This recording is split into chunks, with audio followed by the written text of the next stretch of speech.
I'm live. This is insane. If you're watching this right now, you're watching the VOD replay because no one's here yet. I'm currently talking to viewers from the future. How are you? You're going to want to stay tuned to this great content. This is going to be fantastic for you. I've got the Wii Sports tennis theme music playing. You know it's going to be a good stream when that's the opener. You just know. It's just that simple. We've got viewers. We're going to have viewers soon. I can guarantee it. How's everybody doing?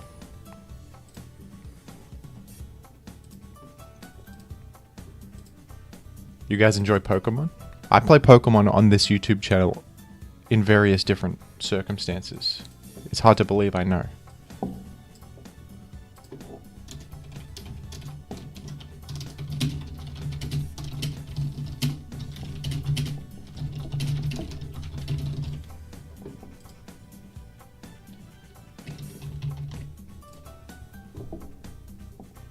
Oh, we got viewers. Hello, Chili Tofu, Chris Drums.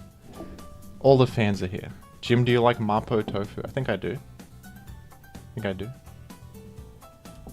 Hey, Jim, what's the plan for this stream? I think I'm going to look at some more viewer replays. People liked that last time. I think it's some good educational content for new gamers. Do you all agree? Do you all agree?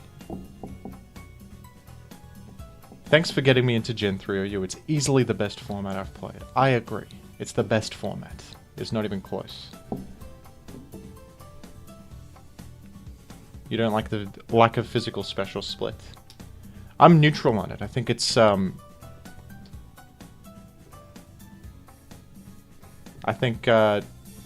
it's just a different system, and there's new options like Ice Punch, Fire Punch that are special pursuit.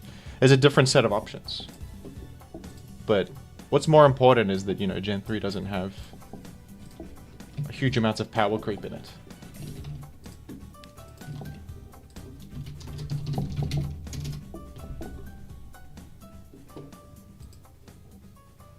That's what really matters to me.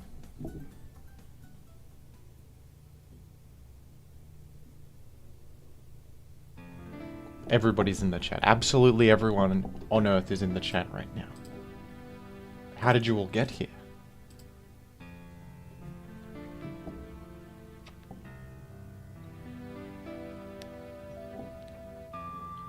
If you could make one change to Gen 3 OU, what would it be? I might rework Meteor Mash. I think Meteor Mash can be stupid sometimes, because you get an attack raise against, like, Swampert, and now all of a sudden, you can just nuke through Swampert with Meteor Mash or Earthquake. It feels a bit dumb, because, like, Swampert or Skarmory should just safely check Metagross, right? But sometimes they don't, because they get an attack raise. It's kind of stupid.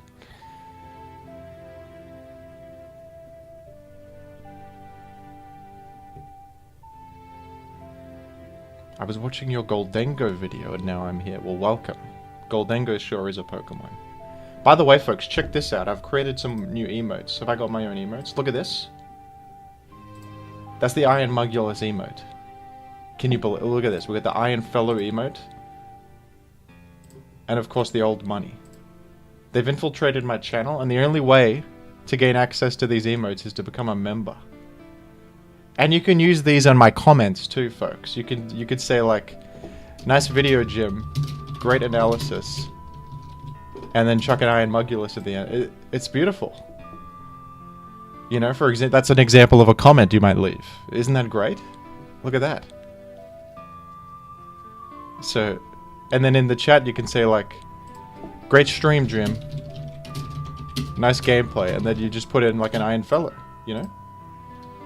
You see what I'm saying? It's amazing.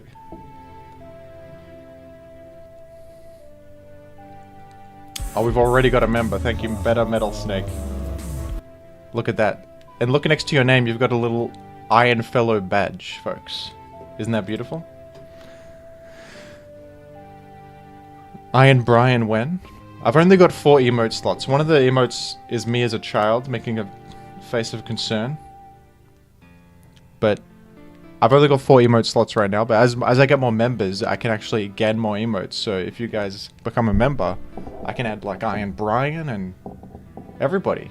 I can add Great Neck. That's a good one. I was thinking of doing like a 3-part emote where one is Great Neck's head and then the neck and then the body. So it's a 3-part chain. So it's a huge Great Neck in the chat. Wouldn't that be fun? That'd be so fun. Iron Blonde. Yeah, that's me.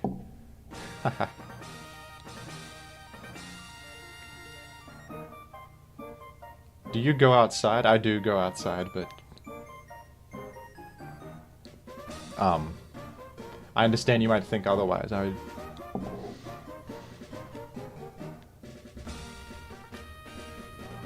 As I play a lot of Pokemon. What's your favorite non-OU metagame? I like Gen 3 Ubers a lot. Gen 4 Ubers is super cool. I would like to play more Gen 4 Ubers, in fact. Looks like an amazing metagame.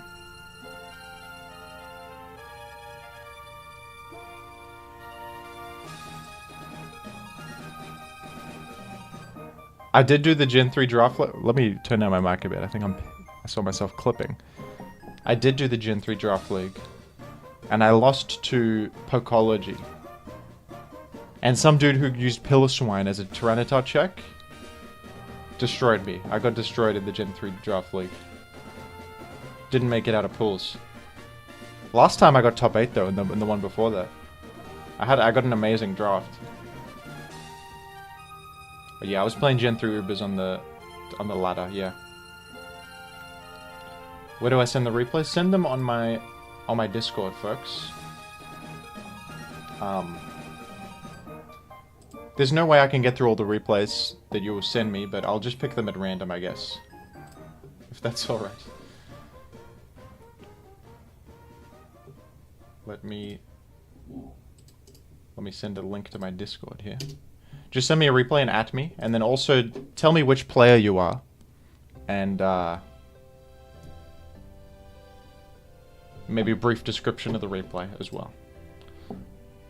Like what kind of team you're using, or what kind of tips you want me to give you or something. Can you talk about Gen 4 Ubers? I don't have enough knowledge on it, to be honest. But if I do get into it more, I could definitely make content about it. If I'm more involved in it, which I might be in the future. But BKC has a lot of good videos about Gen 4 Ubers. I think he hosted a tournament for it. He made a video about why it's his favorite metagame, which is why I kind of know about it. Hi Jim Cool. Hey Josh.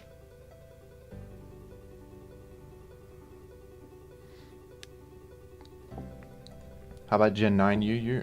Yeah, Gen 9 UU is pretty fun.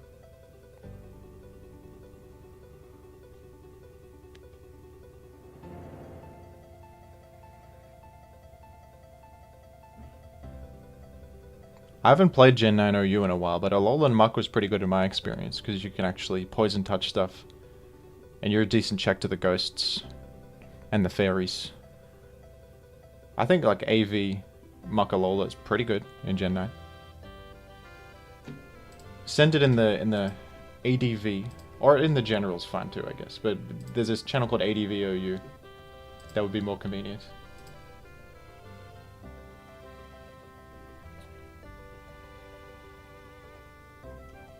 We got a lot of joiners.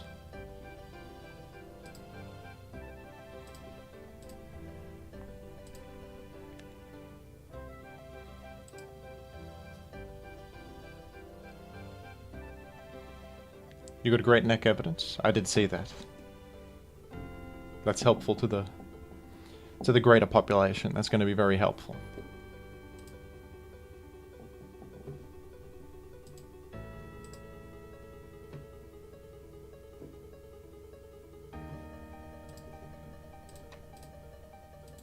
Scremblo, what's up?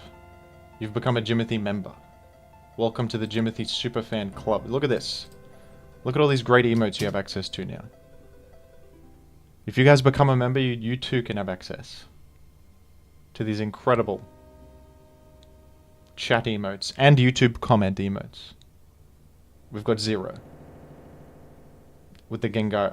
I think my notifications are broken. It should have Viper Rapper coming up on the screen when you become a member. And thank you Mech LOR as well for the $2. Why can't Arrow have head smash? Oh, there we go. Thank you for that. That would be very powerful in Gen 3 specifically. That would 150 base power. That's too much. Plus, Arrow has Rock Head, so it'll be immune to recoil. That would be so broken. That would. Rock Slide is bad enough. Rock Slide's one of the best moves in the game. Why can't Arrow have head smash? Crying face. Crying face, said the TTS. That's funny.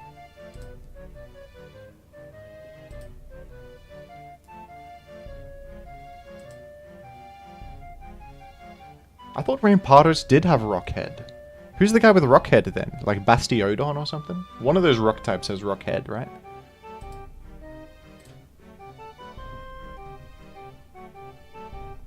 Hi Jimmy, thanks for making daily content. No worries. No problem. Alright, I'm gonna gather some replays. We got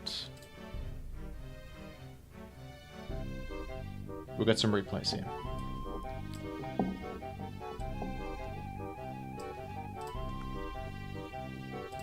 I'll take a look in a moment. Rest assured. Signing in from Big W. The store Big W? Is that an Australian-only store? Do you guys have Big W in other countries? They sell pillows and stuff like that. Archeops or Aero? Obviously Aero is better. Archeops is bad.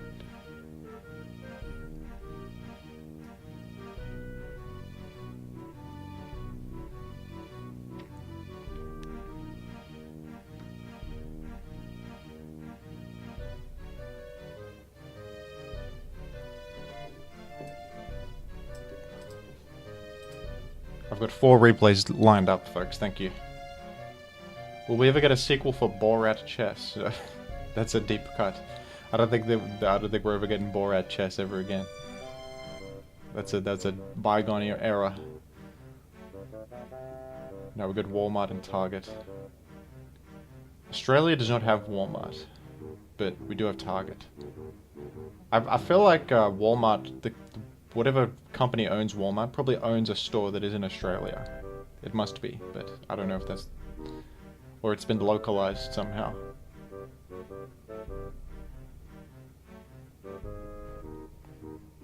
Ashen, thank you for the €2. I'll wait for the TTS to come up though, so I can answer the question from the TTS. I don't think Northern Lion would ever play Gen 3. It's too, it's a little bit hard to get into. Imagine Northern Lion losing to Ninjask Sand Attack. He'd be furious.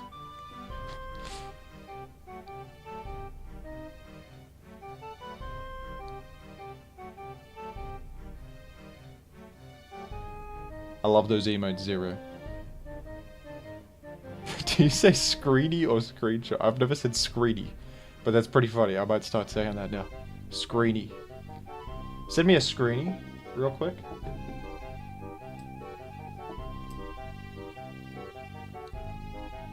Quick screeny.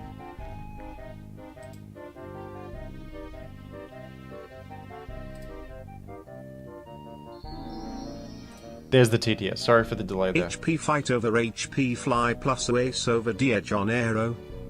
You can do hidden power fighting on Aero because Aerodactyl actually outspeeds Tyranitar after they Dragon Dance, and HP fighting one-hit KOs. So HP fighting can be a alternative plan against Dragon Dance Tyranitar if you don't have something solid like Swampert, or maybe you have a more offensive Swampert that isn't as sturdy, so you need a backup plan against Tyranitar. That can work. The issue with it is that when you're running HP fighting, you actually have to have a 30 speed IV, which means you can't be max speed of 394.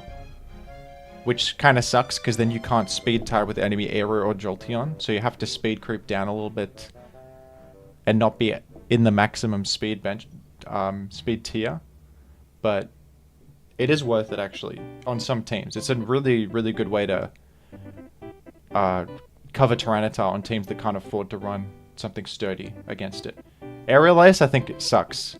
You don't need fighting move on Aero actually. It can hit hard enough with Rock Slide and Double Edge. Double Edge will do more damage than Aerial Ace. Like 60 power Aerial Ace plus Stab is not as much damage as Double Edge, which is 120 power and hits a lot of stuff neutrally. So I would advise against that. But HP fighting you can use, for sure. Wouldn't HP Bug be a better mid-ground? HP Bug is common on Aero because it hits one-hit Celebi and mid-grounds Tyranitar and Claydol. But it doesn't one-hit Tyranitar, that's the thing. HP fighting one-hit KOs Tyranitar. And Aerodactyl already has a way to hit Tyranitar, Earthquake, which also doesn't KO. That's a super effective way. It's about similar damage to HP Bug.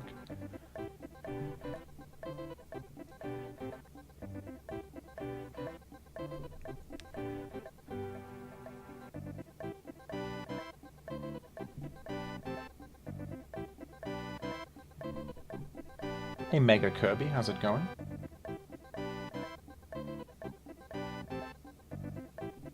Alright folks, we're going to take a look at replays. Let me see, I'm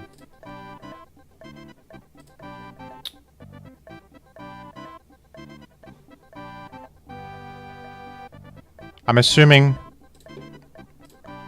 that our viewer at home is the lower rated player here, because they said, whoops, I just made a brief error there. That's okay.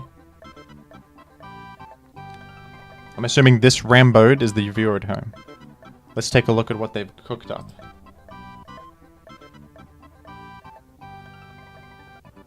What do you think about Tackle on Water Incense Arrow? You're saying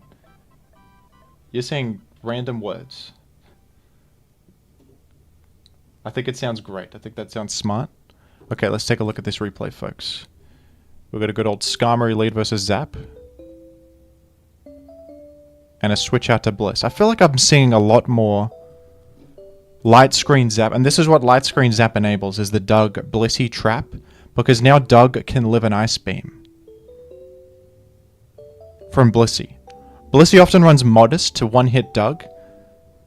Doug also runs Bulk, though, a lot, to be able to withstand Blissey. But now Doug can actually afford to not run Bulk. Because it has the support of the Light Screen to live Ice Beam instead. So I'm assuming right here we're going to see an Ice Beam. It's not going to KO. And this is a bit of a demonstration of how you can sometimes eliminate Blissey. Now special threats are much more of a problem, right? So bad start for our hero Ramboed. Can they come back from this one? You got to go swamp it. That's always dangerous, but now you can pivot back out or protect. Check if they have hidden power. Oh dear. You got the lucky freeze though. That'll bail you out a bit. I think staying here was dangerous. I don't know what the rest on your team is. You can expect HP Grass to come out here, or you should at least play around it. It's very likely that they have HP Grass. It's like the most common coverage option in Zapdos. So even though they did Light Screen instead of HP Grassing at first, I think you should get out of there. You did get the lucky freeze, though. And they're never thawing out. This is very unlucky. Okay, Gardevoir is very random. This dude's experimenting. They're 1500, so they can't be too bad. There's probably a valid thing they're testing with Gardevoir. I'm not sure what it is yet. Nice switch into Tyranitar. And that could have been bad if you missed Rock Slide, but you didn't. No problem. No problem. That was extremely lucky. You missed the Hydro Pump. You don't have a great switch in though, so I don't even mind the fact that you stayed and clicked Raw. I actually think there's a good play because it plays around Calm Mind and scouts the Suicune a bit. You could have gotten a switch into something else.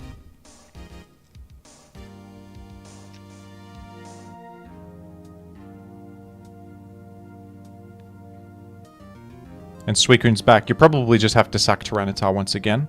Oh, you had Starmie. Yeah, I think you should have gone Starmie last time then, yeah. If you had Starmie this whole time, I think, I know what team this is now. This is the sample team. You should probably just go Starmie against the Suicune. They can Calm Mind, but it's still better than risking your Tyranitar, and it's not even a bad spot. You can T-Bolt them. This is likely a offensive Suicune without any rest, because it has Hydro Pump. That's usually indicative of a more offensive set. And you're in huge trouble here if they have HP Grass. Although, maybe they have HP Ice because Zapdos has HP Grass. They don't want to double dip. So because of that, the fact that this Zapdos has HP Ice makes it more likely that this Raikou has the Zapdos has HP Grass means more likely Raikou has HP Ice to round out the team's coverage, you know? So actually going Swampert here is... I don't know if you were thinking of this, but it's kind of smart because this Raikou is unlikely to have HP Grass, or it's less likely.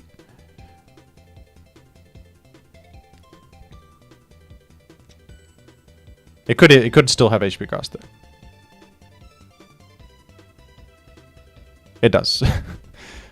But I don't mind going Swampert there. I think that's okay. And right here you can live and like explode or... No, that's rough. You should live one Thunderbolt and break this sub.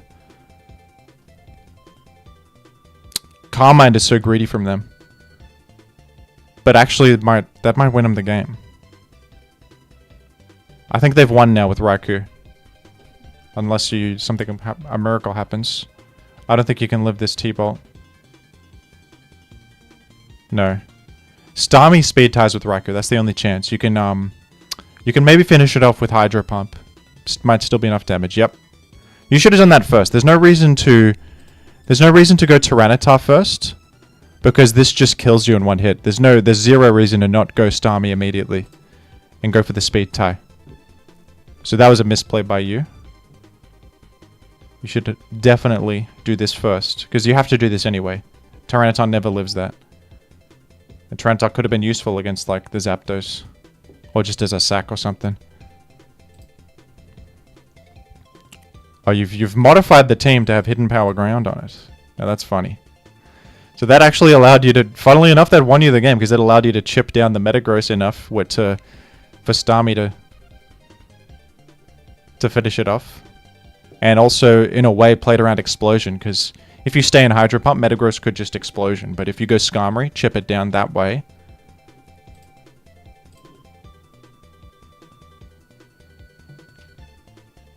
You could actually guarantee to put the Metagross in Hydro Pump range. Plus, you're pretty healthy here. HP Grass on Suicune. Super offensive Suicune set. He's a bit salty in the chat. He said, yeah, sure. Yeah, you got very lucky this game. I won't lie. But you played pretty solid overall. There's a few mistakes. And you did get bailed out a bit by the freeze. I think that the risking your Swampert there was dangerous. You could have like pivoted to Gengar on the HP Grass. You have to, when you lose Blissey like that, you have to start making more risky plays to make up for it. I know you did get bailed out by the freeze, but most games that's not going to happen. Most games you're just going to be really behind, lose your Swampert, they're going to overwhelm you. And even this was close. If you didn't hit the 50-50 speed tie against the Raikou, you were just gone. So there's more you could have done here for sure.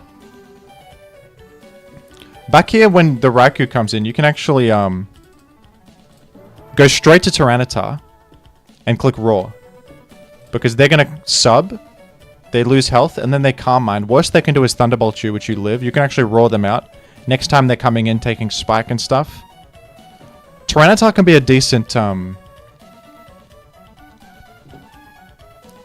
don't want to say check to Raikou, because Raikou can do a lot of damage to it, but you can at least... stop them from... You can at least live a hit or two. And threaten them with Earthquake, or this set has Roar, so you can actually just Roar out the sub.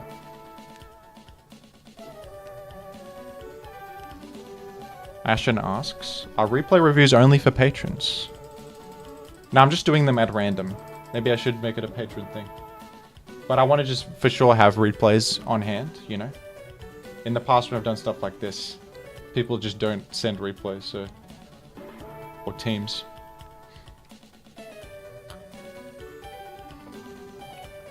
So, interesting replay. Thanks for submitting. There's a lot you can learn from this one. This is a classic special offense type squad. It's a bit unorthodox with the Gardevoir. This is probably to trace Arena Trap, can counter trap Dog Trio, and it's a special threat itself. That's okay. Okay use of Gardevoir there.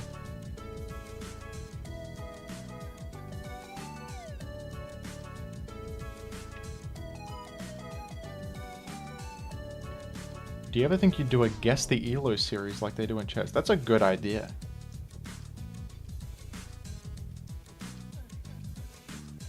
That is a good idea.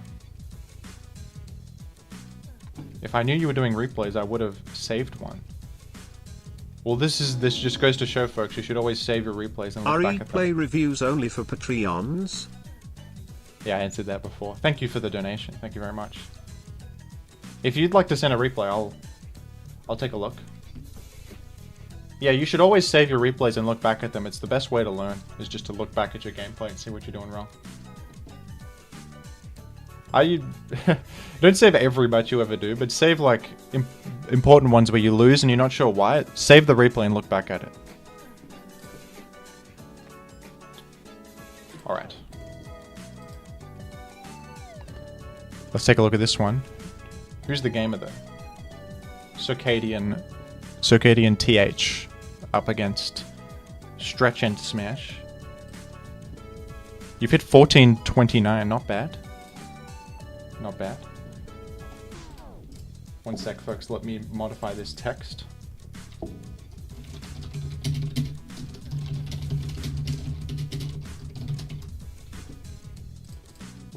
So that it is actually accurate to reality. Thanks for the replay review, Jim. No problem. So sad, but Jimothy has a point.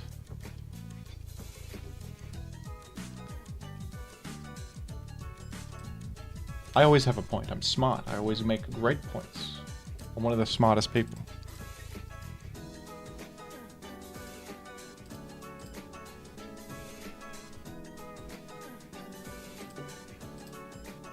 Alright, let's take a look at this replay, folks. You guys enjoying this content? We having fun? I'm having such fun. Let's go. Who's the lead? Swampert lead is interesting. And you got a great lead matchup. They could have HP Grass, but then you can just Hydro Pump. You should Hydro Pump there because if they have HP Grass, you get Torrent range and one-hit them, no matter what kind of Tyranitar they are. As you can see, Earthquake is just short of a one-hit, but Hydro Pump would have one-hit. You have left them low, and you've scouted their set, which is decent, though. 43% is respectable. You have a Sceptile. That's interesting. Sceptile is not a great Pokemon. It falls short of KOing a lot of stuff it wants to KO. Like, it seems really good. It's fast and, you know, Grass Stab, Leaf Blade, but it can't one-hit Tyranitar or Starmie. I don't even think it can one-hit a lot of more defensive Swamperts. And like Suicune, it can barely threaten. One of the advantages of it, though, is it has Leech Seed, which is a really good general click, and you've got probably Subseed here, I assume, which is cool. So you should be in a pretty good position right here. You can sub again. The issue with this set is that it sucks against Celebi, because they're just immune to Leech Seed, and they can easily wall you too. Alright, if you're going to click anything against Skarmory here, you should click Hydro Pump. It's just more damage. I don't know if you even have Hydro Pump. Maybe you like Refresh last here, which would make sense, because earlier you didn't click it. I don't know your moveset.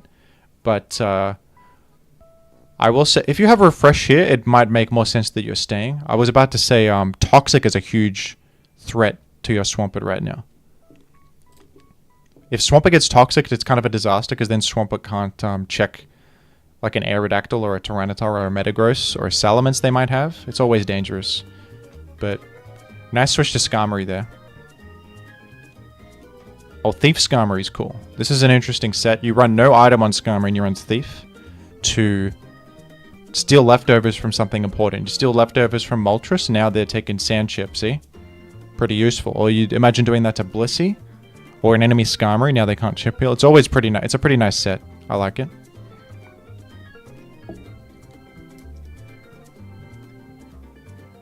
Swords Dance Charizard's crazy. So surely, I was going to say surely Skarmory walls this, but you can actually run Fire for coverage. But here's the problem, Zapdos is forcing you out. And it's faster.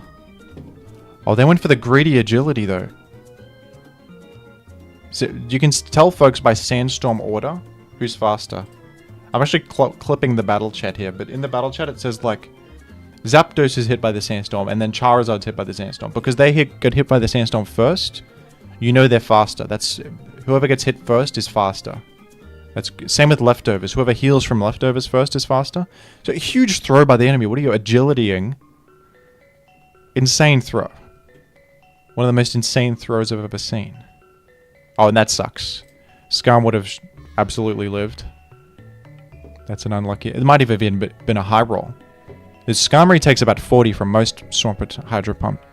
But it can be over 50, I think, if they're offensively invested. Oh, I actually think the Leech Seed was a good play, but they made an even better play. Leech Seed is really, because you're threatening this directly. It's probably an offensive Swampert based on that Hydro Pump damage, so Leaf Blade should KO it. So they're probably, most of the time they would switch out here, but this gamer just stayed in like a absolute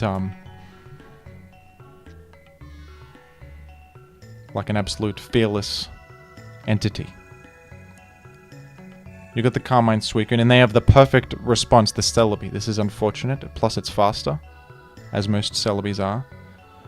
You might be able to win this with a Leech Seed on you. You can Ice Beam this if you have it. I hope you have Ice Beam.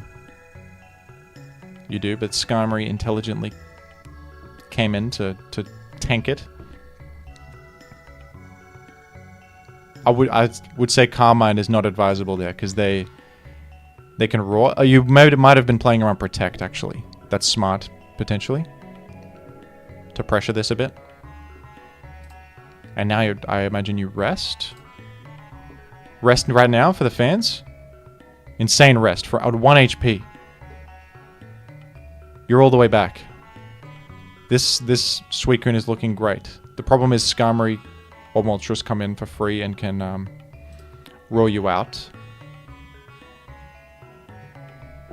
But you've done good damage with that Suicune. That Suicune, it took a Leech Seed to the face, Carmined it up in the face of danger, and dealt respectable chip. This Celebi and Skarmory are now very low, so you can actually clean them up. Maybe with Charizard could like clean everything up.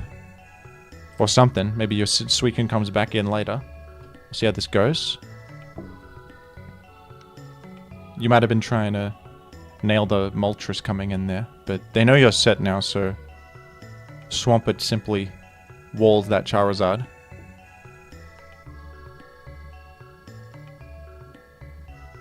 Did you click Ice Beam? You didn't do it. That's okay.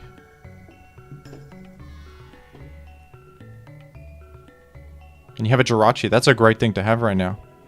This Jirachi might win the game.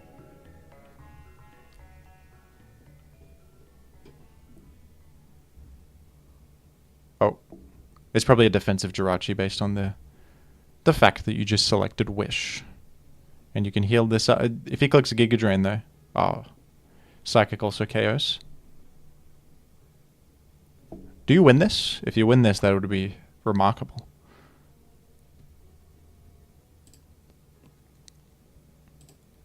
What is this dude doing? Swampert just walls you. I don't know why this dude's not going to Swampert. Swampert simply beats you, and yet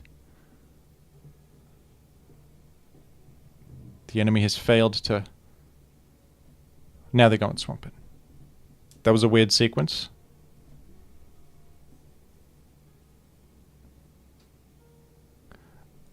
Can you clean this up? Maybe Jirachi can clean it up, but you see him Wish. I think you lose to Moltres. You should just get HP grassed and then this will die to flamethrower. Oh, you do live. You just live. You're bulky Jirachi. You just live, and then honestly, this is winnable. This is winnable. You get leech seeded, but you can actually. Oh, they were HP fired. That was really close. You can actually wish, and then they can leech seed you though, and then HP fire for pressure.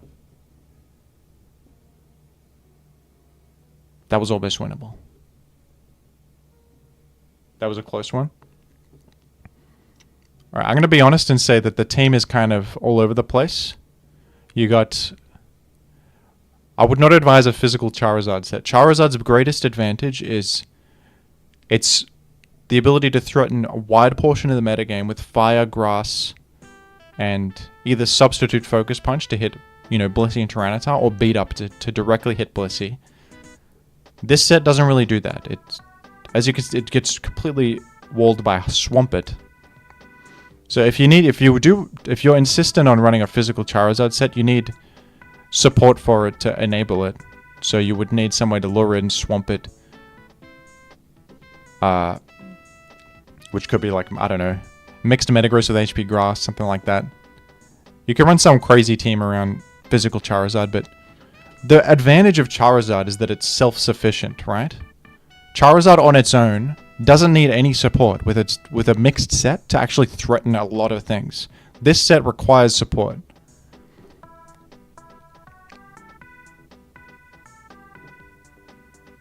I also think is a bit of a pace mismatch because you have a combination of aggressive Pokemon and defensive late game Pokemon.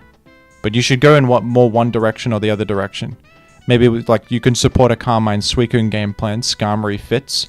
You can run like Claydol, maybe Celebi or something. Maybe do Magneton, try to control spikes, rapid spin, support a Suicune in the end game. Something like that.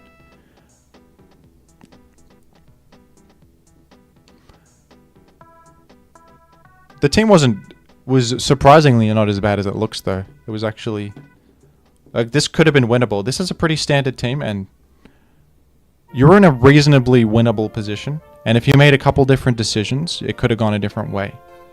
That just goes to show in Gen 3, even with a team that's a little bit suboptimal, if you just know the game, have some awareness, you can actually make it work with some random weird team. But for everyone watching this, I think if you do build your own team, stick to tried and true stuff at first. You can get weird once you understand the fundamental game, You gotta understand like Skarmory, Blissey, Spikes, offensive threats plus Spikes, or like Magneton offense, Dugtrio offense, those kinds of things. Then you can get weird and start breaking the rules after that, I think. It's like in chess, you learn the basic openings like 1e4, the Queen's Gambit, the Indian defense, stuff like that first. And then maybe you'll learn like weird traps and weird unorthodox playstyles later. At least that's a better way to do it, right? So I've been ignoring the chat for a bit. How are you guys doing?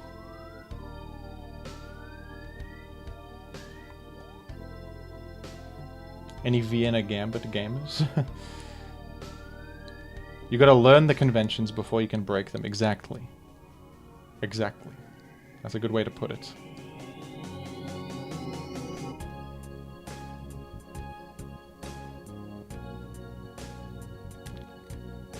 I hope that was helpful, Circadian. You're on the right track. The team's creative. You can be creative in this generation. For sure. Where do you get these replays? I'm just pulling them randomly from Discord.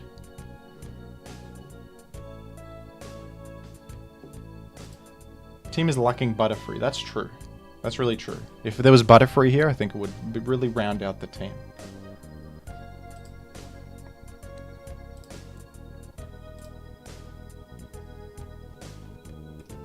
Alright, we got a replay from Doris's dad against Random Ladder Gamer. Let's see what happens. I believe they said this is a Glalie team. You're up against Ninjask. This I gotta see. For those who don't know, Ninjask in Gen 3 is a cheese strategy that match up fishes and aims to... Basically, it can substitute and baton pass speed boosts to teammates. And they often use sand attack to try and fish for misses so that the enemy misses raw and they can baton pass to their fellow and win the game. They're just fishing for RNG and good luck. Not a strategy I would advise that you use, because you're not really going to learn the fundamentals of the game using a cheesy strategy like this. But it's a Silver Wind Ninjask. Fishing for the 10% boosts. And I would advise that you just spam Ice Beam here and keep breaking the subs, but you go for the Spike. If you have Roar on this, this is sensible. I'm assuming you click Roar right here. Marowak is a common recipient for speed because it's really, really hard hitting, but it's slow. So if you pass speed to it, it can threaten almost everything. You've actually... Oh, you got a Lumberry. Nice. You're probably slower than this, though. Oh, you actually speed invested. Wow. This is not a standard Glalie, but it's working out. Well, the random Kingdra. Kingdra's going to destroy this. Whoa, Belly Drum? What is going on? Okay, this should... you outspeed this, you can at least break the sub. But they're going to one-hit you with something. Because they're max attack right now. Okay, do you live this? No. Uh-oh. Uh-oh. Wheezing... You should have gone Wheezing from the beginning, I think. The Wheezing has the bulk to live that. Yep. When you're in a position like this against something weird, pull out the damage calculator and see how much damage they actually do. Because you just sacrificed your whole team for no reason there. You lost Claydol, you lost Swampert, but Wheezing would have lived. If you just go Wheezing first, you save all your teammates.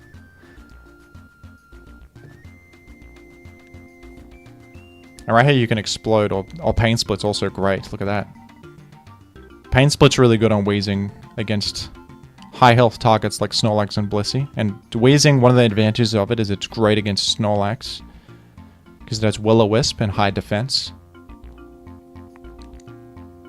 I did not calc this. I can see that. And Glalie coming back in for the triple spike into the... Not even a triple spike, my mistake. Exploding is good there. It plays around potential, like, nonsense like rest randomly. Now this is how you play against the Ninjask. You just keep breaking their sub over and over. So they can pass speed, but they're gonna... Oh, you got Haze on... Wait, there. It's over for them. There's no chance. Haze is a hard counter to this.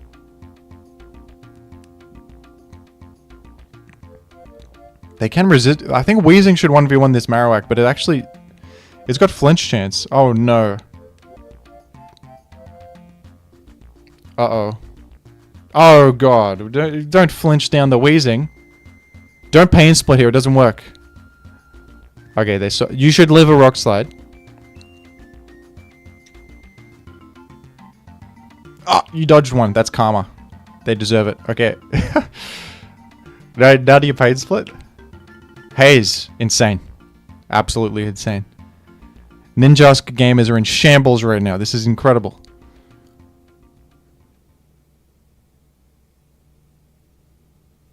Get out of here. What's the last? It's nothing. It's Ludicolo. That's as fake as it gets. It doesn't get any faker than that. Rain... Oh, you might still lose. Oh, gosh. Explode him, please. Ah! You parried him! He absolutely deserves it, but you should have exploded. Are you running Explode? Maybe you're not running it. Maybe you don't have it. Ludicolo can be epic, but it's so random here, it doesn't fit at all. Speed past to Ludicolo, it already has Swift Swim. I don't even know. It's just, this guy likes Ludicolo, he put it on for the fans at home. Alright. And this Wheezing 100% 1v1's an Ninjask, not even close. They're fishing for the silver wind boosts, of course. I love to see Haze Weezing beat a Ninjask Gamer. We love that. This team, I gotta admit though, it's I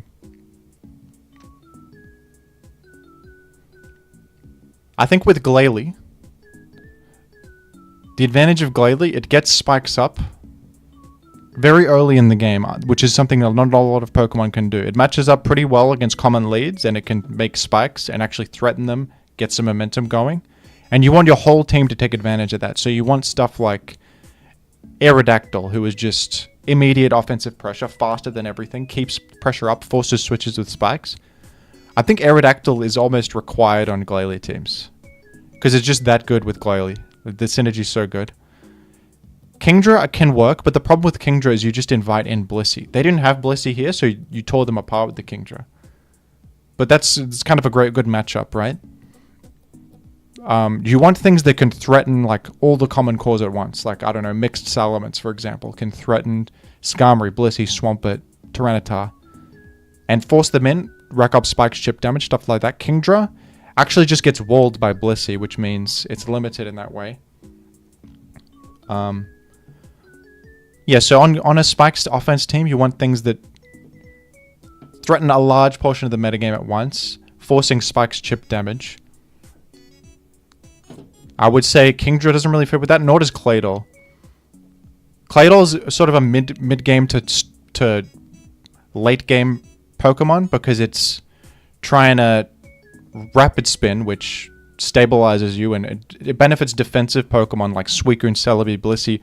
Enjoy Claydol. Claydol can also be used on sort of offensive teams, but they're always a little bit slower paced than something without Claydol. So I think you could easily replace Claydol, maybe replace Kingdra with something that is more immediately offensively threatening, or like threatens a wide array of things like Charizard or something, Moltres. Sorry, I'm ignoring chat, giving this player some advice. Can you please say hi to my friend Austin? He's a huge fan. Hello, Austin. What is up, Pyrojo? How are you? It's been a while.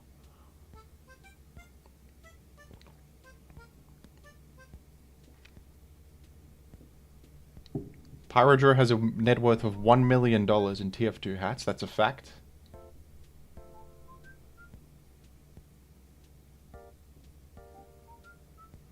I can guarantee you Pyrojo's Burning Flames team captain is worth more than your entire net worth. I can guarantee it.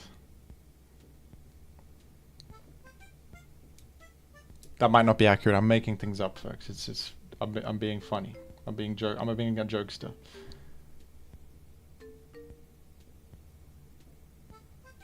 I have a net worth of $2. Well, I think Pyrojo has you beat. I'm sorry to say, Amar.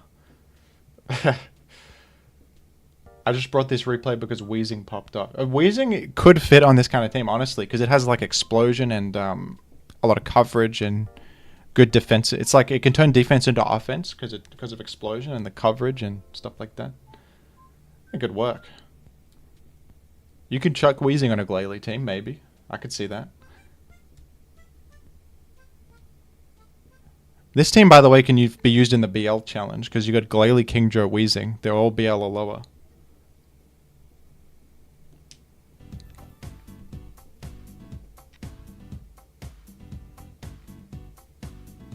Can we talk about the Wii Sports soundtrack? This goes insane. Any Wii Sports fans? This is insane.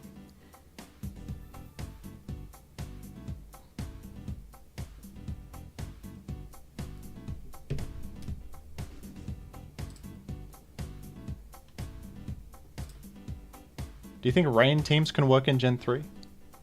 Yeah, Kingdra and Ludicolo are legitimately good. You can use Rain special offense, like you try to eliminate Blissey with Dugtrio, and then Kingdra, Swift Swim Kingdra is super threatening if Blissey is eliminated, right?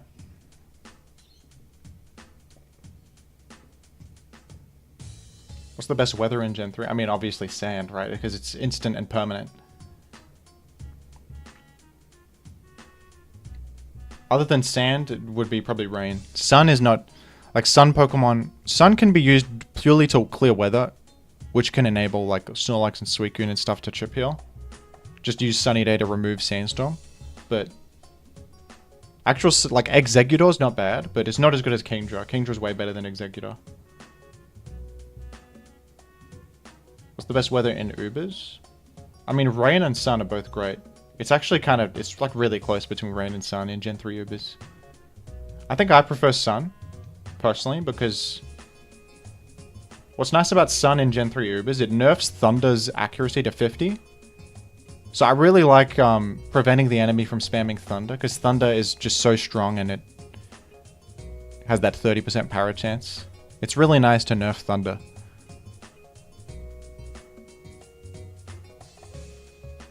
I'm Austin. Can you tell Jake I said hello? Jake Austin is saying hello. Alright, I'll take a look at another replay in a moment.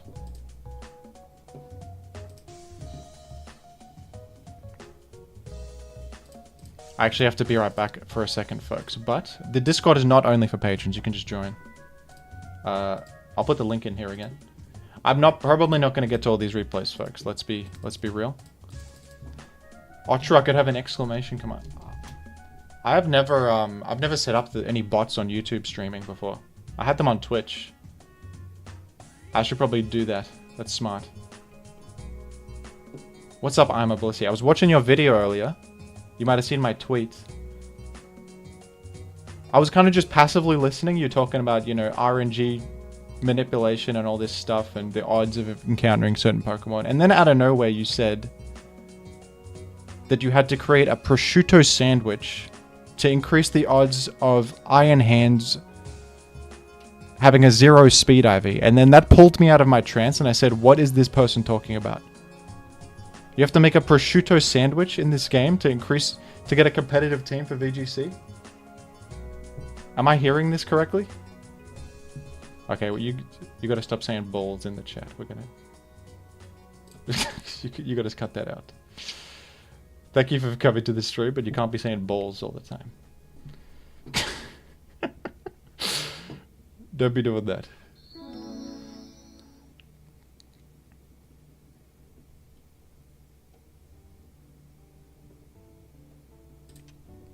Oh, sorry, your thing didn't TTS. I'll read it out. Thank you for the $5. Thanks for the replay, Jim. You inspired me to do the ladder challenge. So that's why you got 3 BLs, exactly. Not a bad, Glalie, Kingdra, Weezing, not a bad 3 Pokemon combo, actually, for the BL challenge. You could get 1550 with that. I think, you probably cut the Claydol, maybe replace Kingdra with something that's like a better mixed threat. You could rework it. I would keep the Glalie and the Weezing. That's a good idea. I would keep Glalie and Weezing.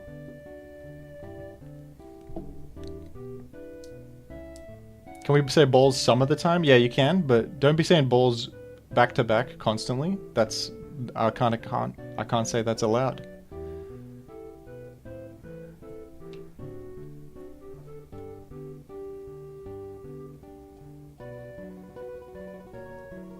Which pig makes prosciutto in Pokemon? That's an amazing question. They got deli meats in Pokemon? Are they cutting up Miltank? That raises such questions. Is there a Pokemon... There's a Pokemon meat industry, I suppose. That's... The children don't want to think about that. They want to live in a fantasy world where Pokemon are their friends.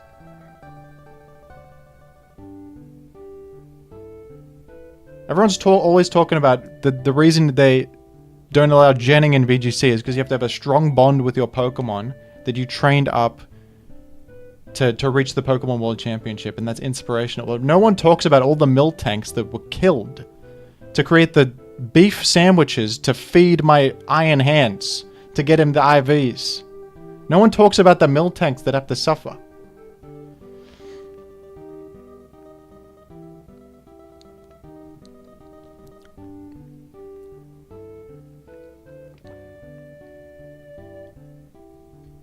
He's gonna spam, I love Gen 3 OU. Now that's some acceptable spam. We can accept that one.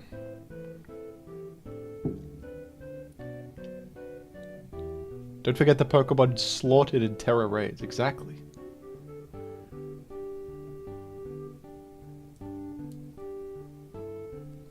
The power of friendship is nothing in comparison to the horrors of animal abuse in the Pokemon world.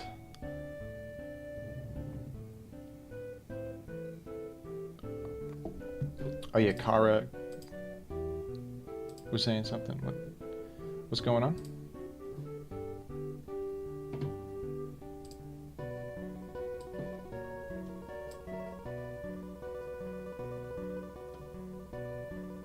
Oh, I gotcha. Okay.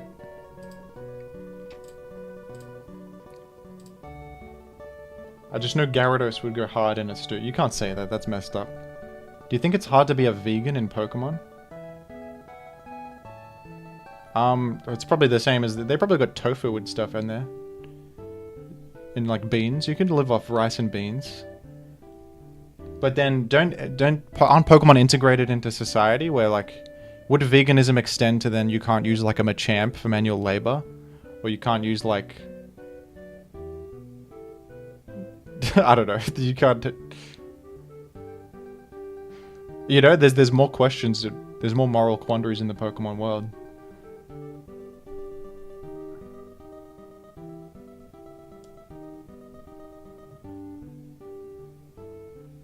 Slowpoke tail is illegal. Well, it's just like how certain meats are illegal in the real world.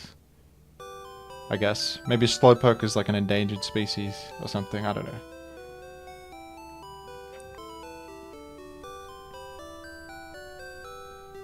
You can make a tofu sandwich in Gen 9. So canonically there are vegans in the Pokemon world, right? There you go.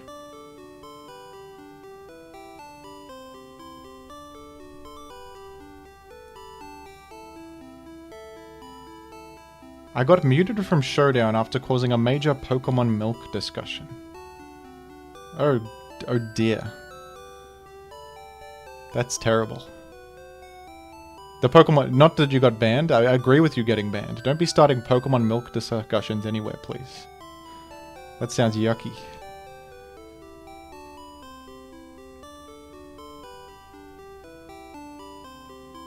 I just started using Garg on the ladder. Yeah, Garg sure is powerful.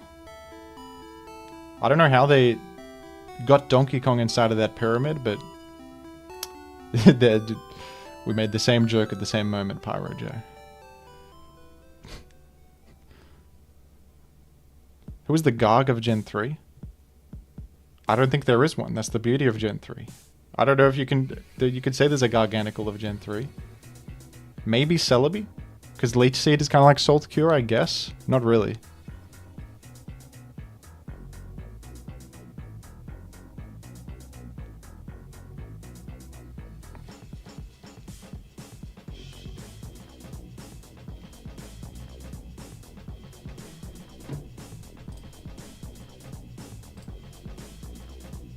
Alright, I'm going to be right back 1 minute, folks.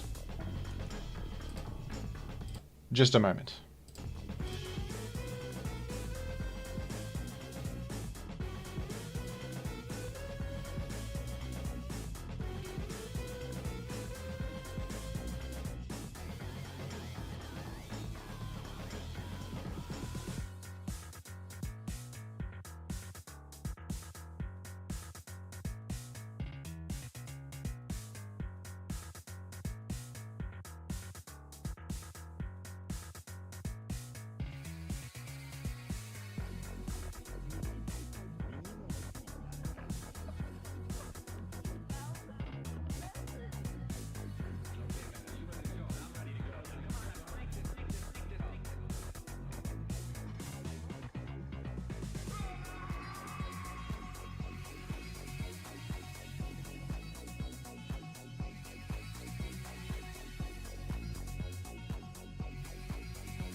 Guess who's returned? It's Jimothy's back. Can you believe it? Are we gonna try? How do you ban someone? Listen, with respect, you can't be saying balls.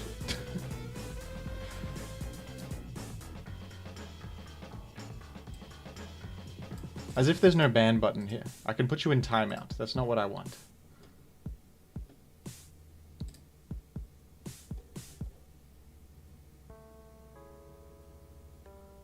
Can you guys still see him saying balls? Just to test real quick. I'm clicking the 3 dots. We got put user in timeout, hide from channel.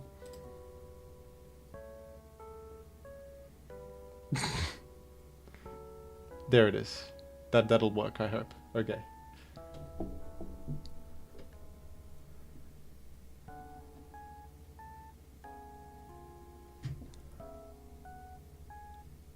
Chat is moving too fast, so Jim won't see that I view Pokemon solely as tools, so I don't nickname them. Also balls. I saw it all. I see everything you've done. With respect. I'm sorry to drive tacos. Thank you for tuning into the stream. I appreciate it. You gotta build it with Clam Pearl. I don't think Clam Pearl does anything, man. I'm sorry to say it.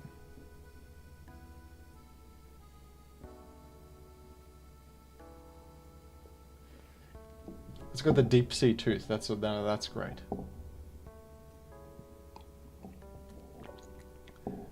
You can say balls, folks. You just can't be saying balls constantly. It's more the frequency. You could be saying, you know, if you were saying, I don't know, woohoo. If you said woohoo and you spammed it every day, every moment, that would also be a problem. It's really more the frequency of what's being said rather than the rather than what the statement itself, you know. Also, don't forget to like the stream. That's one of the truest things I've ever read in chat. Don't forget to like the stream. If you guys like the stream, guess what?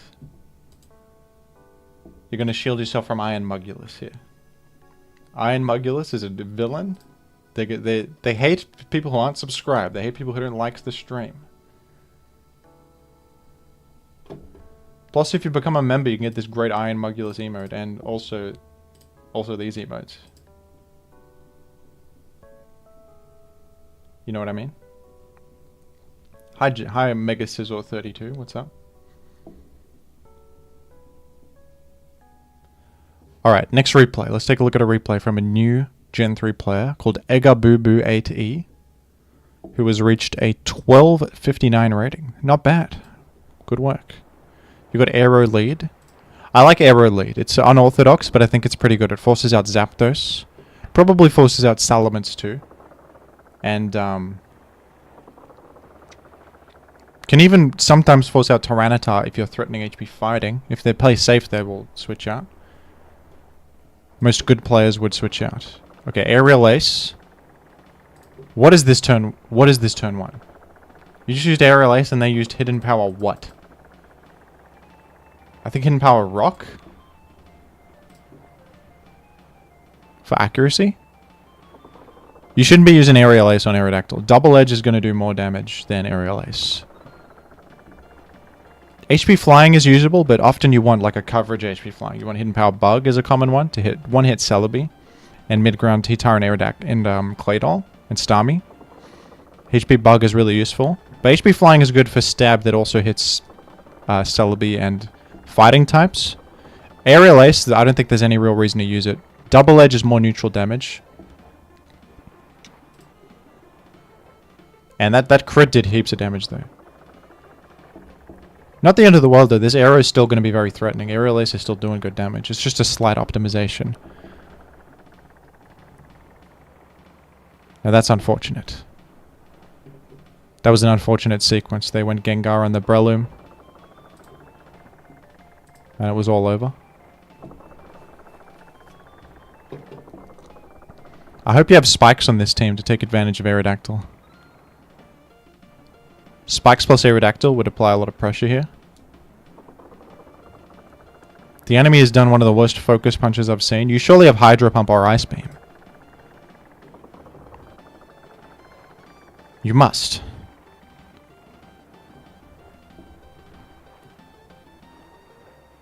Absolutely insane Ice Beam live. This is crazy. Chesto Rest. That's kind of cool. I will say, on most of these Pokemon, you should be running leftovers. Some players, when they play Gen 3, they want to be... They don't want to just chuck leftovers on their Pokemon. They want to try different things. Most of the time, leftovers is the best item. It's kind of... Some people view that as a bit lame, but there's no real reason not to run leftover. Like, if sand was up, you would be taking sand damage every turn. Some Pokemon can run Chesto Resto.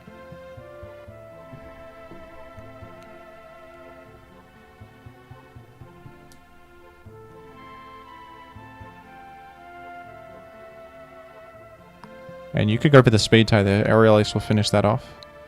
But you decided to exit. And this rain, this could just clean up. I think you could just clean up.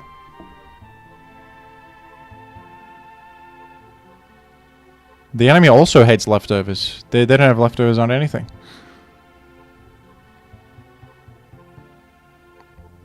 Did you just roar? No, you... How are they... They have Quick Claw, the bastard. You got a Quick Claw, Hariyama? What is this guy doing?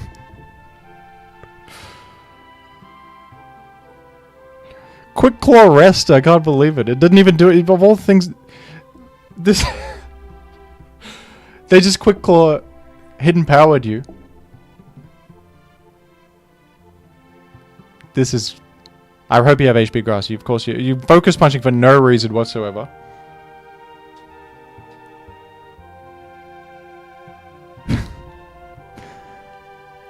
And of course, the Gengar here does not have leftovers either.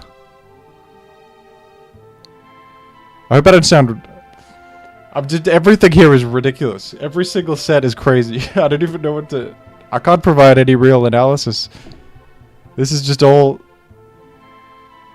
It's all topsy-turvy. For the era of all the Pokemon that have leftovers, it's Aerodactyl. That's something you don't run leftovers on in this. You got leftovers everywhere, but where it's supposed to be. I guess you got a Flygon too. You're gonna flinch him. Oh, Zapdos just wins. I don't know how, but you want it. Yeah. This has.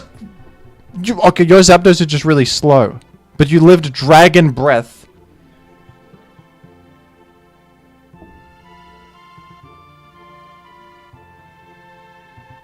That was insane. That was Dragon Breath.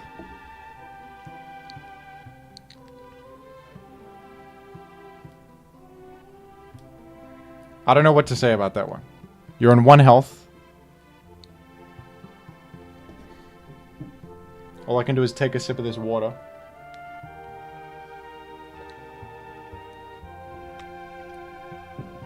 I guess this is the beauty of Gen 3. We got nonsense versus nonsense. That was a very funny replay. Thank you for the submission. I don't know if I have much advice for you. Honestly, you gotta... My advice, you can feel free to ignore my advice and do whatever you want, by the way. You gotta cut this whole team and use a sample team. And learn the fundamentals. And then you can go weird. That's what I said earlier. You've dived straight into the deep end with weirdness. It worked here, but you're up against a fellow weirdo. And you kind of cancelled each other out and it became a normal game.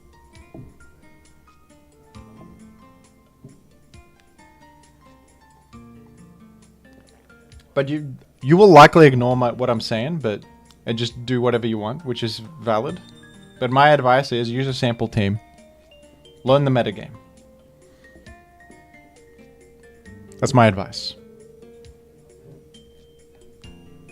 No leftovers. Now that's smart. Leftovers Shedinja. All right, we'll take a look at this one. Who's playing though?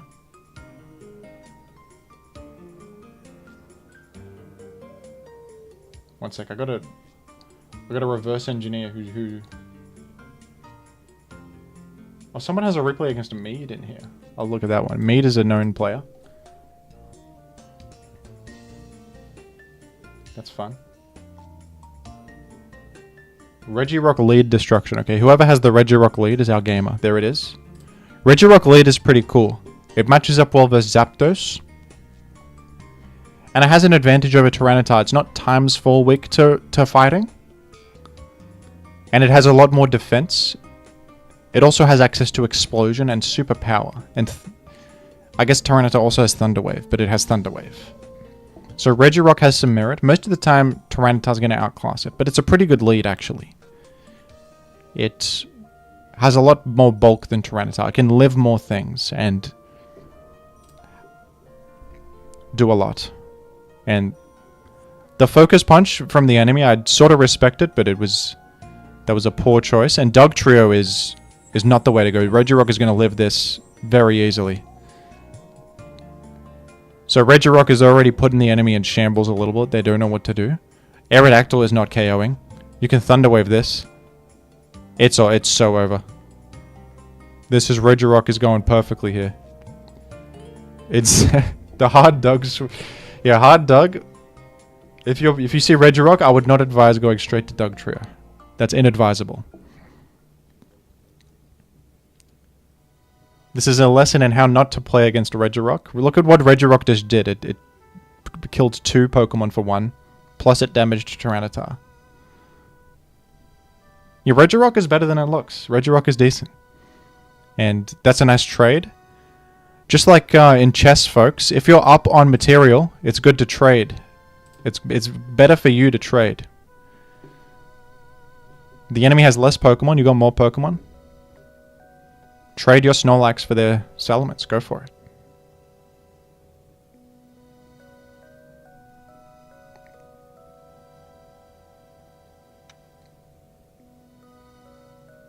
And Suicune can take this Thunderbolt and threaten a 2-hit on Gengar. Gengar could high roll.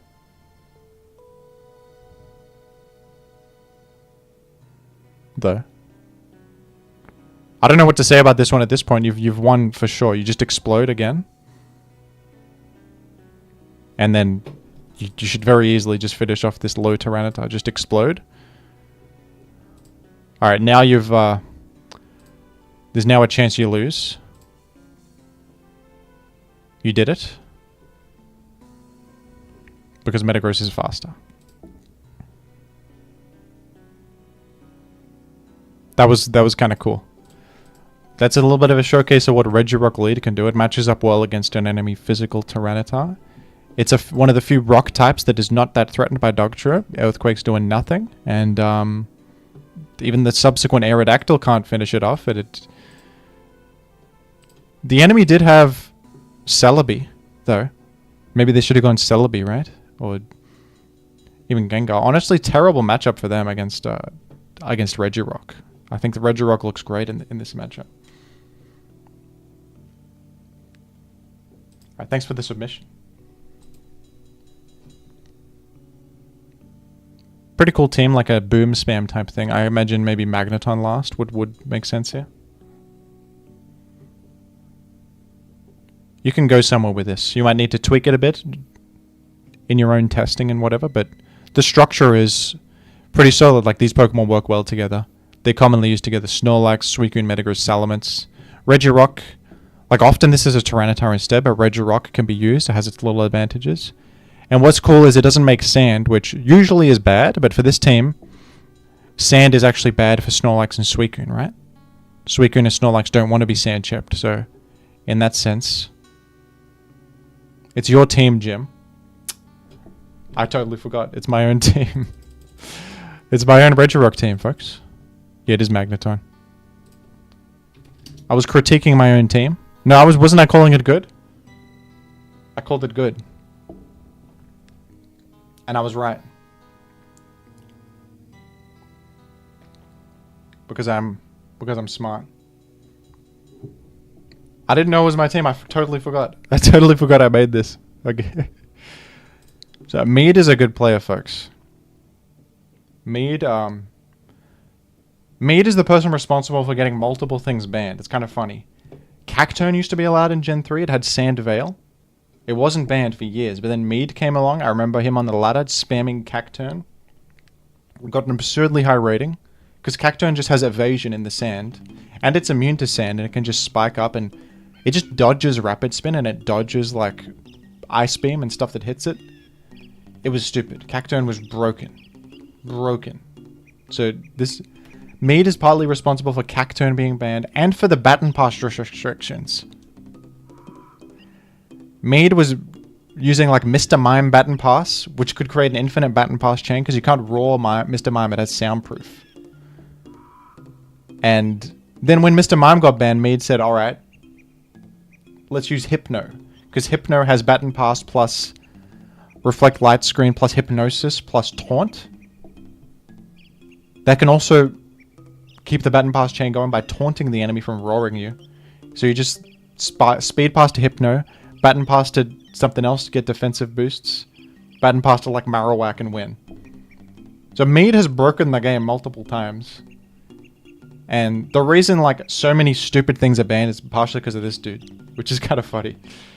And now he has to use normal teams. All the broken stuff, he got it banned. Now he has to use normal teams. But he might be trying some Baton Pass again. You got a Nidoking? And a Mantine. What's going on? You just punched a Blissey out of nowhere. That was crazy. What the hell's going on? You just punched a Blissey out of absolutely nowhere. Real quick Sludge Bomb on the Salamence. I think it's over for me. That was...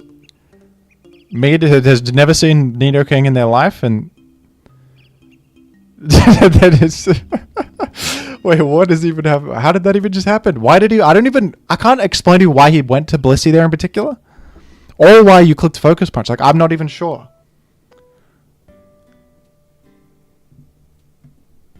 Nidoking can do some stuff, I think. I think people have experimented with Nidoking. It has a lot of coverage, and it has, it's like a grass type with poison immune. Is this a full UU team or something? This is all BLs and UUs. Mead, you can't lose to this. You're Mead. You're the guy. You can't be losing to... What? Don't lose to Cradley. Mead, I'm sorry. I didn't want to show this to the people. This was not my intention. I'm so sorry. Oh no. And then this is a terrible matchup for Mead, somehow. Mead is using one of the most standard teams. Oh, that was an insane earthquake. Let's go. Okay, I'm rooting for Mead. I don't want him to lose to this. Yeah, Mead is using one of the most standard teams you'll ever see. Salamence, Skarmory, Claydol, Metagross. Last is probably like... Could be Tyranitar. Could be a lot of things. But you see this 5 a lot.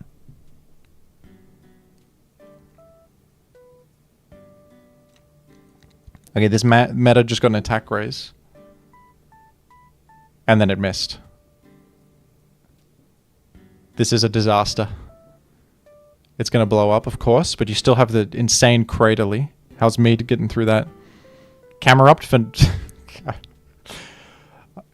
The king of the bin is living up to their name with this absolute pure nonsense team that is gonna win against. But honestly, this is the strength of Skarmory. Look at like how does King of the Bin get through Skarmory here? It is Tyranitar last. Oh, never mind. Blastoise has refresh. So Blastoise 1v1's Skarmory because they can never toxic. And Blastoise is living this for sure. Oh, you go Cradley on the... on the Dragon Claw. Keep your Blastoise healthy, of course. You got to keep Blastoise healthy. Amazingly, DD Tyranitar could still win this. Oh my gosh, Cradley recovers up. DD Tyranitar can still win. 100%. You just spam DDs. There's the flinch.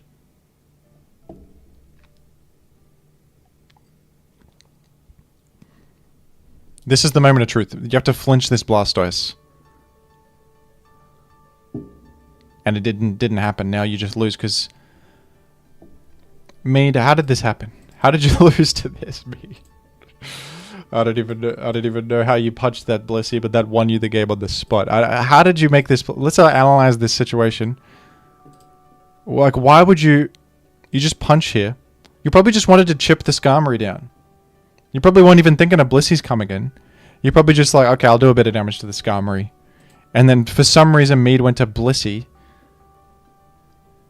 I think they were afraid, because Nidoking can have like Fire Blast and Thunderbolt and stuff.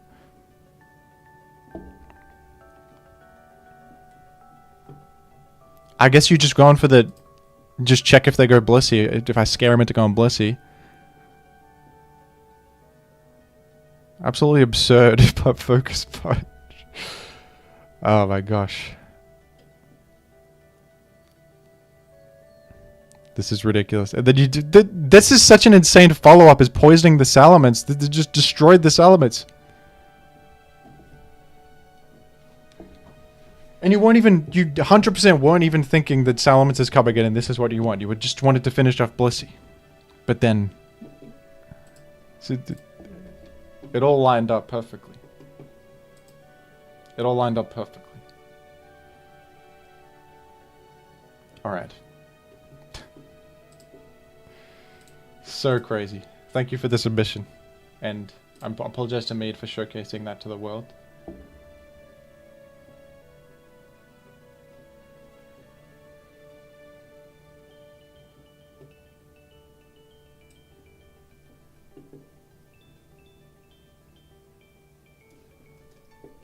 We got a replay from Floppy Toppy. I don't know who you are, though. I don't know which one of these people you are.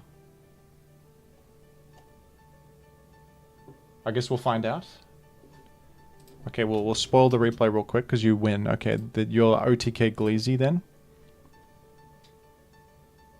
I saw the game state for 1 second, but I didn't process any of it. There's no spoilers, no worries. You're up against a Glalie. Interesting line against Glalie. You go for the go Jirachi and Calm Mind situation. You could just T-Bolt that Moltres. Maybe you don't have it.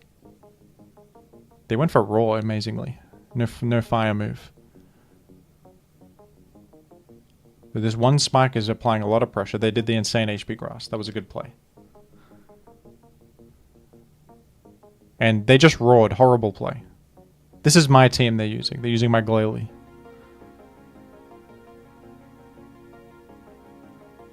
So I know they have HP Grass.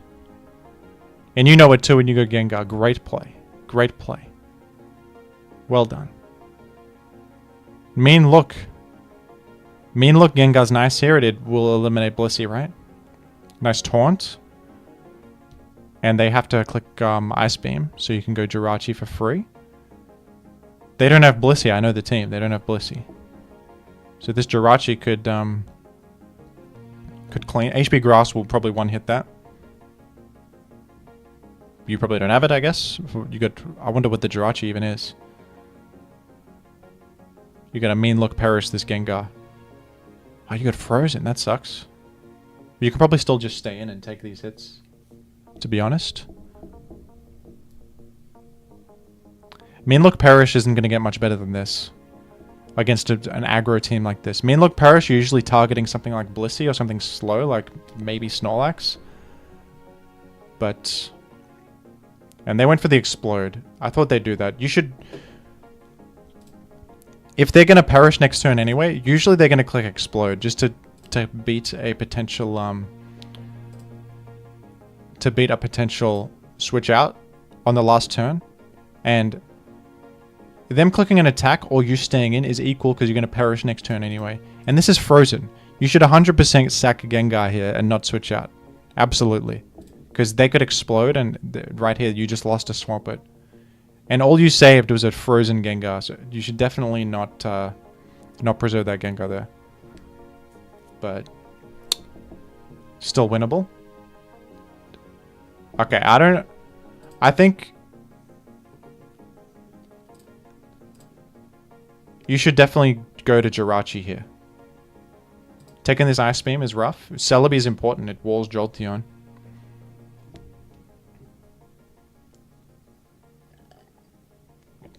So you took a lot of chip on your Celebi for no real reason.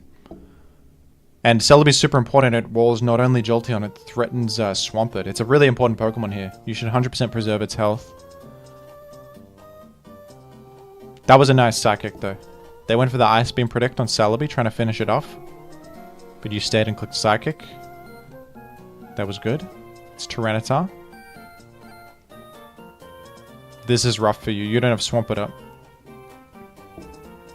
They're going to Dragon Dance. They probably just KO you with Double Edge. You got to just click Double Edge. I have Double Edge on the team. It's Double Edge.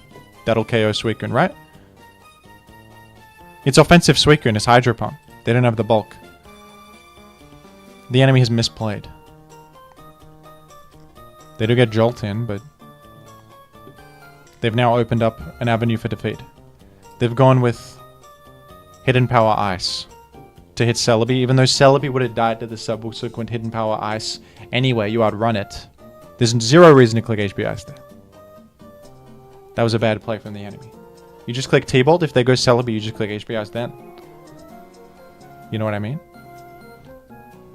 That was awful.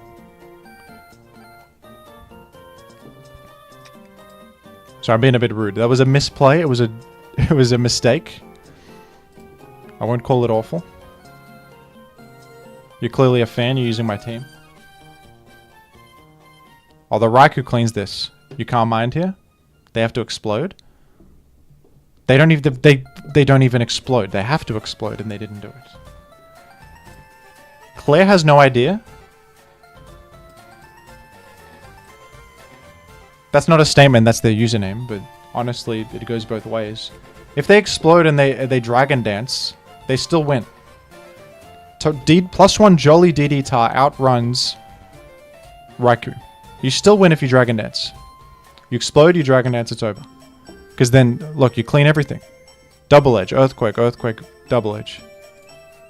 So you're making a spike. What is this one spike doing? Doing 6% more damage to Jirachi?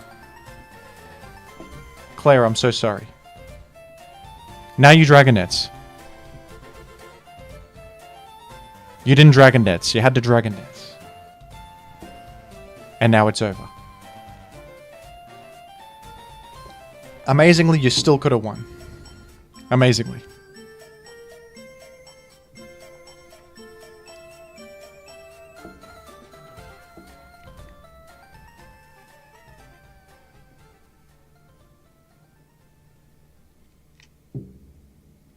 That's okay. I'm sure Claire has no idea as a new player. I didn't mean to be so rude about it. But yeah, you can learn a lot from this replay. Claire has no idea if you're watching. If you happen to be watching. Because there was so many ways. You were way ahead for most of this game. You were playing pretty well. You're actually playing well most of the game. But you didn't see the avenue for victory. Maybe you didn't realize the speed tiers. Like +1 DD at Tyranitar outruns Raikou. Which is the key to your victory. But you'll just let them stabilize.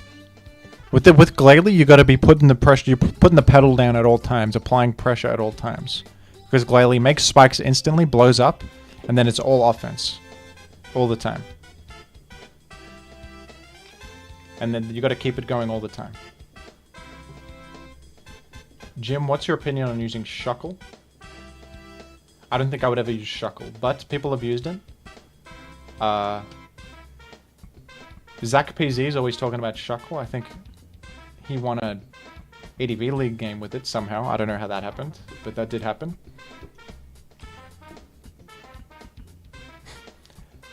Thank you for the submission. This is a cool team with the Mean Look Perish plus the Carmine spam threats. Maybe you could consider a Dog Trio, maybe a spinner like Claydol or something. Maybe Porygon 2 to help Raikou. There's a lot of different ways you could go here.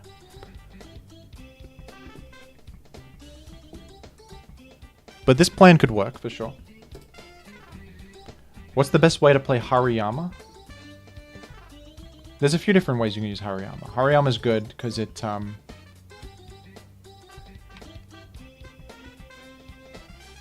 it's like half a Tyranitar check, and also it spreads knockoff It also matches up pretty nicely against Gengar, unlike other fighting types, because it doesn't get its attack nerfed by Will-O-Wisp because it has Guts. So, Hariyama benefits on teams that are mid to slow paced a lot because knockoff, removing their leftovers, that's going to be more valuable the longer the game goes because at more time they're going to lose leftovers health, right? So Hariyama is commonly seen on like Fortress teams because you make spikes in sand and you knock off all their leftovers and then racks up a lot of chip damage over time. You can also use Hariyama. It's been used on like these sort of mid-rangey Pyro spam, it's called, where you have a lot of paralysis users and then you run sort of slow, bulky attacking threats like Hariyama, sometimes Marowak, bulkier Tyranitar and Metagrosses, stuff like that. So you can use Hariyama on that kind of team. It's really good too. Knockoff is good on those teams as well, alongside like a lot of paralysis.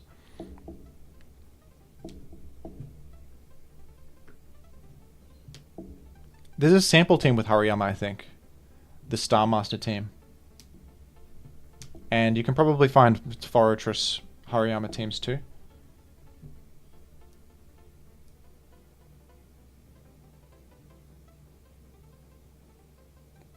Thank you, Jim, for the legendary birds video. You built a team with all three? That sounds crazy. That's going to be very weak to like rock.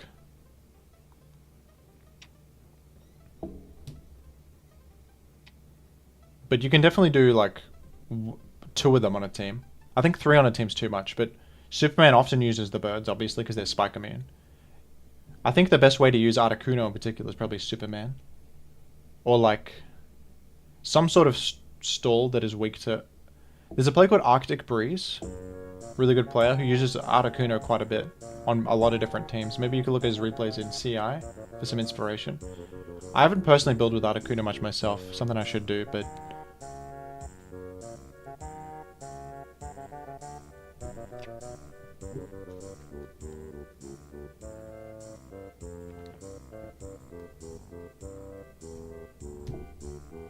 Does Venusaur have a good niche in Gen 3? Yes, it does. It's one of the only things in the game with Leech Seed, the others being like Celebi and Sceptile.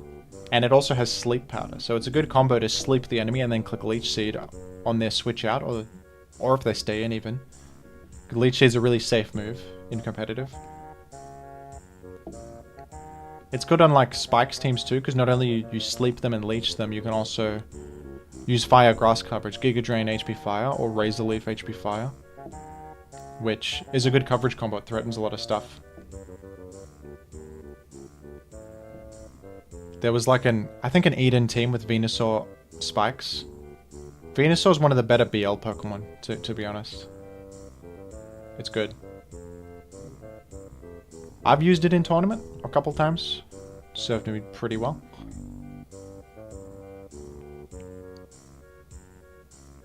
I thought that was a Star Master team, the Hariyama plus Marowak. Maybe there's also a linear curve one.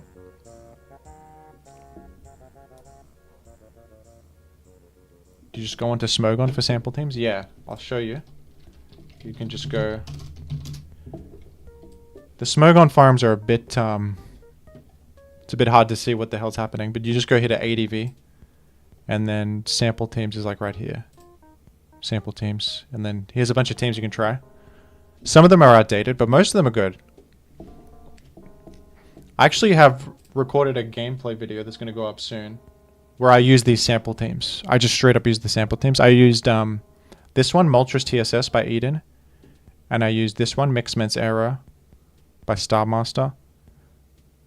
And I used this Vaporeon Hyper Offense too.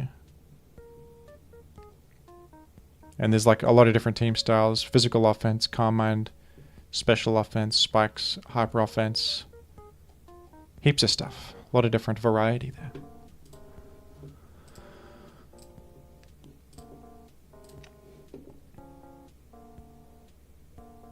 What do you guys want to see? Can I do a poll on YouTube? How do you do a poll? Any YouTube streamers know how to do a poll?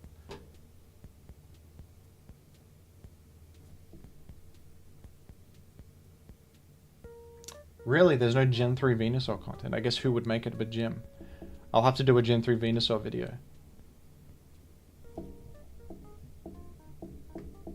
Is there a samp with Magneton and Dundra? There should be. I think there's a double trapping. I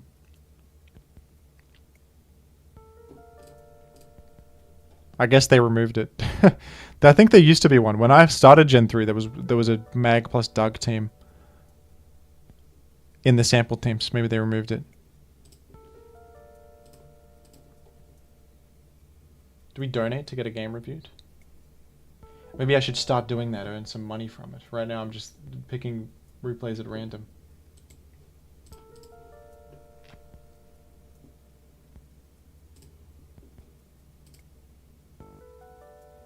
I'd like to do a poll here to see what gamers want to watch right now.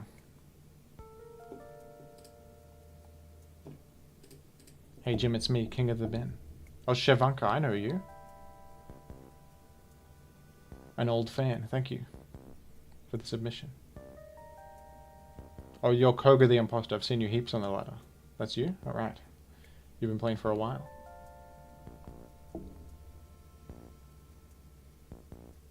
There's a Discord. What a hoot. That's so true. That's a hoot.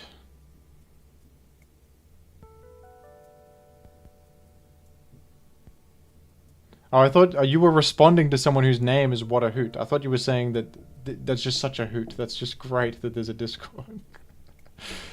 No, that person's name is What a Hoot, which is a great username. That's that's a great name.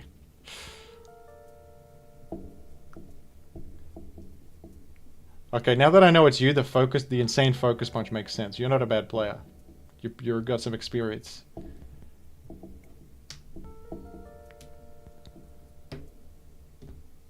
What a hoot, folks. What an absolute hoot.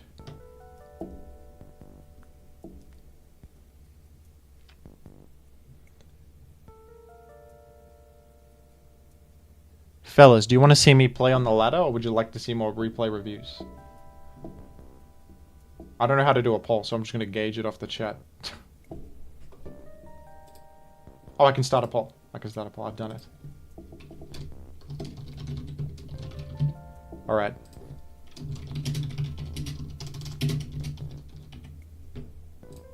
But you guys are all saying replays there. But I can do a poll also. We can get data. We get data. Our gaming is winning right now. It's close. It's neck and neck. 42. Oh. Everyone in chat's saying replays, but the results say gaming. 59% gaming.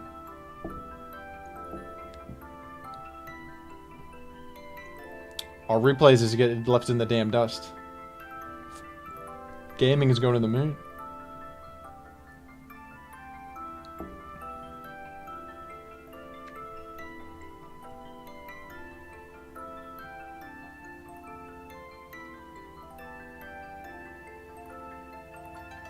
Gamers don't have time to type because you know what they're doing? They're gaming.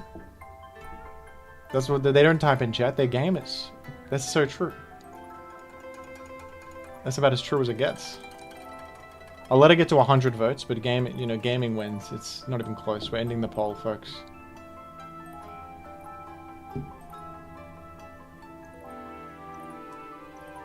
Well, someone just retracted their vote. We've got an indecisive gamer. Gaming wins with a 100 vote margin. Do you play a lot of Gen 9 these days? No, I don't. I'd like to return to some Gen 9 Ubers. I like that format. But Gen 9 OU, I'm not enjoying it, to be frank.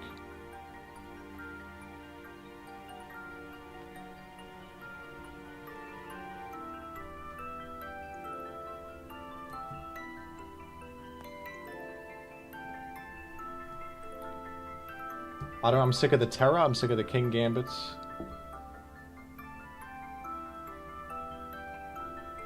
Can we submit teams for you to try?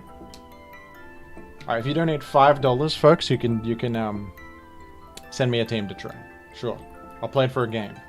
We'll do that. A spontaneous offer to the fans. You can take it or leave it. Alright, I'm gonna just queue with this team I was using in a gameplay vid the other day. This is one of the sample teams. This is just literally, you can use it right here. Mixment's Arrow by Star Master.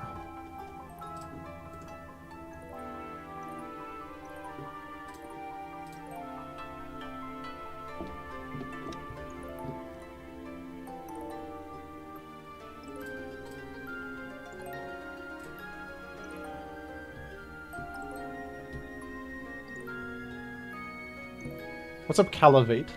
Calavate's a goody player, folks. What's this song from? It's from Gen 7, I think. Yeah, Pokemon Sun and Moon soundtrack. Is there a way to make Drag Mag work in Gen 3? Not in the same way it works in later gens, because Dragon is not physical. But you can support like Salamence and physical threats with Magneton in a similar way. Like Salamence, Gyarados, Snorlax, Metagross, those guys love Magneton. You eliminate the steel. And you go in with like rock types, flying types. Alright, we'll play around Fire move here. We'll T-Wave. Hey Jimmy, can you do an unpredictable Charizard build?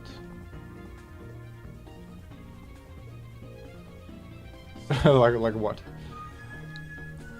I used Fire Ice Toxic beat up Charizard in a tournament once. And I've used that on the ladder a bit too. I suppose that's an unpredictable build. Because it lures in Salamence, which is nice.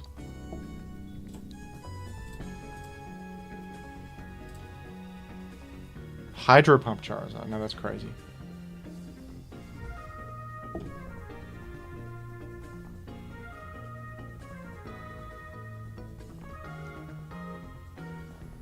I see a lot of people with the swimmer avatar. Does it have a hidden meaning? I don't think it does. I think it's just a popular choice. Honestly.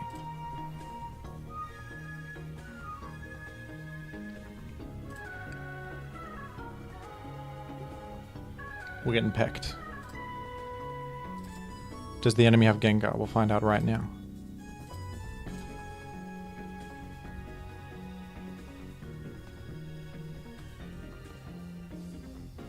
Alright, I'm gonna just go to Salamence. They don't have Toxic. We're getting good luck with the Paras.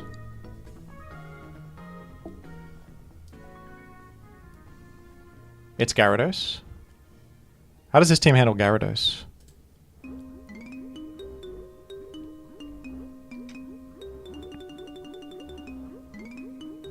I just go to Arrow here. And this is a great position. We're forcing Spike's chip, folks. Oh, they got Flygon there. Oh, it's Superman. It's Superman. It doesn't matter though, because they don't have spikes, so we're still okay. We're pushing Blissey at least. But this is interesting. Oh, sorry. So true. Sorry, 9-bit. It's gonna block the It's gonna block the URL, but you can send it to me in Discord. Just at me in Discord and say it's you. I'll get to it. Forgive the inconvenience there. I wonder if I can change that so people can send links. Thank you for the donation. Thank you very much. I'll change the text. You're so right.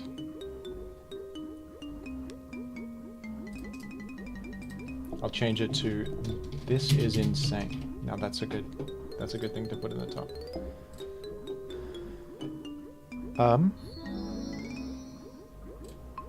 This is my $5 to have you play a team. I'm still figuring out how to post the poke paste URL without YouTube blocking it 1 second.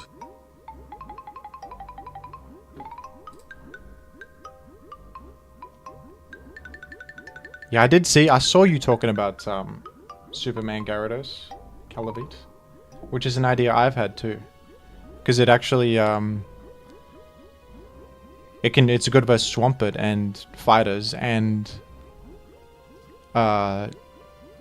waters a little bit too, right?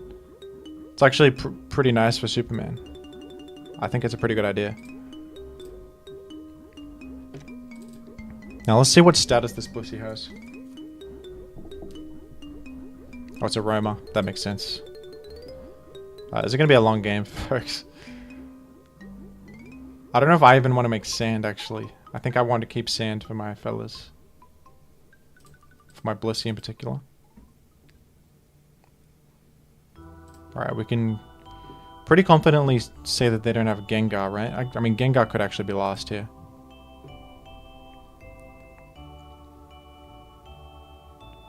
I don't think Calavite was using Dragon Breath on Flygon though. I feel like that's unlikely. I'm happy to Fire Punch here, to be honest.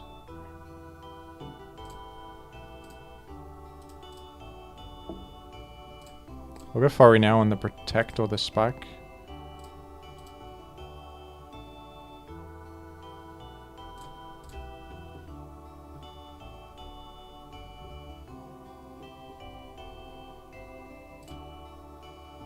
Go for the Dragon Claw. We don't know who's faster. Oh, I did crit there. HP Ice? Wow, that's HP Ice.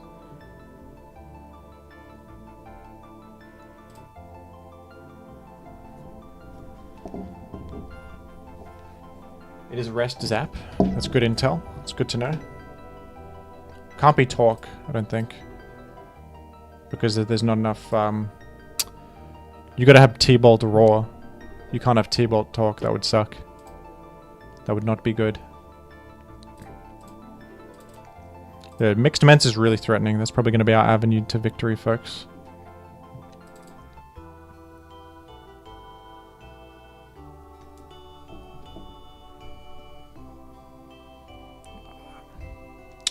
You could Brick Break or Dragon Claw.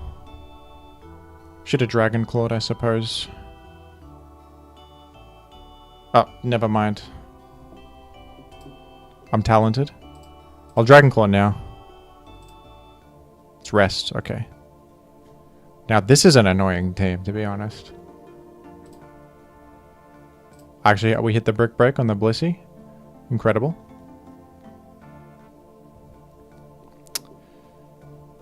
Okay, you probably can't fit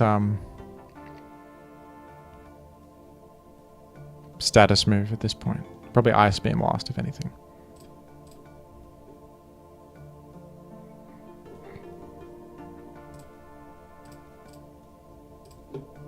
You wouldn't go Skarmory. I'll Toxic here. I wonder what type of Gyara will Terra into. Don't even say that.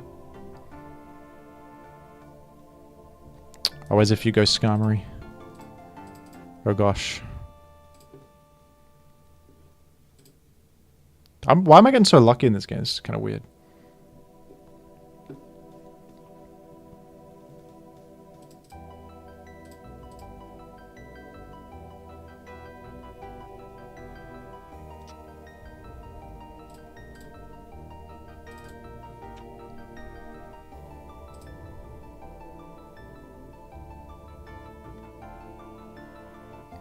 I think now I will make sand.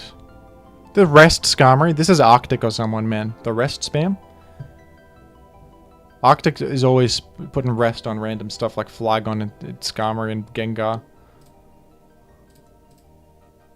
I'll check it out.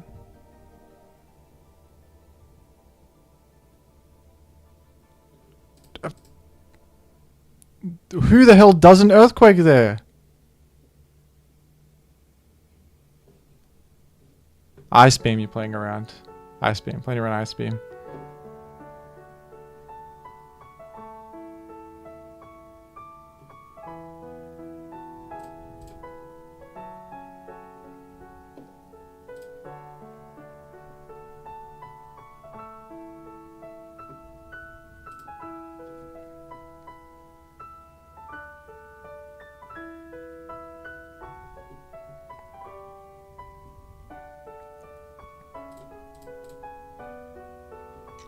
I guess that's why you're using Dragon Breath. You just parried my Jirachi.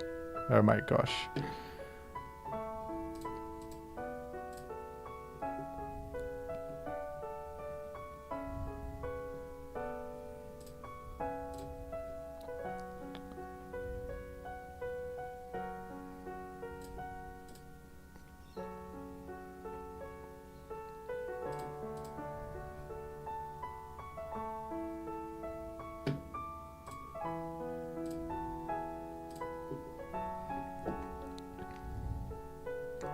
We're really relying on Salamence here to make progress, folks.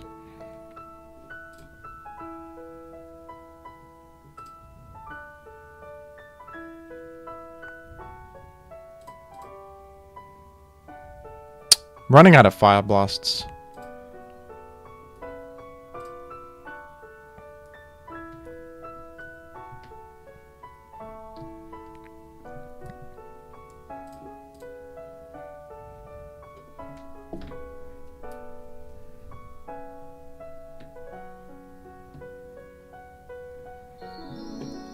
Hey, what's up, fella? How are you? Hi, Jimothy Cool. Hello. Thank you for the $3. That's awesome.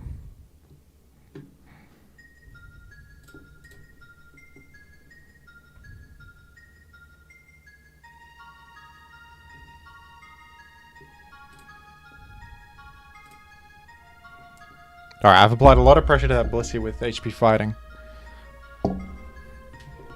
I'm gonna make a bold switch to Salamence right here. Oh, it's Arrow last. Okay, Blissey's now in a dangerous spot because it's dead to a lot.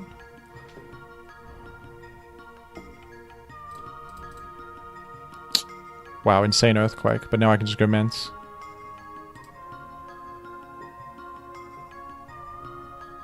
I would click Raw. Maybe we get Blissey in. Should I?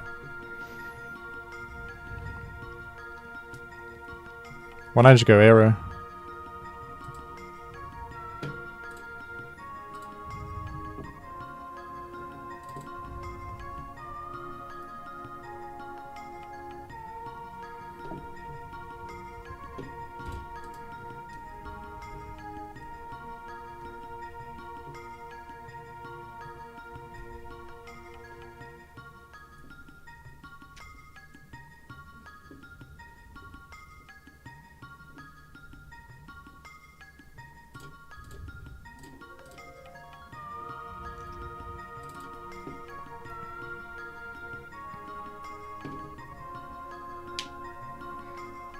So Dragon Claw's really good here.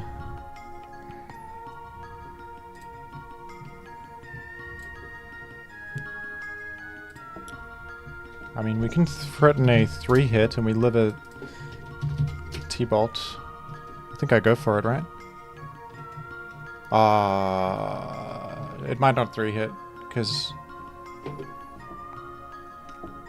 yeah, it actually is kind of unsafe. Who's this? You're someone insane. I thought about it, but I was like, no way. Now we can heal the Blissey.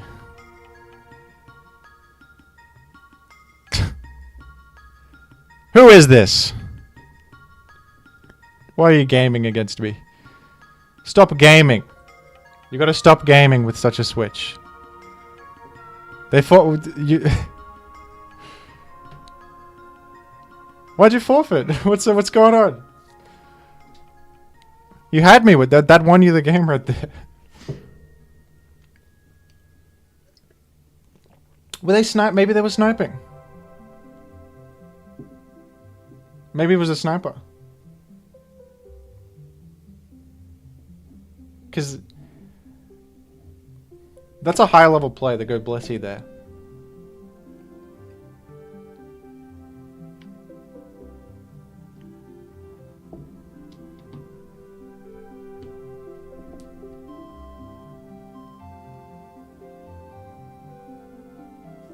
The Scum switch on Rachi was what? That's actually true.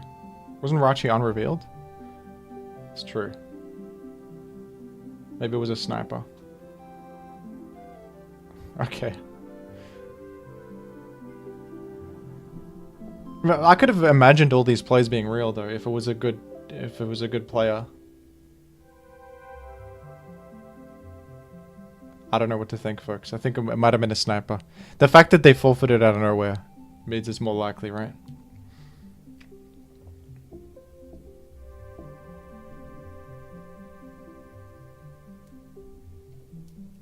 But then didn't I make a couple plays? Maybe they just wanted to make it look more realistic by letting me do some plays. Okay.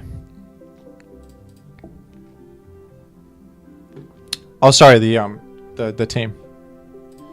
From...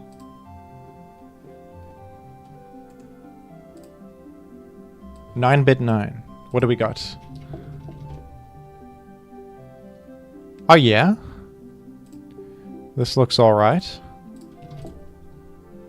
It's, well,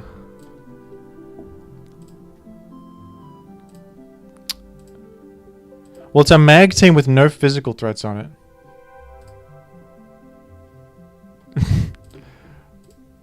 With a Carmine...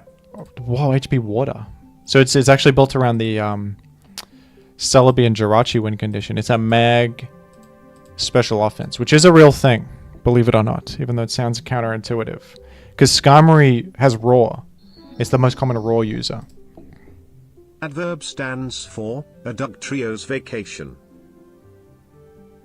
You're so right. A dog trio's vacation in ADV. The only tier where it's legal.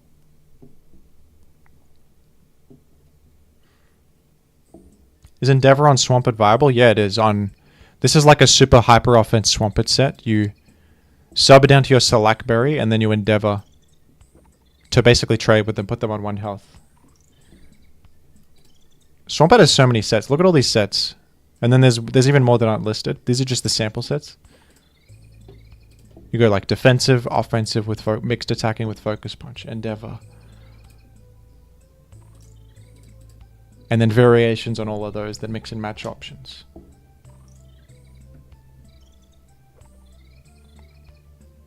Doesn't this team just lose to Celebi? Nah, you got Zapdos and your own Celebi and stuff. Okay, I'll queue with this. We'll see.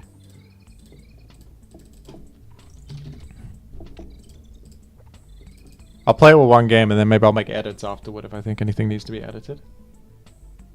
That donor was for a team? Yeah, it's, send on Discord, I guess. I'll figure out a better way to do this on the next stream. Sorry, it's a bit... it was literally a random idea I just had mid-stream.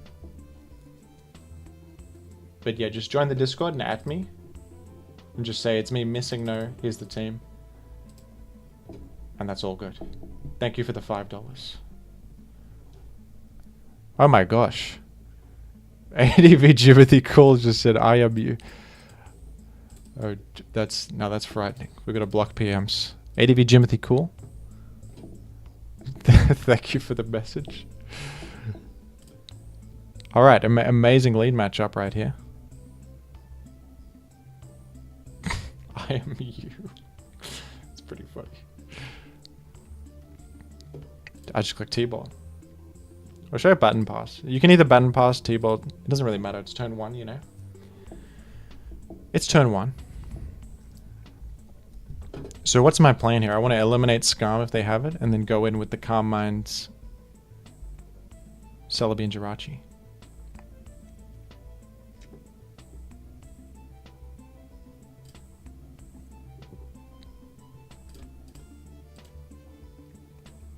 Oh my gosh, Regice hits so hard. That's crazy.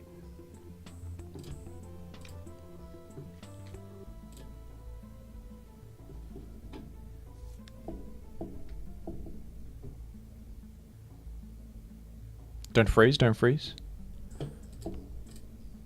I need to heal up. Porygon 2 is pretty important. If they have Doug, I'm screwed if I don't have my Porygon 2. We're almost screwed. Alright, let's go. Oh no, they T-waved that time. I lost the Jirachi, basically. Oh gosh. They didn't T-wave all that time.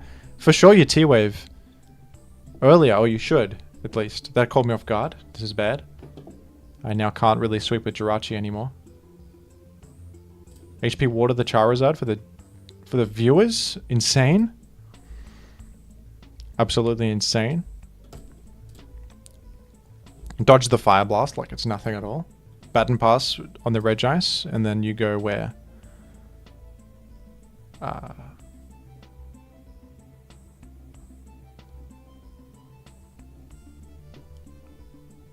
Probably... Endeavor Swampert might now be the win con. I actually think, I think you put Ice Beam here, not Raw. Because then you can use this as a win con, you Carmine Pass to it. Surf Ice Beam is better coverage.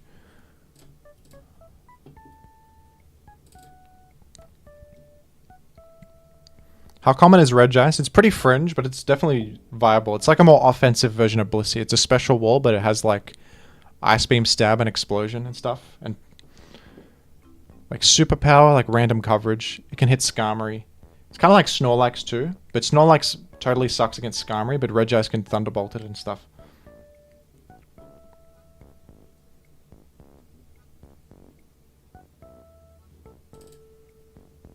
Wow, Baton passed precisely when you went Dog Trio. Let's see. If you Dog Gun die, I could just go Porygon 2 and trap you. Shouldn't I just do that? Well, I wonder if Swampet's better because I can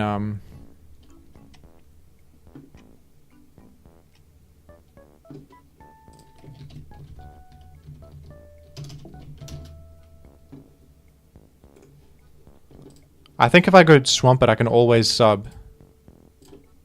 You Earthquake and I sub, unless you crit. I just did the calculations. Or you can exit also. I'll click Raw here. Insane Gaming. Click sub. In case you Earthquake me.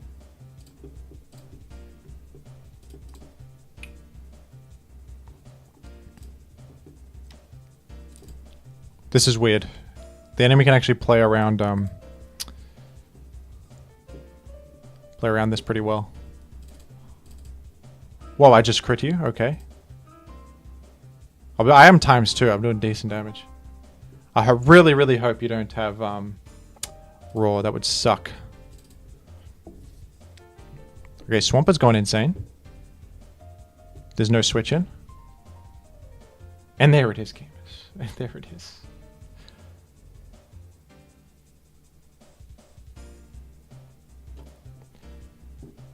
I'm blind on Gen 3. Is Baton Pass to deal with trapping? Not really.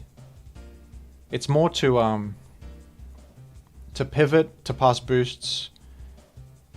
And unlike Jolteon, you can use it to deal with trapping. Because, you know, Jolteon versus Doug, you're faster than them and you can Baton Pass out.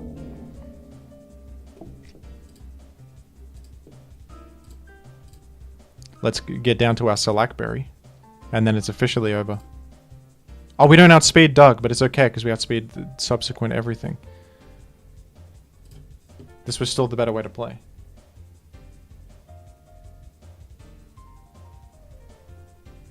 We're faster than this.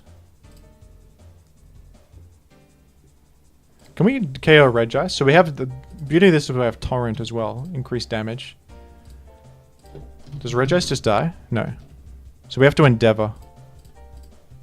But that's fine. Okay, we might lose to Tyranitar, to be honest. I think you should do T-Wave on this. It's useful.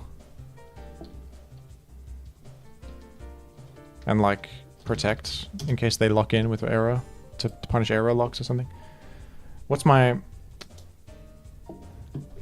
I think I should Leech Seed the Tyranitar is the best thing to do, actually.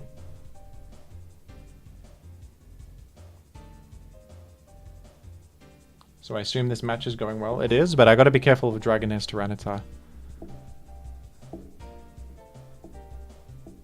So I'm gonna Leech Seed it, and then Porygon 2 should be able to 1v1 it after that.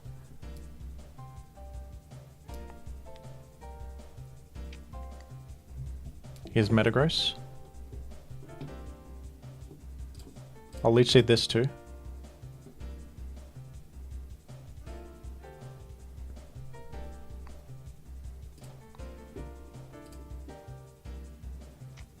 That's the beauty of sub on Magneton. You can actually sub Leech Seed if you trap Metagross like this. Look at this interaction.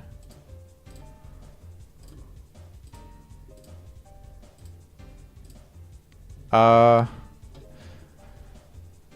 don't know if I want to have Magneton in against the Tyranitar. I want to have Celebi in, if possible.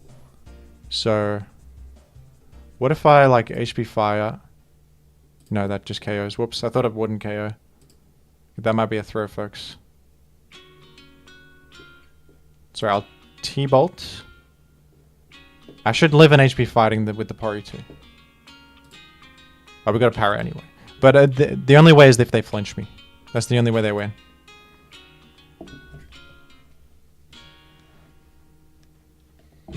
They have to flinch Porygon too.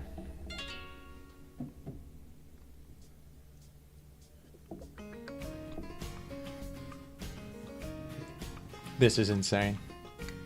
I win. I did it. That's a fun team. Pretty good team, honestly. I like it. Excuse me. We've got GG spam in the chat.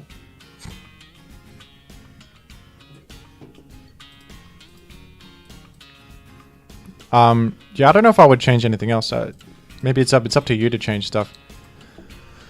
Really. This is a pretty decent... I mean, now I see the value of the leech plus the sub, actually, to beat Metagross 1v1 like that. So you could put sub back here. I do think you want T-Wave, though. I don't think Metal Sound is that useful, right? Maybe this last Pokemon, Suicune or something. But I think you actually... don't you match up great against Suicune, anyway? You shouldn't have much issues versus Suicune. Maybe Snorlax. Yeah, maybe you suck against Snorlax. Okay.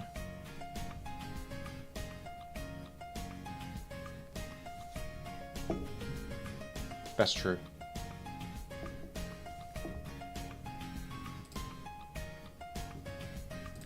Alright, I believe Missing No sent me a team.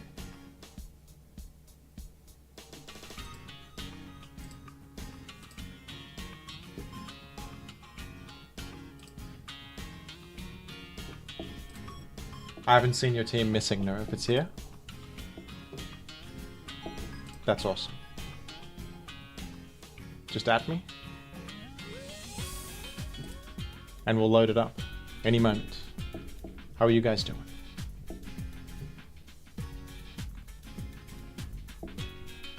How long have you been playing Gen 3 OU? I guess I've been maining Gen 3 OU for about 4 years. I started in like 2019. I first really got into it. But I had tried it in the past too.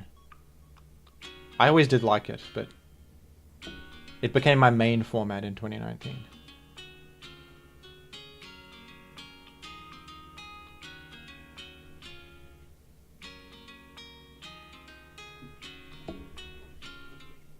Yeah, just send it on the server Missing No. There it is. What do we got? Salaman's Wish plus Hariyama team. Oh, this looks pretty solid to me. Let's take a look. So this is the kind of... someone was asking before, where does Hariyama fit? And I mentioned...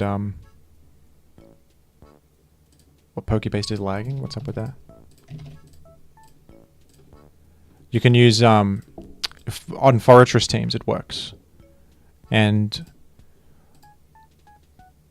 this is a nice team structure here. We've got the Wish Salamence, which supports Hariyama and Fortress, and these bulky Pokemon that can't heal themselves appreciate Wish support. Offensive Gengar. I suppose that can work, yeah. Sure.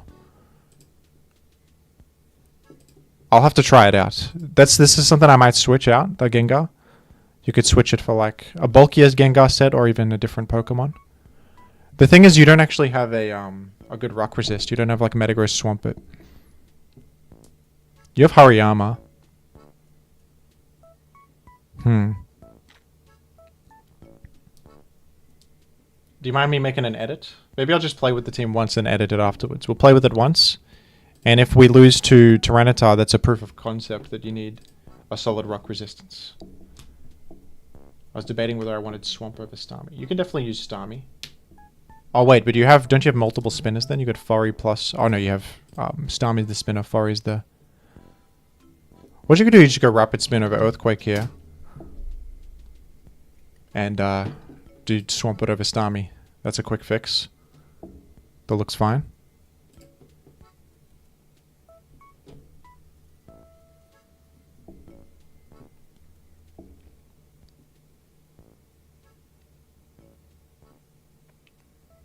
Or you could do Metagross. Metagross works here too. What's the advantage of Hariyama over Machamp? Hariyama has knockoff. Machamp does not. Knockoff is a great move. Alright. Missing, I know you said you're alright with this, so I'll just, I might just make this... Should you make this at Metagross, even? Because that makes you really good versus the, like, Aero and stuff. And you have Hariyama, which helps against, Tyranitar a little bit. You got Cross... I guess I'll keep Cross Chop. I prefer Brick Break, is more accurate. Well, I mean, this is just a standard bulky Metagross spread from Smogon. Which would probably be fine. We'll try this. Thick Fat is nice sometimes, yeah. Lets you come in against like Moltres.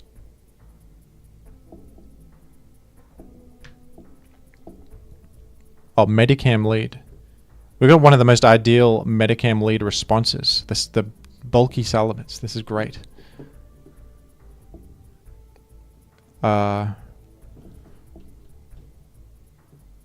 So I'm not sure how to respond to this. Should I just Dragon Claw it? Or go Gengar? Again, Gengar's dangerous. They could have Shadow Ball and other stuff.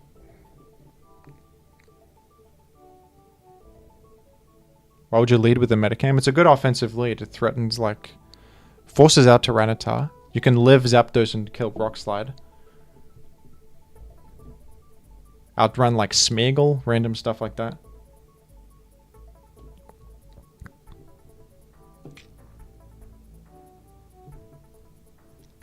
Now here's a problem. Your team doesn't have phasing. So Suicune is a huge threat. What if like you just run Raw here?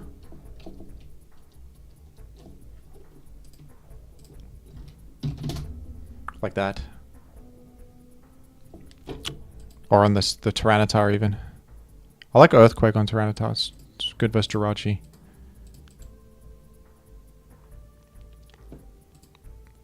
You can't put Whirlwind on Hariyama. Then you can just run a bulkier Hariyama overall. Which might be more solid here. But Hariyama can't really switch in against Suicune, right? You don't have Blissey either. Maybe you need Blissey, actually. I think you need Blissey. We'll do Blissey instead of Gengar. In my opinion. In my eyes. I think you want Blissey.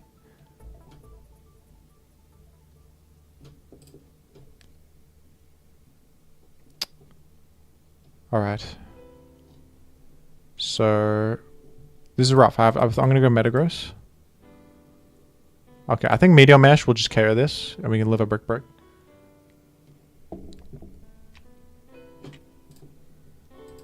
I think you actually do Toxic Blissey here. Because we have Wish support from Salamence. You could do Double Wish, maybe. Don't know if I love that. I might blow up on this, just to get rid of it. Seems positive to me. Go Salamence in case the Metacam comes in.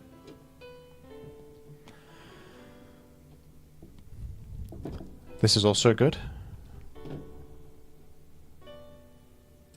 We'll go Yama. And I think I'll shoot out a knockoff. Which is nice against this Salamence. We've knocked off their choice... Oh, it's a choice band Salamence. That's interesting. So you want to go... We'll go Tyranitar on the HP Flying and then Gengar on the Earthquake. Or Brick Break, I guess, also. And then they're going to go back Snorlax, right? So I'll go Forretress. Oh, they went Magneton. Of all things, they went Magneton. What the hell? Oh, dear. And they crit. I would have been able to make a Spike. Wait, that's so unlucky. They didn't have HP Fire. That sucks. I could at least make a Spike. Uh-oh, folks. That ruined my life right there.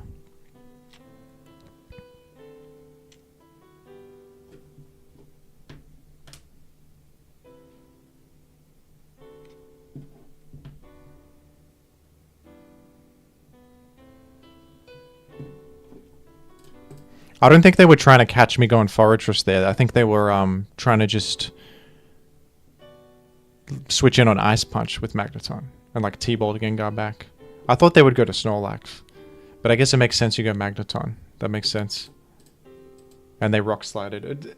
The thing is that I'm defensive, so I don't even mind taking that. I take less than 50, but they crit through my... That sucks.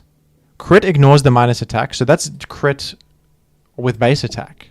It still doesn't KO. Full defense Salamence. That's unfortunate. And they're faster.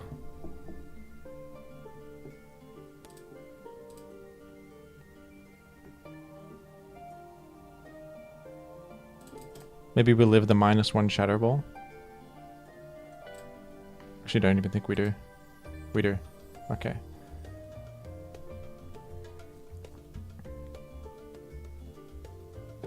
It's not really winnable anymore. We have to do, the thing is the full health Snorlax is such a problem. Gengar can maybe clean it up? Okay, not really. I have to freeze this anyway. And you have to mismash.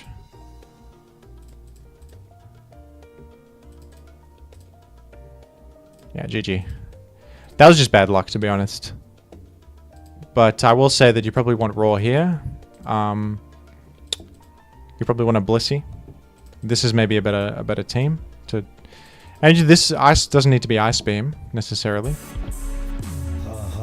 King of gamers, thank you.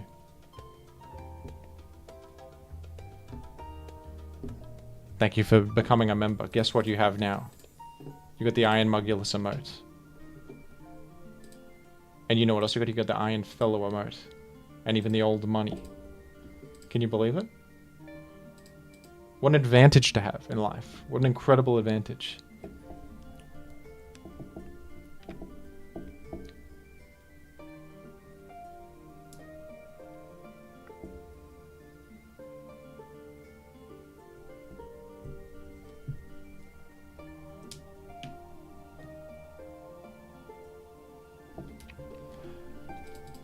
Yeah, I'll export that. I think that's a slightly better team.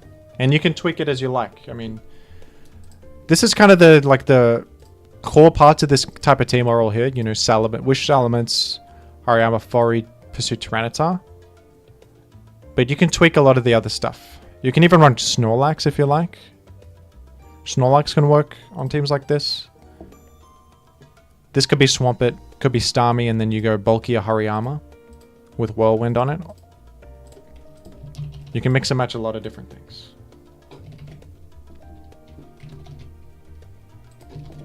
So I'll send you that, and you guys can you can try the team too if you like, and tweak it to your own benefit, to your own liking.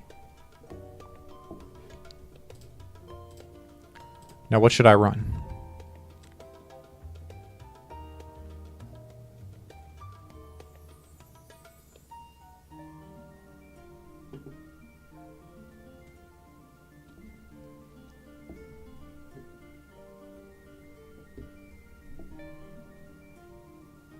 What's a good team here? Run Cradily. I might switch to a different account and try Cradily then. I don't want to use Cradily on the main, but I did build a Cradily team as a funny joke, really.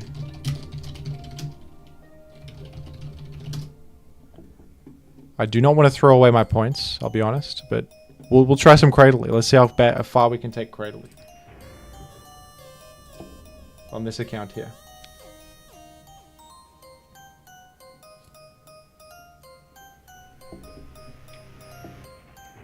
I don't think I click explode. I click explode. Magneton's gone.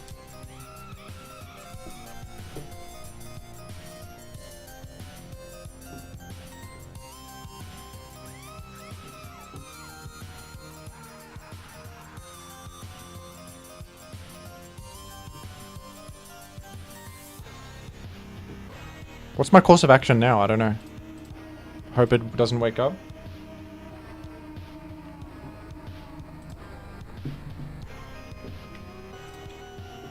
Oh, to save a team on PokePaste, you just do upload to PokePaste right here.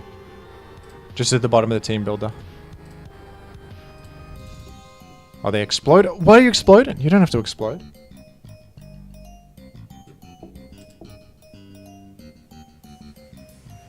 I don't even think Trick Room exists yet, nah. I don't think Trick Room is in Gen 3.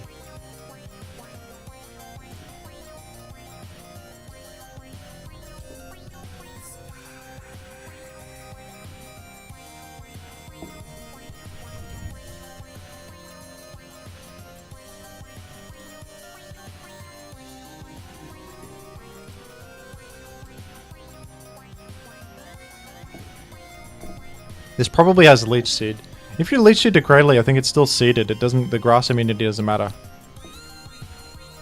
So I can't actually baton pass to thing. Oh, this can explode on me maybe. How much does Camera Up Explode do to... Let's assume like, I don't know, this set. It's a Umbreon to bad Umbreon with no defense, but +1 defense right now. Okay, if you explode, I live, so I'm gonna just spam curses.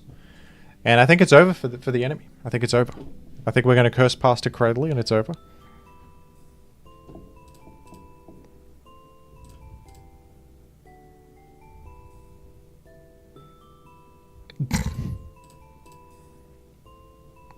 I live anything. Surely I live anything.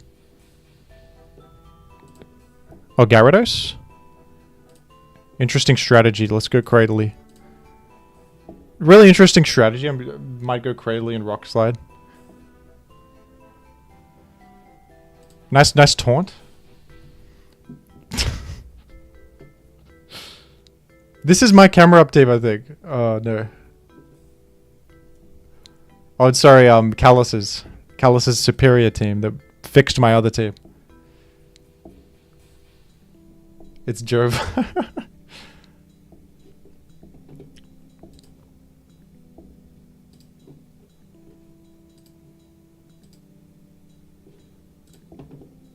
You're gonna Carmine up.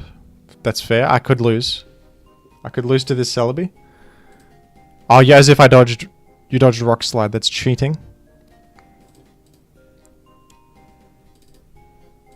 I'm gonna... Okay, I might lose to the last Porygon 2. No, I won't.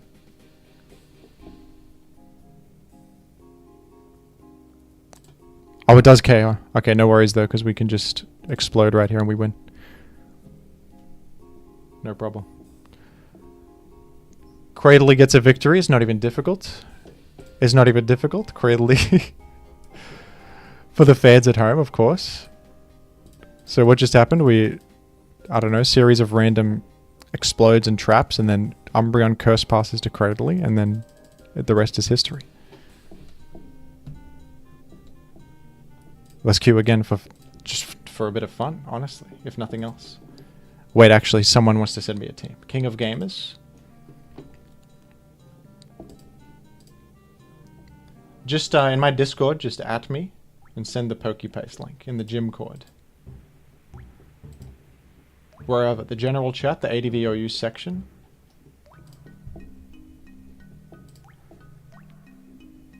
Anywhere you like, really. Where is paste of that? Don't use this. This is a crappy team. This is a comedy team. I guess if you want to use it for fun, go for it. But don't treat this as a serious team. I'll share it.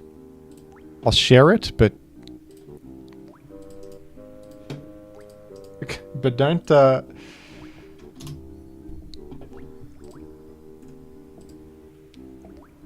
if you want to actually learn Gen 3, I wouldn't use that. This is not a good team. Do you stream on Twitch? I used to. I think YouTube's better for me because my audience is all on YouTube, so they can all see if I go live and stuff.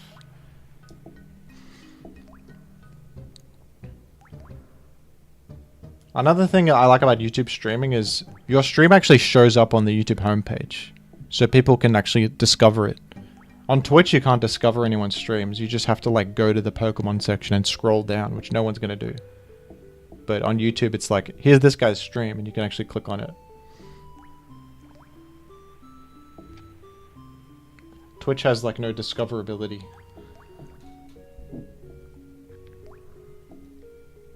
I don't want to learn, I just want to dilly-dally. Well, that's valid, isn't it? Enjoy Cradley responsibly, everybody, please.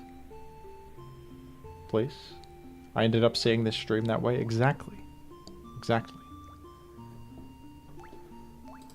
It's under Jew Burns.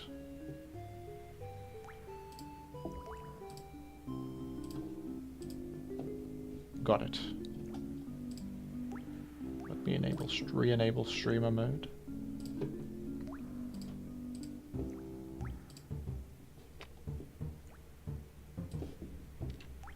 What do we got here, Jew Burns? Burns. Pokebase loading? What's up with that? I don't like when you skip to... It's a habit.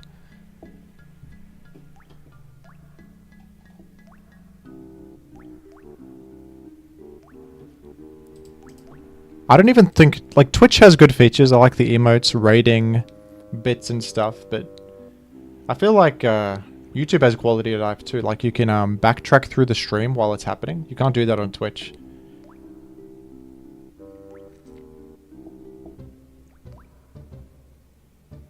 And Twitch plays ads all the time. Whenever I'm watching Twitch, I get ads constantly. On YouTube, you can at least, I have the ability to, I think, limit the amount of ads that play. Oh, thank you, Anthony Joseph, for becoming a member.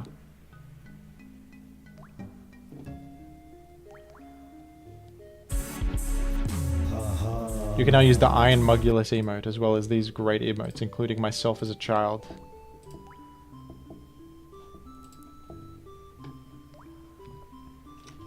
Alright, this is kind of a crazy team. But, so this is like a pretty standard looking team, you know, Skarmory, Tar, Claydol, Gengar. But then what's Steelix doing here? This is kind of crazy. And then, the Sub-Punch Shadow Ball Gengar, full attack. What kind of Tyranitar is that? Pursuit? This is, I don't even know how to evaluate this. I gotta try it in action. My hunch is that you're not going to have enough offensive output. You need, like... You need something here. To actually force progress with your spikes. You have the Gengar, but you're leaning a lot on the Gengar for that. You have a solid defensive core, I suppose, too. You got a Wish support, too. That's really good. That'll help Steelix and Claydol. I like Shadow Ball Claydol. The issue with Steelix is that it invites in Skarmory. Steelix is commonly used alongside Magneton in Gen 3.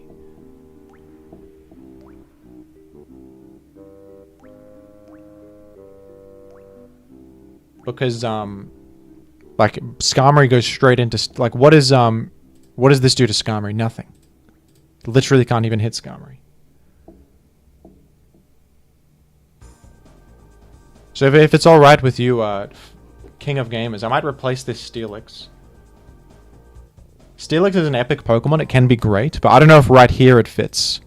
If you want to use this, you could probably make this work, this physical Sub-Punch guy. This is like got good surprise value. But the Steelix, I don't know if it fits. Maybe replace this with something that gives you a bit of offense, like a Zapdos maybe? A Salamence? Are you in the chat, King of Gamers? You're welcome to remove Steelix. It was the optional one. Perfect. My hunch is to just chuck Zapdos on, to be honest. But a Hariyama could work too, actually. But I want something that's faster, and has offensive output. I feel like Zapdos would work well. Zapdos also helps you versus mixed threats. And I wonder what Zapdos set you run. I think I would lead with the Zapdos too. And then...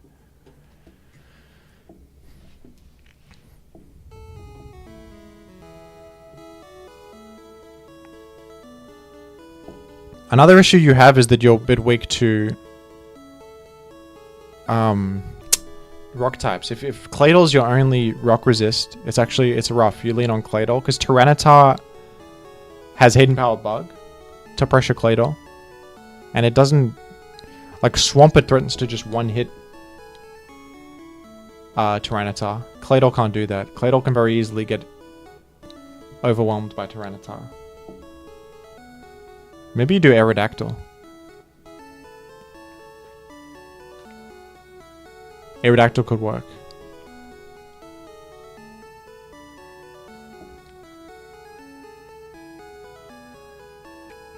Usually, my rule of thumb, sometimes you can break this rule, but usually I pick one of Gengar or Claydol. I don't put them both on a team often. Because Gengar helps you against spikes so much that spinning becomes less necessary. If you're running Claydol, you want to run something else that like benefits from spin, so that there's more synergy with Claydol. Or if you're running Gengar, you want to run either something that's spike immune or something more offensive, so that you can like keep up the pace. Take advantage of your spike immune threats that apply pressure.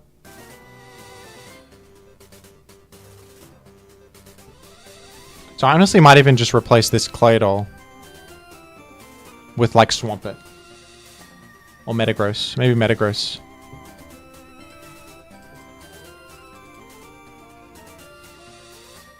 Probably Swampert actually. When you have 3 Spike-Immunes, I don't think you need a Spinner as much. And Pursuit Tyranitar, is that necessary? I would do Swampert, and then you can... Because Pursuit Tyranitar is good with Claydol. It depends what direction. You could actually... Do you want to keep Claydol and remove Gengar and do something else? You could do this and like, Oh, what set were you running? I'll keep your set that you were doing on the Claydol. Where's the team? Sorry. This one. This one.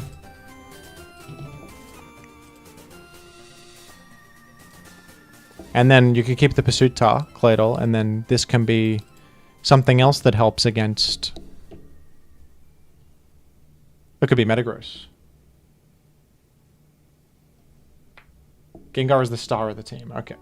So you'd rather cut the Claydol. So true.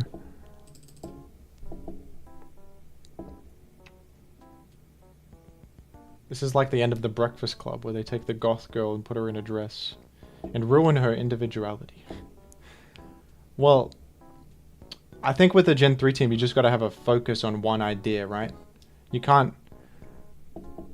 It's like that one team I saw the other day that had like Suicune and also like offensive stuff like Glalie. If you have like Bold, Rest, Suicune plus Glalie, that's a mismatch in plans because Glalie's hyper offense. Rest, Bold, Suicune is, you know, late game sort of defensive team. So you can't really like chuck 2 ideas on one team and just hope that it works. I think you have to have like a sense of everything working together.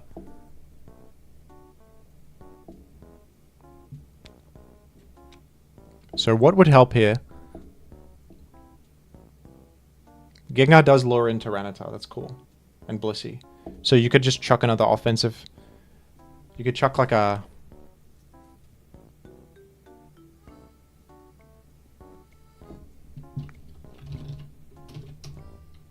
A Jirachi, I'm thinking, maybe? Probably like... It probably has to be Swampert, because you just need Rock Resist.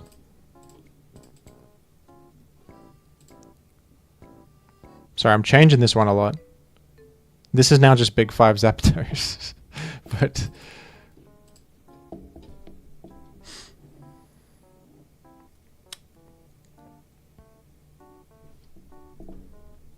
Alright, how about this? How about we try the team, your team first, in its original state, and then I will make some edits afterwards.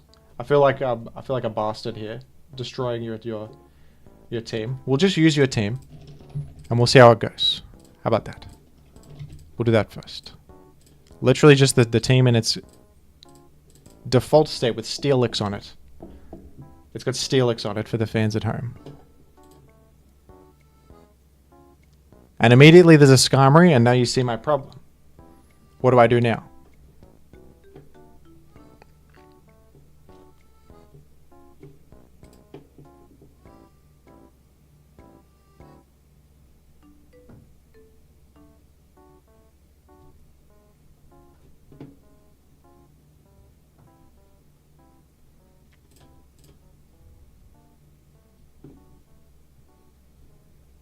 I think you go Scum and you just trade spikes and then you try to spin. That's probably the best way to go here.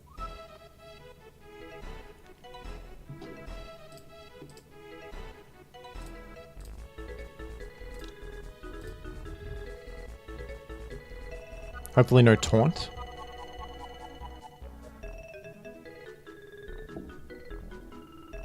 It's taunt.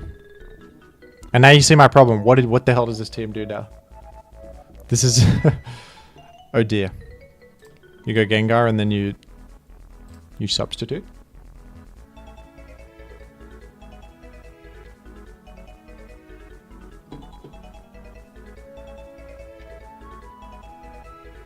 We could bait in a Blissey for sure.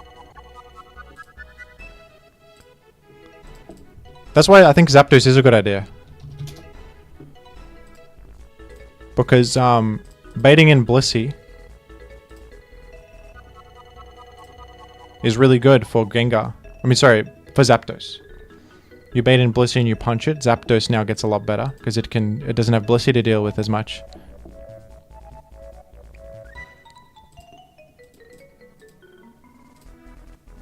Just fearlessly spiked. That's unfortunate. I thought they'd go Blissey.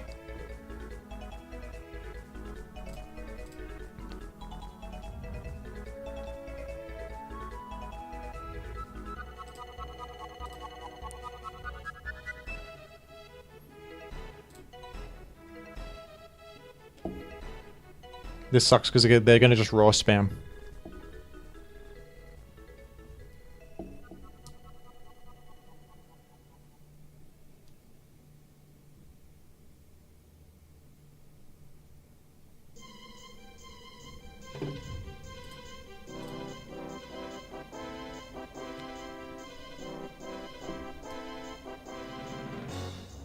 Alright, we took out Skarmory. There's 3 spikes, and we can spin eventually. Here's Doug. Now we can't trap Gengar. Hopefully they don't have Gengar.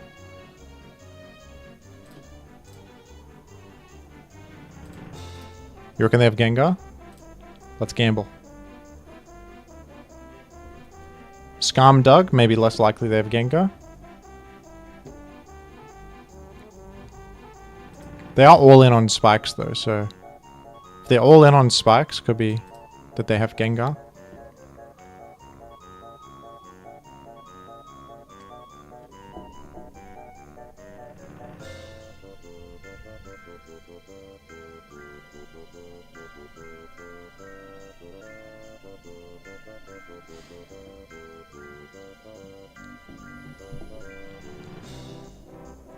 AB, thank you for the $5. I'll take a look after this.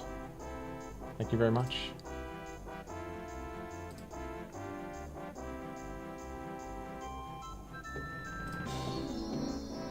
We did spin. We did it. We beat Skarmory. Team on Discord. That's insane. Okay, here's another issue. You suck against Swampert. What's the switch in? You're gonna get Hydro Pumped right here. We'll go Blissey once, then go Skarmory. Try to engineer a Toxic. Let's give it a go.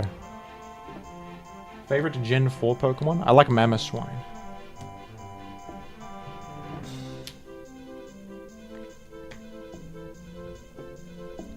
So then we'll bait him to either Earthquake or Punch, and then we'll go Skarmory.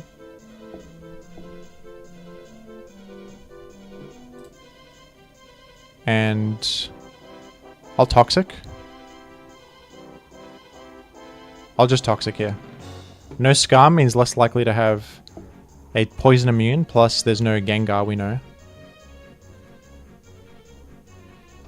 And we Toxic Zapdos. No, we didn't! Oh my gosh, give me a break. It's okay. This is what Steelix is for. It comes in on Zapdos.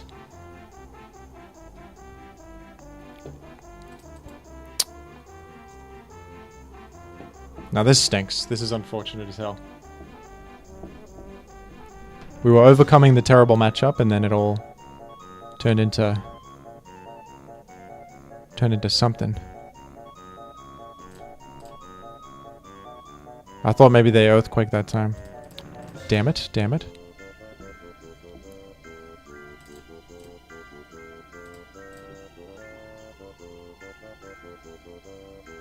It's okay.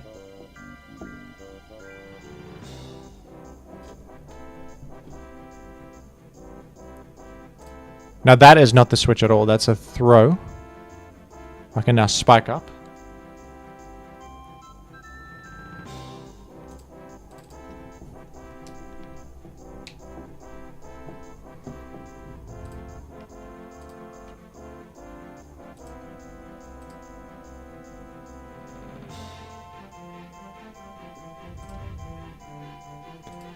I don't know what that Pokemon is, Burger. I know there's a Pokemon called Great Neck coming out. One of the best Pokemon of all time, for sure.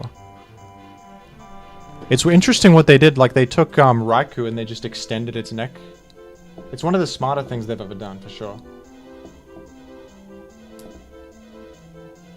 People always say like the new Pokemon aren't pushing boundaries, they're like behind the times, but then they do something like that and it's like, okay, these guys know what they're doing. They just made it Raikou, but its neck is longer. I think that like they're really on top of it with something like that. It's one of the like the most cutting edge things I've ever seen. It's extremely ahead of the curve. No one else is extending necks of things like that. It just doesn't happen anywhere else. It just doesn't happen.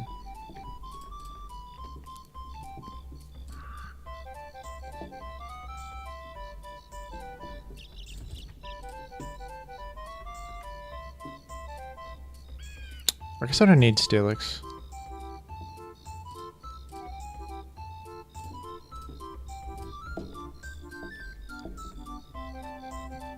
Just frightened of a focus punch there, you know?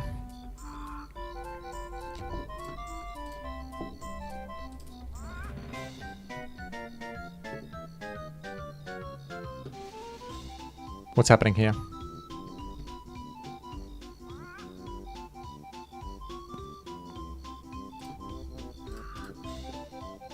I'm actually a gamer, beyond anything.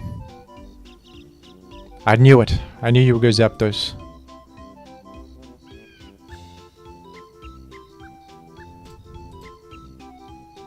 I'm one of the greatest gamers of all time, for sure. I can protect, just see what they have. If they have, if they have Toxic, I go Gengar and it's insane. T-Bolt, okay.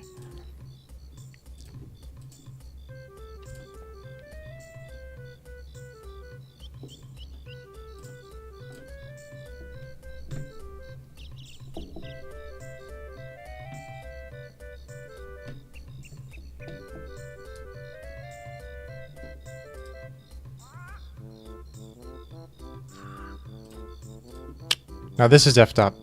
I actually might lose now. Carmine Blissey? Because I can't have a sub.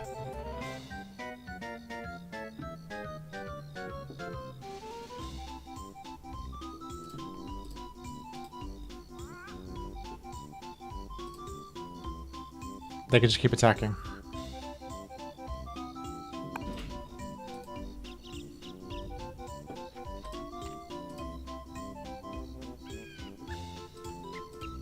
Oh my gosh.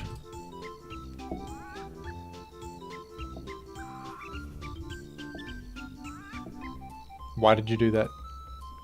You just soft-boiled it. If you just attack me in for... How do you know my set? Of course you don't know.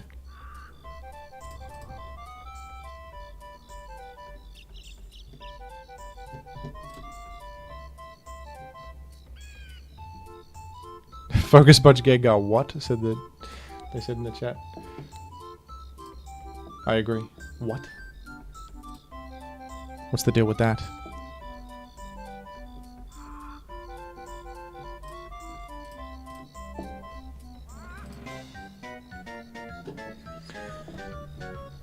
I think this is still unwinnable. Because the Blissey eventually heals and I'm meffed. Unless I... can Seismic Toss it.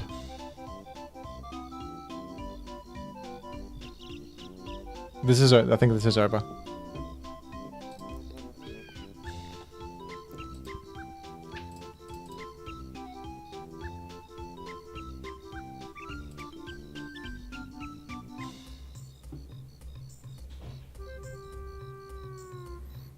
I don't think they'll ever heal, because if I sub-punch, it's just over. So I'm going to T-Bolt here to just chip it a bit. Maybe into range of toss, I have to hit the 50-50,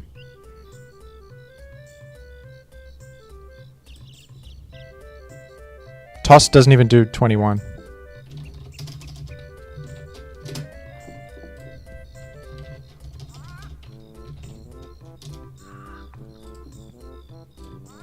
I have to Ice Beam Freeze.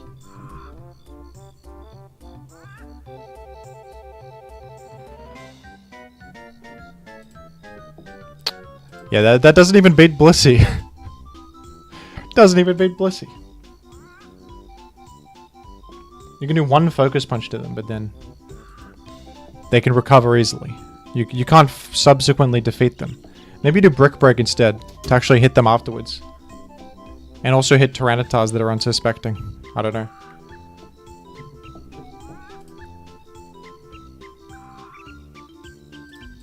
All good.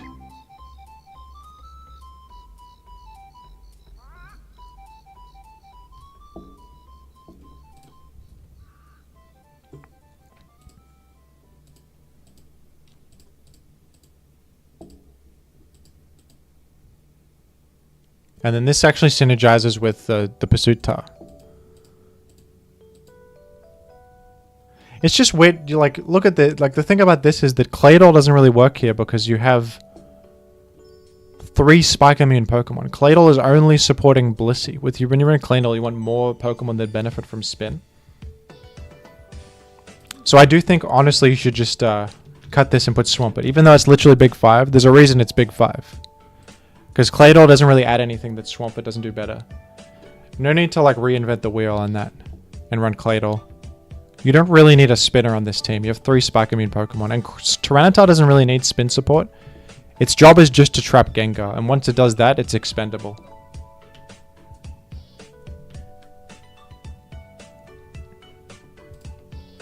So I guess I'd do like this. And this is still a weirdo. This is still a weirdo team. Don't get it twisted.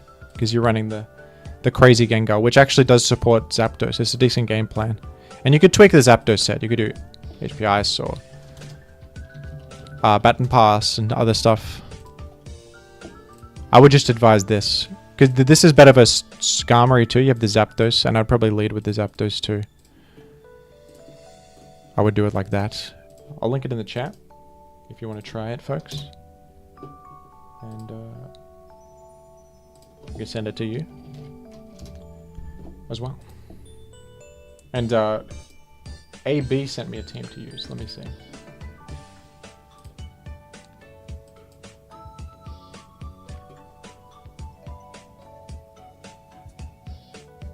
Where did you send that?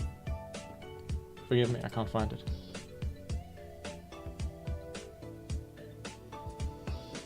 You have to forgive me. It's nowhere to be seen.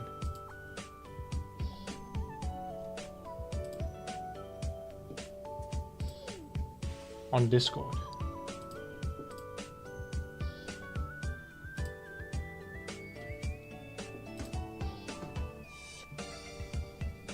You'll have to be more specific.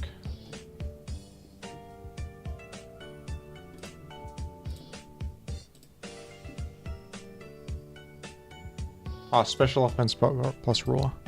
Here it is. Okay. Thank you for the submission and thank you for the donation. I appreciate it. I really do. So what have we got here? Skarmory.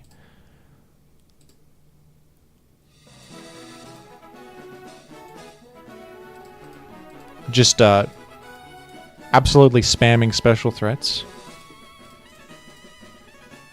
I guess eventually Blissey's going to lose to these. What if it... Shouldn't he just do sub-CM Jirachi? That way, this can 1v1 Blissey. I don't know if this really needs Wish support. I think Wish support...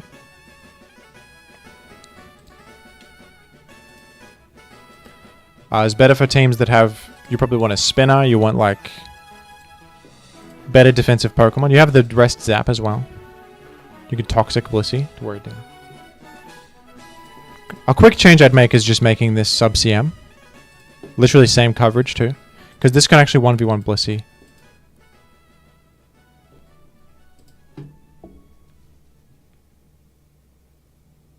I wonder what else you could do. I guess I'll just run it like this. We'll keep it... We'll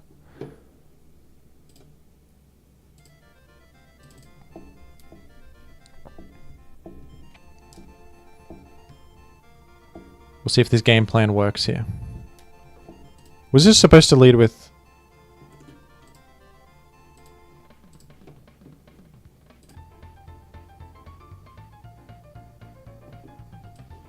with Skarmory? It was. How did I change this? Oh, I'm queuing with the wrong team. Whoops. I'll forfeit that. That's fine. Forgive me. This is the team.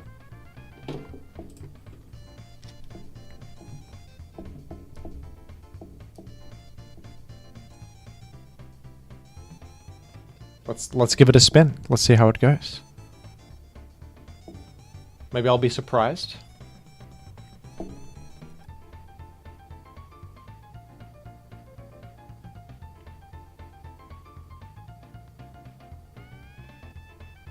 We have a Claydol lead.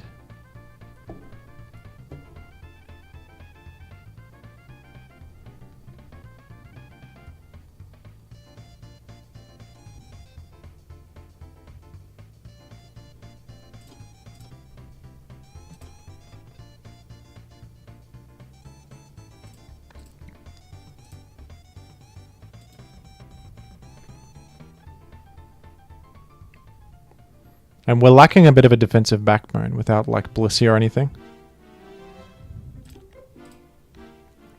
I think I will just T-bolt this. I am rest zap, so we have a decent bulk. So I can take these Thunderbolts and trade with the mag, which is great because now Skarmory can freely spike.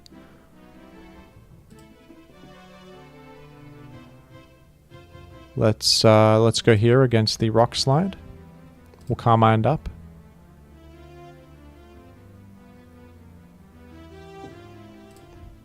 And you can sub against this.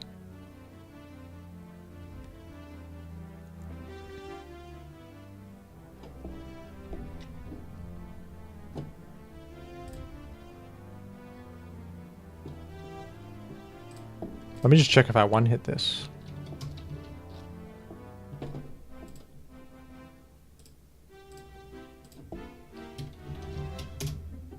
Not quite, so I'll Carmine once again. To one-hit it.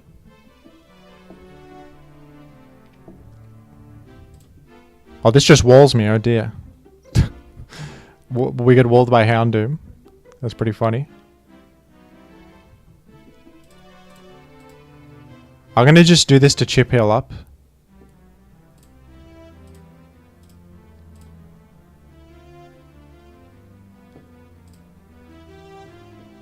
Okay, actually, what if you have, I don't want to give you Flash Fire, though.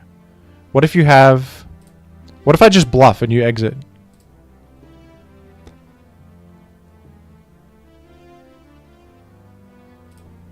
Play around Will-O-Wisp. I don't think that you... Yeah, I think it's Flash Fire. I don't want to play into Flash Fire. Go HP Grass this. That was a surprising stay.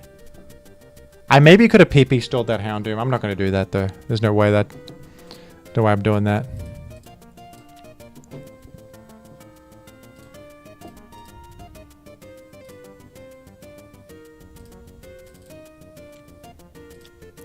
This is why substitute Lychee Berry Arrow kind of sucks sometimes. It does like nothing to Skarmory, so you can just sit here and farm it.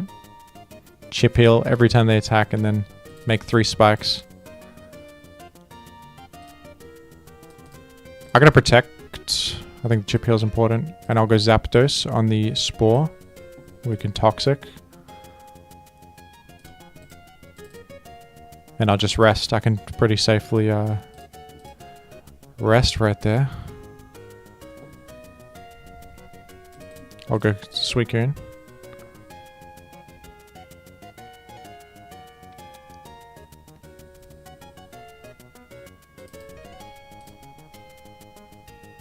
Now he can't Spore.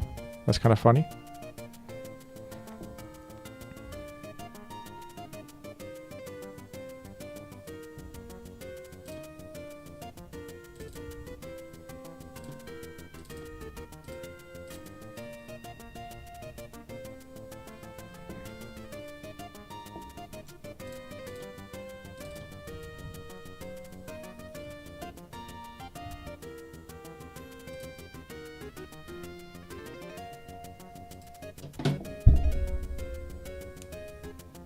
Thank you, Filthy Cubone. I'll take a look in a moment.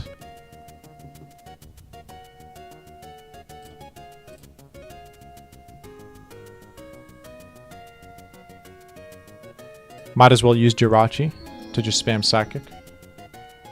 I ripped a Chansey team from Linear that is kinda fun. That's a victory. Didn't know if you could take a look at it and see how to maybe improve it. I'll take a look. Chansey team from Linear. Interesting. Chansey is literally worse than Blissey, but sometimes you can run Blissey plus Chansey as like a double special wall thing, which can be good against special offense because they eliminate Blissey, but then you also have Chansey, so they get destroyed. So on this team, I think I would do... Maybe you can run like a red Jice or something. Just a special switch in.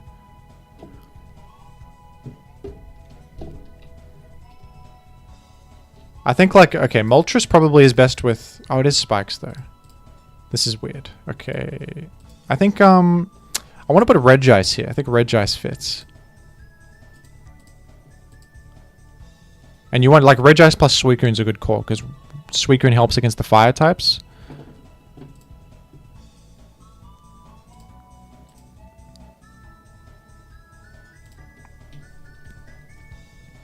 I think you do red Jice instead of Zapdos because red Jice is more fast paced.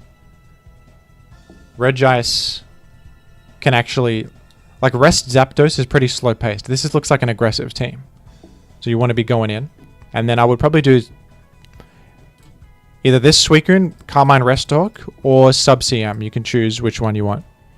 So if you press import, you can actually just import sample sets, which are a good place to start. I use this all the time. Yeah, like Carmine Surf Rest Talk is a really good option here because it just can actually immediately threaten stuff, while Rest Suicune is really slow, and this is an aggressive team. Or you do Sub-CM, which can actually 1v1, or at least apply pressure to Blissey.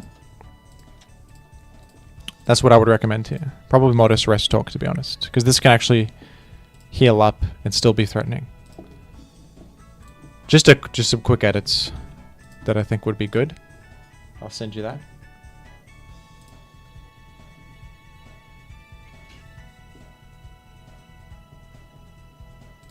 Feel free to tweak it as you go.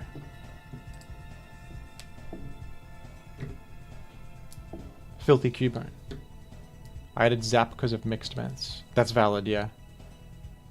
But Suicune solo versus mixed. Suicune's pretty good versus mixed vents.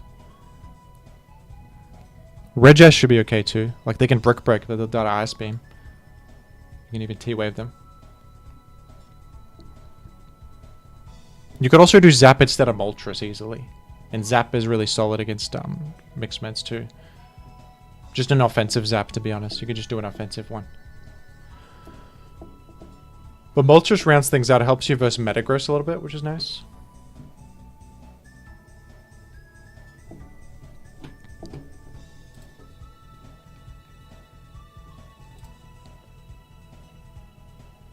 Alright, my Discord's getting spammed. Sorry, Discord users. You're getting spammed with people here.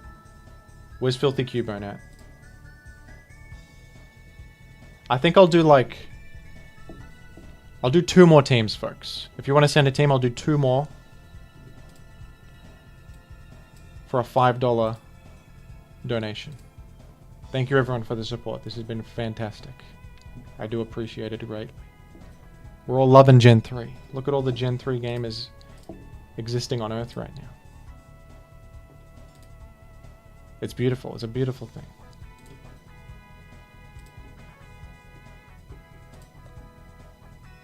Oh, there's Filthy Cubone. I have so many tabs with so many teams from so many people. How good is that?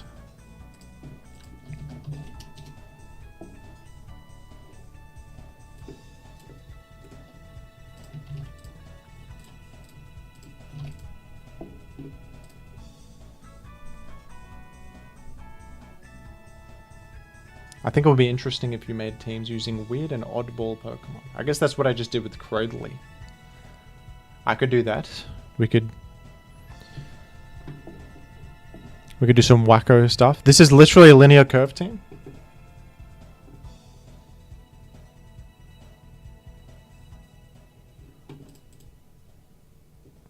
I don't know if can I even say that I would improve a linear curve team? Linear curve's the GOAT. But I'll just try this. Let's just try it. Linear curve is weird. He runs stuff no one else ever ran. And like I don't really like Fori lead. I don't like Chansey either. Chansey is basically second Blissey. Blissey at home, folks. Cooler Blissey, exactly. It's just Blissey, but worse. But then you can run 2 of them.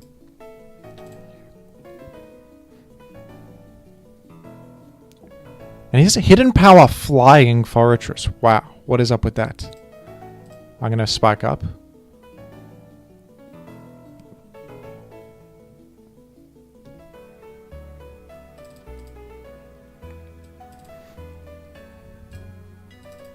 I think I'll Ice Beam just because I feel like you're going to switch out.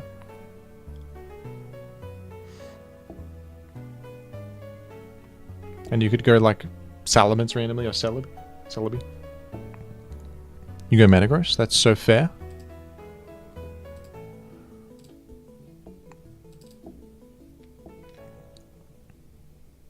Yeah, Linear Curve is a Gen 3 player.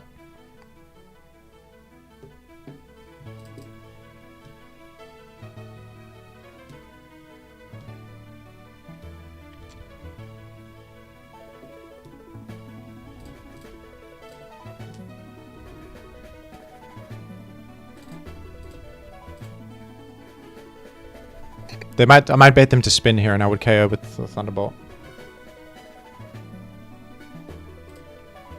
They didn't, but I'm happy with this too because I keep the spike up. We keep pressure up.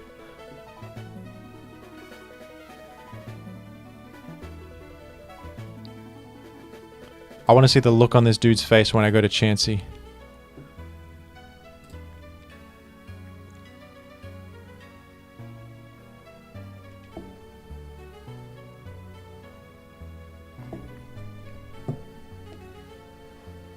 Nice. We get a decent chip on Metagross here with Thunderbolt. 25. That's so respectable. It's extremely respectable. It's interesting because I might get exploded, but I'm just going to risk it. I'll just click Surf. You're banned? I don't think it's banned damage. Doesn't look like it. We'll do like 30-ish. I guess I'll protect. I didn't do it. That's okay. I can Toxic this. Because I have Refresh on this Swampert, so I don't get owned by enemy Toxic, as Swampert usually does. And you can spam Surf. And nothing loves coming on Surf, does it? I could Toxic this time. Hit the Starmie. Insane. Absolutely insane, folks. I'm hardcore gaming beyond anything. We're going to protect this time. It's just that easy. You know an exploit's happening. You know. That's a GG. Chansey never even came on the field, though. Honestly, this is a genius team. I'm going to just say, this is genius. I think this is really smart. This is going to have some holes. It looks really bad versus Heracross. That's why he's using HP Flying Furry. He's too smart for even me. I'm just like, oh, it's weak to Heracross. Haha, get owned. Whoever uses Hidden Power Flying Fortress, only Linear Curve could ever conceive of such a thing. I'm not going to make any changes to that. I don't know what I would even do. Linear Curve has used crazy stuff like Miltank. Just weird sets on standard stuff like Yawn, Focus Punch, Likes. I saw him use once. A lot of cool stuff.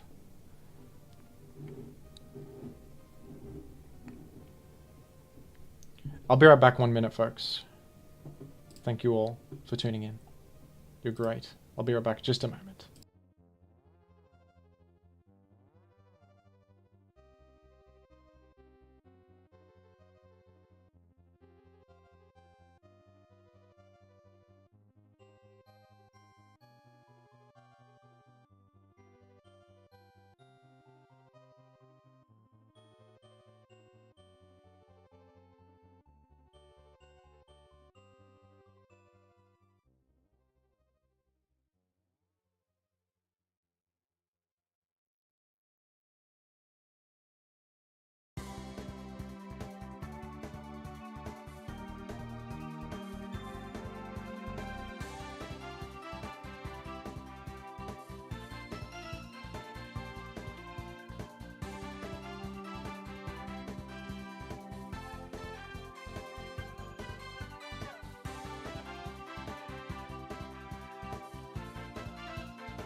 This is absolutely insane. It's me, Jimothy. I'm here. I'm here and everyone's here, really. Oh, Mangosteen Killer. Hello. Hi Mr. Jimothy Cool, could you review this team please? It's an Articuno Superman team. It's struggling versus Starmie and Endgame Suicune. No worries, you can't send links on YouTube, Mangosteen. Thank you very much for the 6 SGD. I don't know what currency that is. Singaporean dollars? Is that what that is? I don't even know. But I appreciate it nonetheless. Send it to me on Discord if you can. Or what you can do is put the code at the end of the poker paste in the chat, like, or maybe that's considered spam. I think that didn't work before either. Yeah, I'll look at my Discord link here.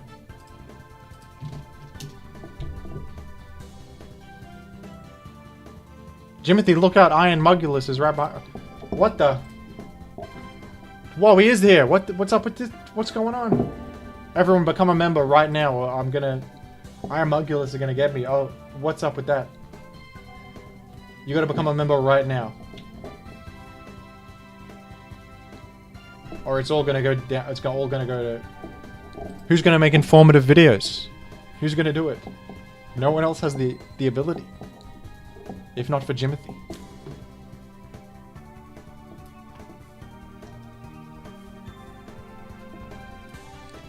Pasted as Earl Grey. Thank you very much. Articuno Superman we got. I saw a Charizard in my peripheral vision. Immediately I'm feeling like... I don't know if the Charizard fits. Charizard is a very offensive Pokemon. I don't know. This is a more defensive type of team. So I think that... Yeah, you're going to be bad versus Starmie here, for sure. You want... Honestly, you want, like... You probably want Blissey. And then you're going to have problems with Metagross, is the thing. No, but I like Charizard. You can use Charizard, but I think you got to use it on the right team. Thank you. You just saved us from Iron Mug. You just saved everybody. Clant in the chat. Plus, on top of that, you got the Iron Mug. You turned him into an emote that you can use for your own amusement. Now he's been subdued. Look at that. No one can... He can't hurt anyone. He's just an emote in my chat. He can't do anything. An Iron Fellow has just been reduced to nothing. Or just a little pixel on the screen. It's pathetic, really. If you become a member, you can just use Iron Mugulus as a joke in the chat. And won't that will taunt Iron Mugulus and therefore reduce his power, of course. So I urge you all to become a member. It used to be Moltres, but I figured they were swap-outable. Moltres is a much better fit on Superman because it's bulkier and it spreads status and it could stick around longer and it appreciates like wish support. 9bit9, thank you for becoming a member. Iron Mugulus is in shambles right now. Iron Mugulus has no recourse. On Spike's teams, Charizard and Moltres are interchangeable for sure. Because Charizard has the bit more speed, directly threatens Blissey. Moltres, more bulk, has Wisp, has Roar. That's the trade-off. And on Superman, Moltres is way better, I think. And right here, I think I would actually cut Gengar for a stronger defensive Pokemon. I would actually just go with Jirachi, Wish Jirachi. Which will help you a lot versus...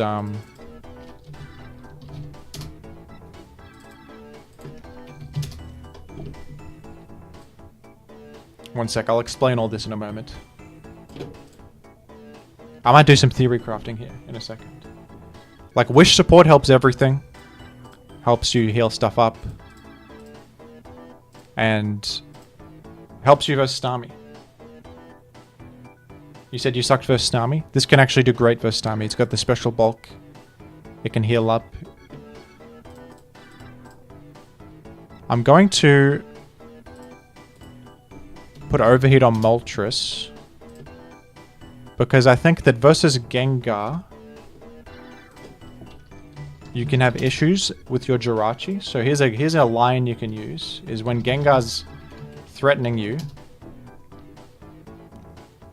with a Will-O-Wisp, you can go to Moltres and click Overheat, and they're in big trouble. Overheat's doing huge damage, likely killing after Sand.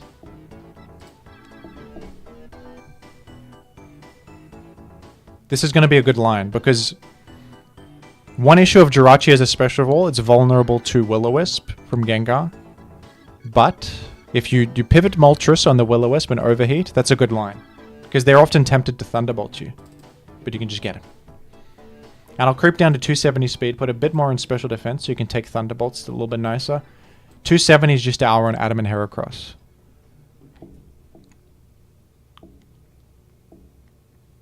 Have we seen Iron Chungulus? I think Iron Chungulus does exist. But that's... You guys aren't ready for that yet. But your kids are going to love it.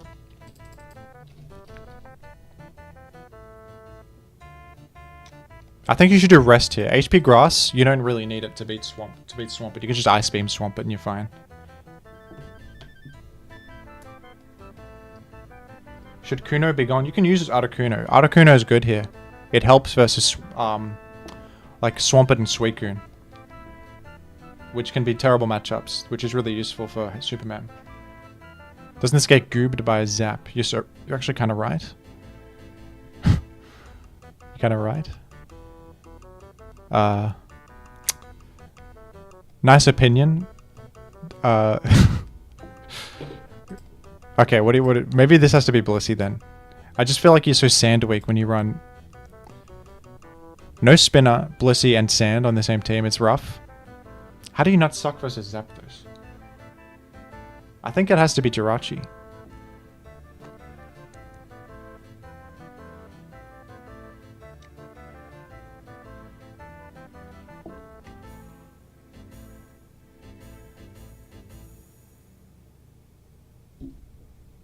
Maybe Moltres, maybe Moltres can go. Ice Punch Jirachi. It's not great on a defensive set. You want, like, the Fire Punch is really nice because it not only threatens Skarmory and Forretress, it also, you can use it to get burn. Because, it's a 20% burn chance because you have Serene Grace, which is really high. Ice Punch could be alright, but, like, you can actually just Body Slam Zap and that also just cripples them a lot. You don't have issues with actually crippling Zap if you can get it in. I worry, the issue is, like, you're leaning on Jirachi a lot. You're leaning on Jirachi against Starmie and against Zap. And, like, not Suicune as much, because you have Articuno. But a lot of different stuff.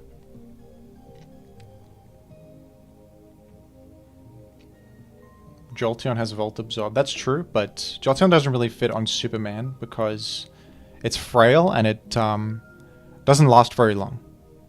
And it's weak to spikes. Jolteon works more on super aggressive teams. Because it's fast, it's threatening, and it can pivot into electric moves. So it can enter the field nicely and just threaten stuff. Some players have experimented with Jolteon on bulky teams, but I think here it wouldn't work. Especially on Superman, it doesn't really work. Fun fact, I actually used Sceptile on my... I was doing a challenge, though, where I have to use 3 Pokemon below OU on a team. I did use Sceptile, because it's like one of the only BL Pokemon that helps against electric types and is a fast special threat. So it, with like Calm Mind Pass, you can Calm Mind Pass to Sceptile, and it's pretty good as like a late game cleaner. Sceptile also has Pursuit, which is kind of cool.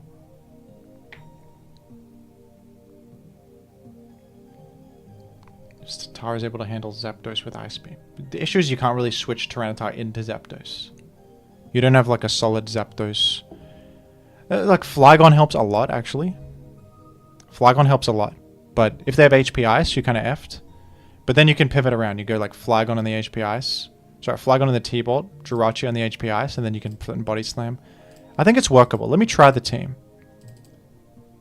Let me just try it.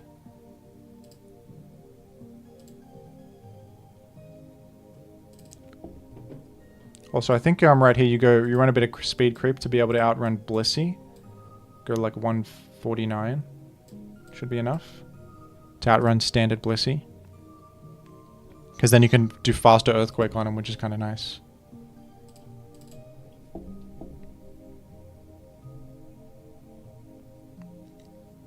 We'll try this out.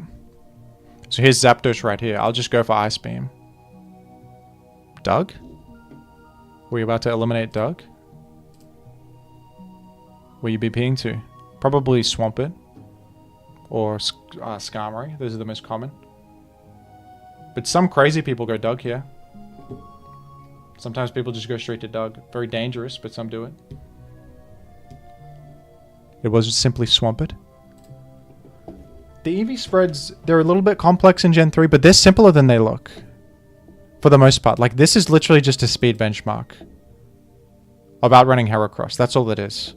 And then the rest you just dump. This 40 special defense doesn't do anything in particular. It's just I have spare EVs, you know? So there's no reason to go max speed if you can outrun everything you need to, and then you just dump the rest in, like, health or whatever. Most of the time, that's all it is. So here's where Articuno comes in.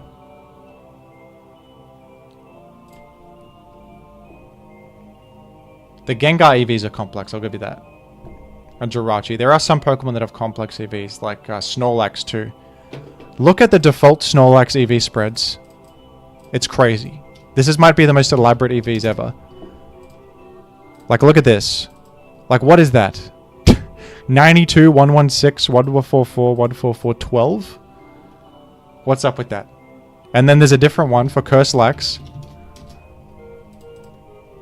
And there's a different one for Curse Explode Lax. You need enough attack up kill with +1 self-destruct. What's even happening here? What's even going on here?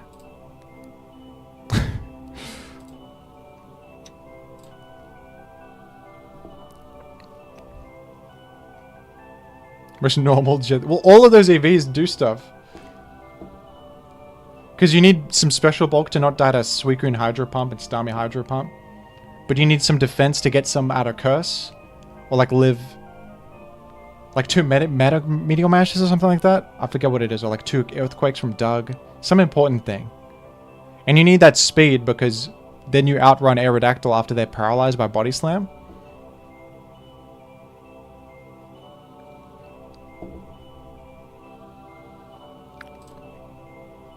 I'm gonna go Articuno in case this Calm Mind's up.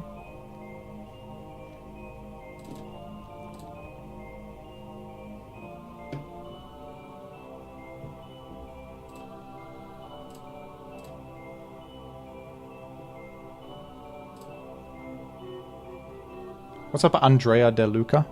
How are you? I'm gonna go Scum here, try to make a spike. Wow, is that that's a lot of damage. Let me check. Is this yeah, it's standard. Tyranitar's... I just forgot how strong Tyranitar was, folks. You must forgive me.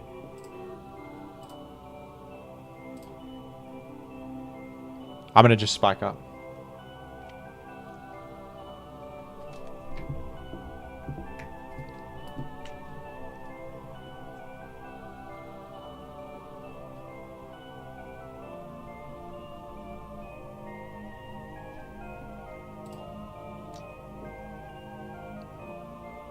We'll go Molt. Because we can threaten Swampert. Can I live a Zapdos hit with these 40 Spadef EVs? Let's see. I probably can't KO it back though. Even if I can. No, I can't even. But no worries. This is where we can test against Zapdos. I'm going to go Jirachi first because they might like HP Ice me. So you can take a Thunderbolt here. They're not making spikes though. When spikes are up, it becomes more of an issue. I'm actually going to protect to see if they have T-Wave. I hope no Doug. Oh gosh. We just got owned. I didn't expect Doug here. I guess it makes sense actually. Because they don't have a Scum, so they need something. I'm going to try and Toxic this Zap. Hopefully it works. Hopefully the Flygon Wall Zap, then we're okay. We don't really need... Like, we got spikes up here. We're looking okay.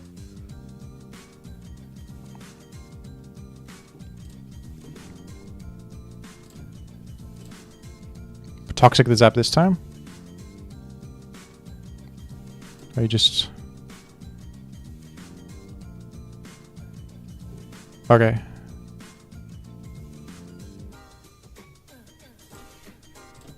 Damn it, man. Now you go. Oh gosh.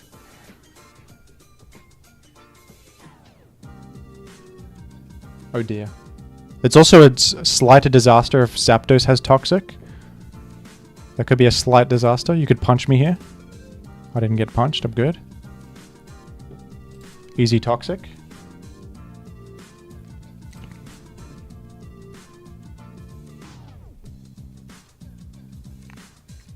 We should be okay versus Zapdos, to be honest.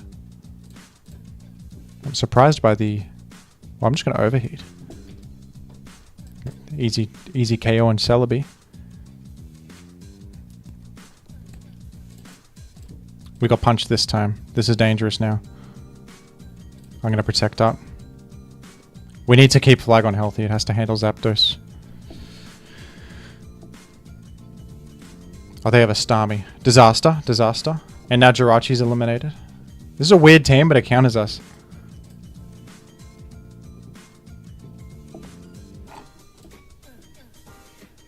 Do I die to a pump? I think I do.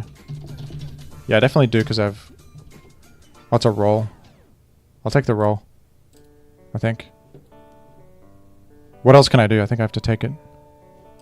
Damn.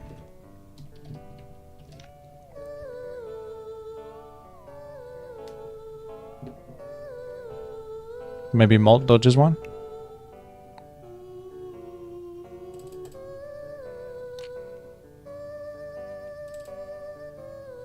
I think I just have to dodge one. I don't think T-Bolt will kill me.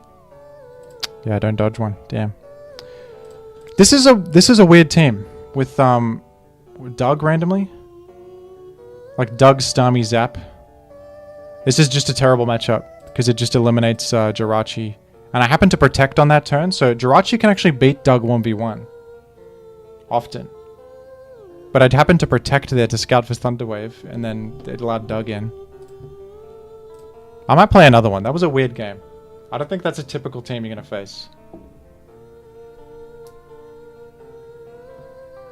I'll play another one here. That was a warm-up. That was fake. No problem. So obviously when you're Superman, it's really good to go Skarmory and trade spikes like this, because your team doesn't care about spikes at all, and their team does. Okay, that's also fine, because I'll just go Molt here.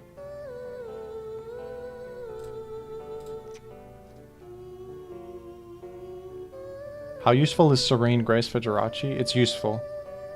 Not as good as like Iron Head. That's just stupid in my opinion. 60% flinch. But like Thunder and Body Slam have 60% para. That's massive. Fire Punch and Ice Punch have 20% burn and freeze. Thunderbolt has 20% para. A lot of stuff like that.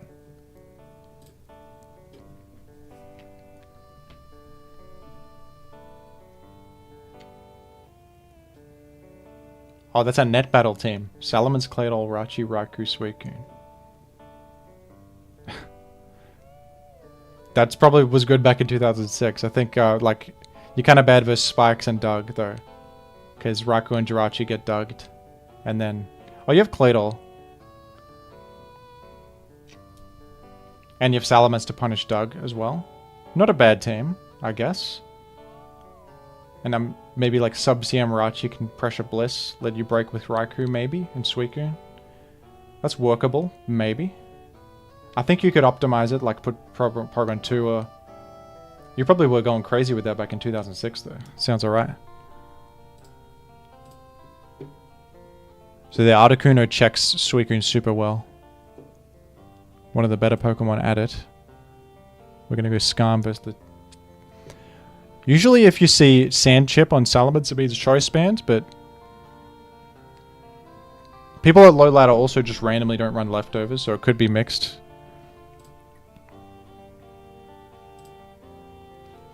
Mag makes a lot of sense. How different was Net Battle from Showdown? It was way... like the UI is much worse and stuff. I think you had to like tick a box for the move and press like confirm.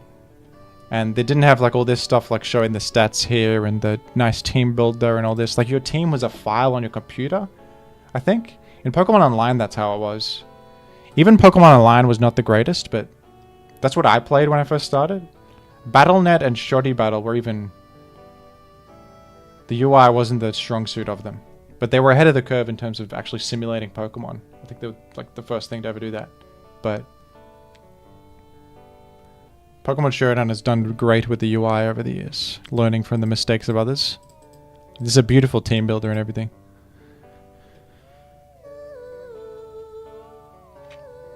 How does Showdown not get shut down? I think honestly it's because, one, it doesn't really compete with the casual audience at all. Like, the casual audience is not going to play Showdown as an alternative to the official games. So it doesn't really cannibalize. Also, I think that for VGC players, they all use Showdown to test teams. If you couldn't use Showdown, it would be so impossible to play VGC because you would have to like test in-game and that's really tedious. If you want to like tweak an EV spread or change a Pokemon, it's like an hours of time. Yeah, it also doesn't make much profit. There's like ad revenue a little bit. I think they run ads. Nothing insane, nothing noteworthy.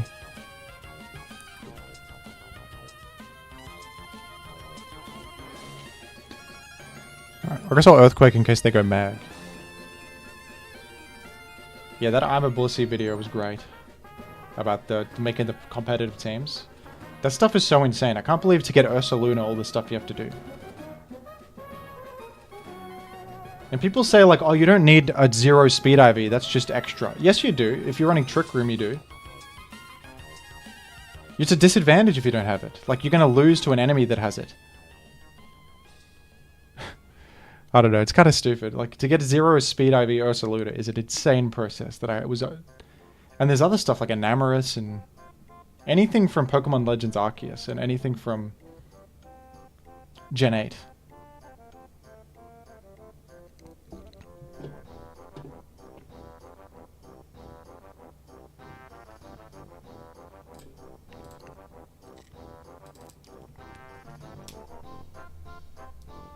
Yeah, 0 attack IV.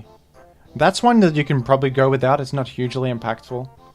Like, I don't know if foul play is that common. But that is relevant. That's like it's an objective advantage.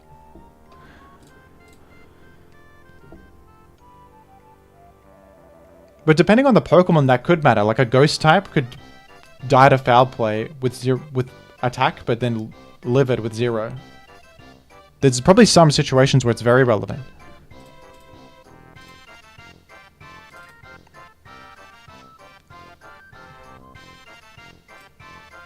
Oh, they're adding that to the DLC? That's good. I guess that's something. Transferring from previous games and Pokemon Home and all that stuff is like... a bit crazy though.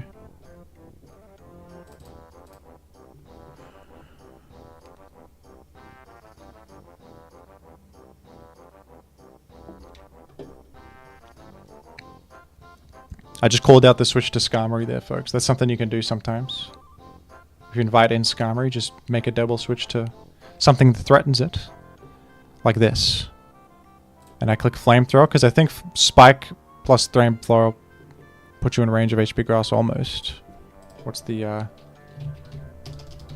should have calced this, perhaps. Okay, not quite. I might click it anyway, because I live this Surf. I'll just click it anyway.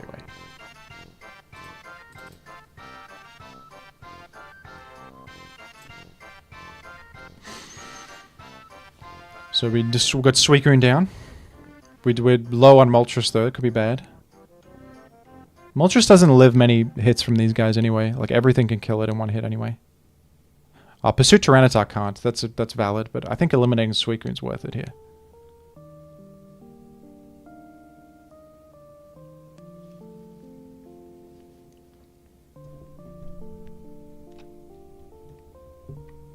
Just a reminder, folks, if you become a member, check out what you get. This Iron Mugulus emote. Iron Mugulus has been trapped in the PC world and turned into an emote in my chat. So if you want to stop Iron Mugulus, you gotta become a member, and then his morale is gonna be down the toilet once he sees that he's become an emote. It's gonna be terrible for his success in life. So I would highly advise that you become a member. I would strongly suggest that you become a member in my channel.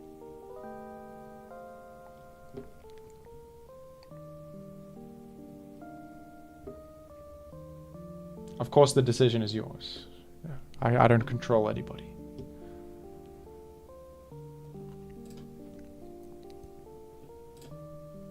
Will Irachi this time play around Toxic? They might try to Toxic Molt. Drill Peck Toxic. That's an interesting set.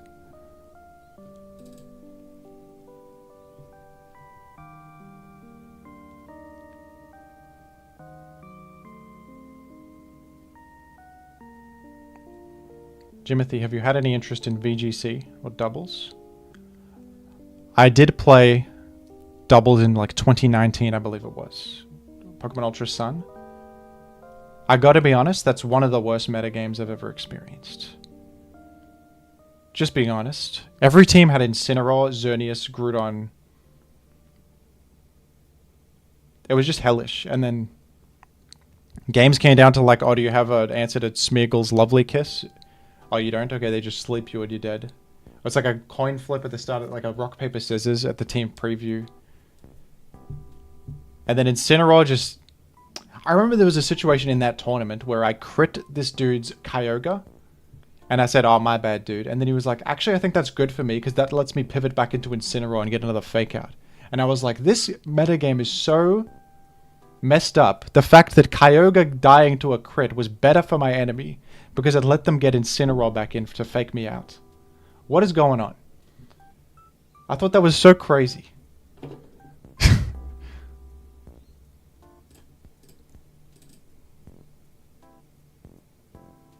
I couldn't believe I didn't imagine a world where a crit on a Kyogre was ever a good thing.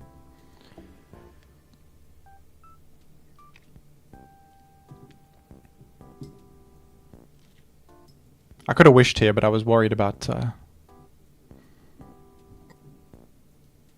don't know what I was worried about. Getting T-waved or something. So Rachi's getting low. Did you say this is insane when you realized that? I said it out loud. I said this is insane.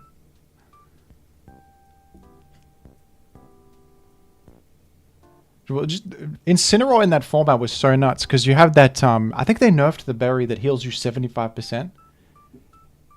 It had like Intimidate, Fake Out. It had the perfect typing to wall, like resistant wall everything, and then it also healed 75 damage every time because it always got hit in berry range every game. It was such a ridiculous Pokemon. And then Parting Shot now, I think they buffed it in Gen 8, gave it Parting Shot. Oh gosh, man.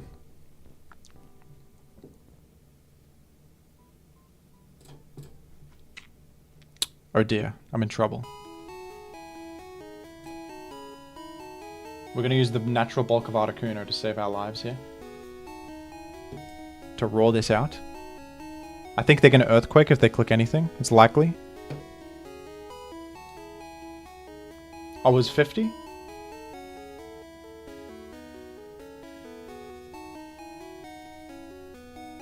I can't even remember. Yeah, I guess it was 50. HP Steel Snorlax!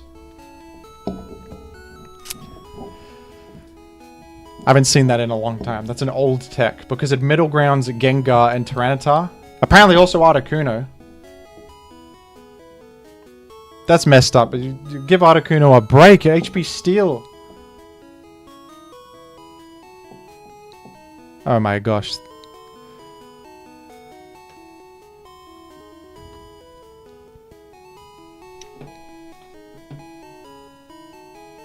I mean, maybe Jirachi walls it then.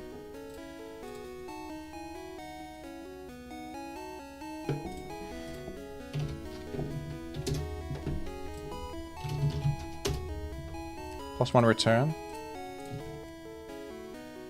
I'll take this roll. I'm afraid of Ah, don't para me! Oh no! No, man! Okay, it's okay. I'll protect. We can still burn this. We can burn it. You should definitely curse there. Why HP still? Because it hits Tyranitar.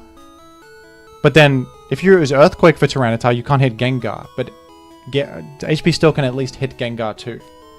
And like 2-hit it after some curses.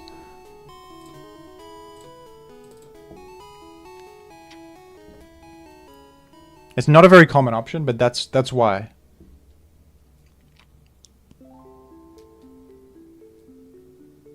I'm trying to hit this burn.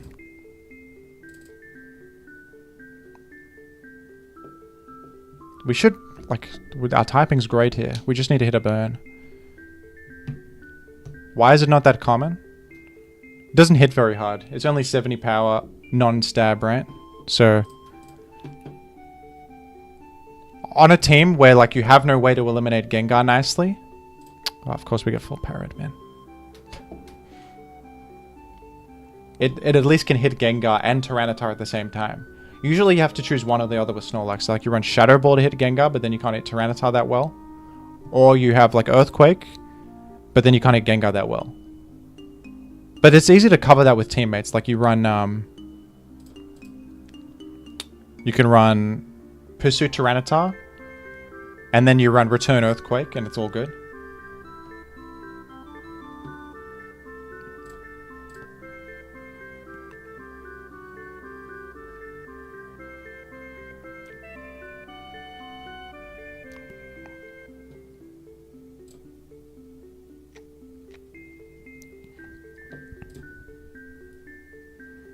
I'm faster than Snorlax now, even though I'm paralyzed, because it's minus so much speed.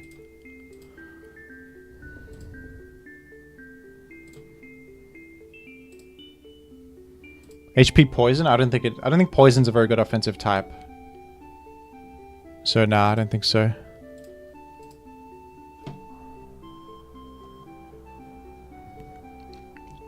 Right, I'm honestly gonna just hope I live this roll. I don't like click and protect here. I didn't love the roll. This is messed up. There's a lot of chances to burn. HP Steel, of all things on Earth, man. Can Overheat get there? Maybe. Overheat might save my life here.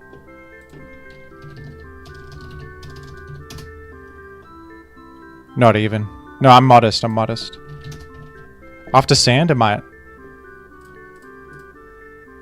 After Sand, I think this KOs.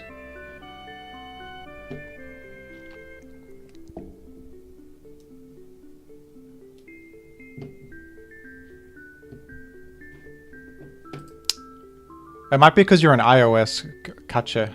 I think the iOS doesn't have the join button on the UI. Yes, we didn't hit the roll.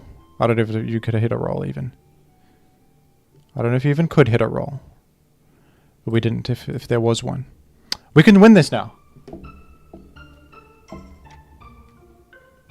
That's probably it. But I think I can give you a link to become a member if you'd like. I appreciate the thought. Can I, where is that?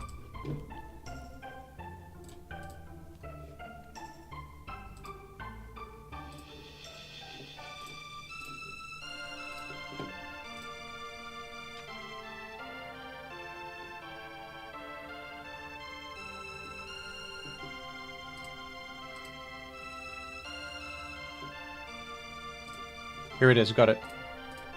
Here's the link, folks. To become a member. And then look at what you get. This Iron Mugulus emote. It's beautiful.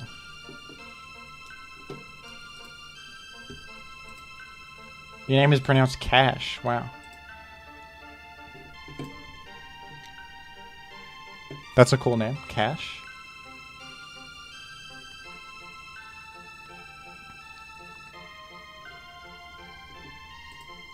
Favorite Viper album? I mean, the Haram Clark Hustler is considered his finest work, but You gotta go with Yule Cowards Don't Even Smoke Crack. That's probably his best. In my eyes, that's when he really came into his own artistically. Was with Yule Cowards Don't Even Smoke Crack.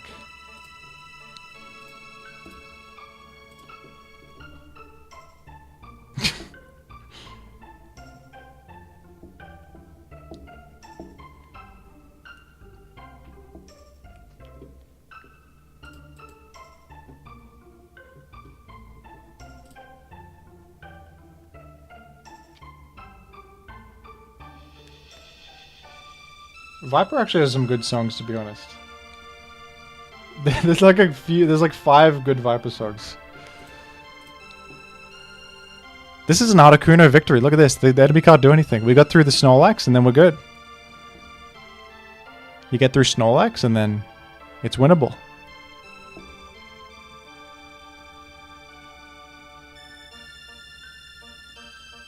The HP Steel Snorlax almost got us, but...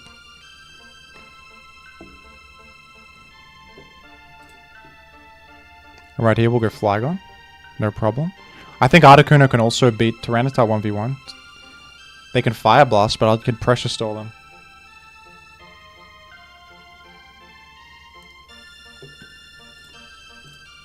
I'll click Rock Slide here. It chips Skarmory a little bit. I learned about you from Blunder on Twitter. Thank you, Blunder, for the shout out. We've got fans in the chat now. Thank you, Future Trunks. A Dragon Ball Z enjoyer.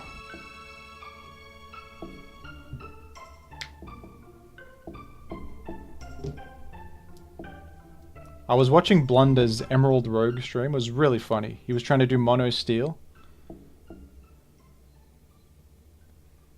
He had a team of like Scizor and 5 Leyrons. And then he faced like one... What is that? Conkeldurr, but he's got like a big brain. Thank you, Cash Belka. You've done it. You've become a Jimothy super fan. And now you've got the Iron Mugulus emote and also these ones. I really appreciate the support, even going out of your way to do it on iOS. Which is slightly inconvenient.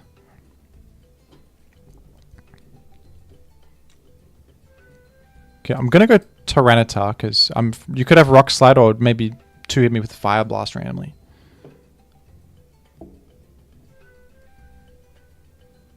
I'm here to prevent Iron Mugulus from sneaking into ADV. I think you're good. I don't think that's going to happen. So you're fine. Okay, this probably crunched last, so I'm sure... Oh, wait, I got an EQ here because you could Ice Beam me.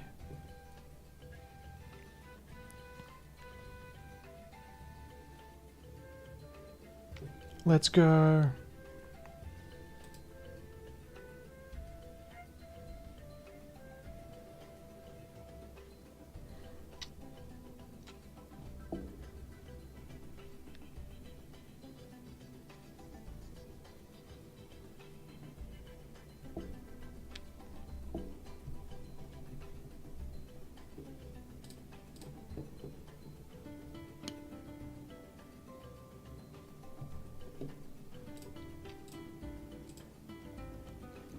I'm starting the timer. This dude's taking a while here. Forgive the wait.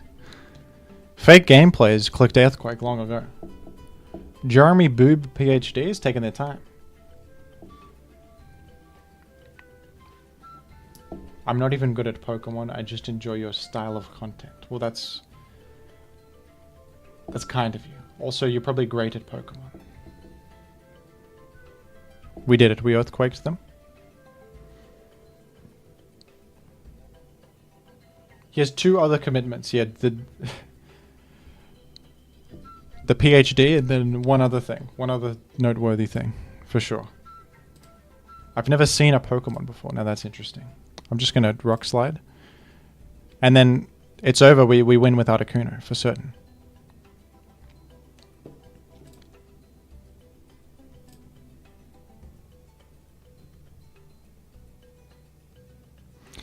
He thought I would Rock Slide and he could catch my Tyranitar with Ice Beam, but it didn't go that way. That's not how it went.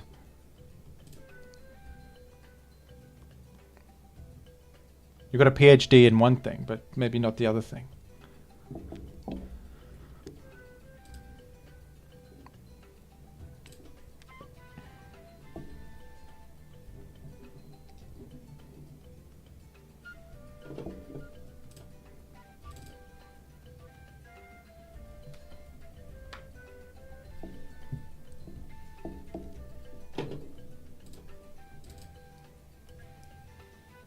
This is quite honest. It's one of the most Jimothy moments ever had. Ever done. Through and through, this is a Jimothy moment. Through and through.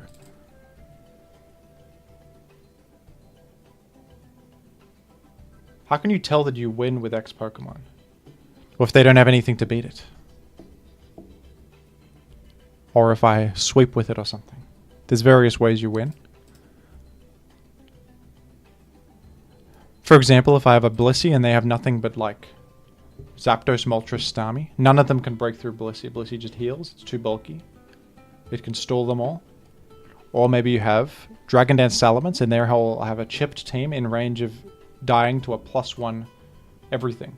You know, they've got like Zapdos, a chipped Swampert, and a Metagross. Rock Slide bits the Zapdos, Earthquake hits the Metagross, HB Flying will finish off the low health Swampert.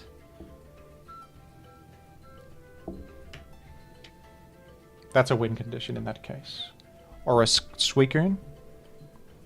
Calm Mind, Rest, Sleep Talk, and they have nothing to break it. No Zapdos, no anything. That's a win con. Is that a Yoss? Hello, Yoss. Yoss is one of my first fans, folks, from like 9 years ago, when I had no subscribers. When I was getting 30 views a video.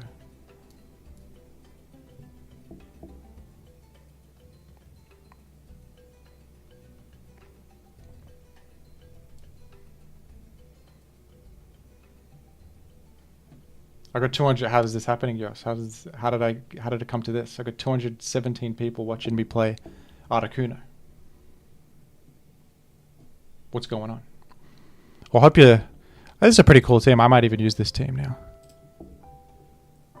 I'll share it in the chat for you folks. Thank you for the submission. Who sent me this? I forget. Well, you can just look at the chat if you're here. There it is. It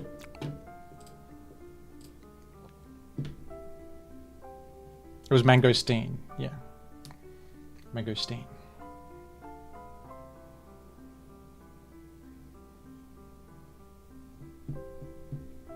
What do I do now?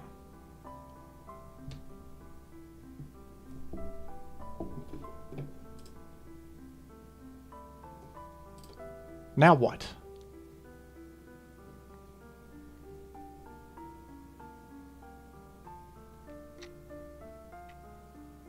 You want to watch me get owned? Are you playing a set? I'll watch it if you're playing right now. Oh, you have a replay. If anyone has a live set, I'll watch it.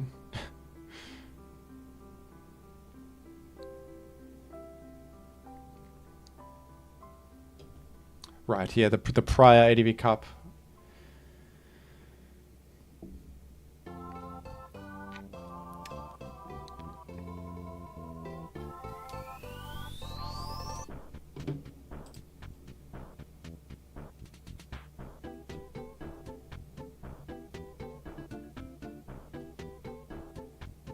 Man, we've got someone crazy working on my upcoming tournament, Grave B. I'd like to give a shout out. They're making a document, a sheet that automates a bunch of stuff and gives data like, if a set is played, it'll like automatically put that set into a sheet and have data like the team used and then images of the whole team and then like real time that the set took. Somehow that data is in replays and you can just get that. This is so impressive. I don't know how he's doing this. Like it'll say like this set took 40 minutes and this is the exact team and all this info. I'm amazed.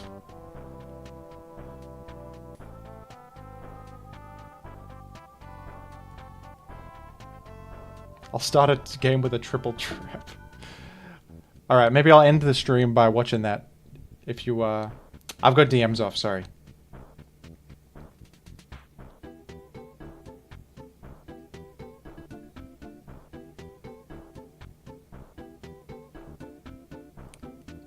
Alright, future Trunks, because you were the first to do... You can just slash invite fake gameplay. That should work, I think. Let me... unblock PMs for one brief second. Nobody say anything crazy. Nobody say anything... Let me go to the overlay in case anybody says anything crazy.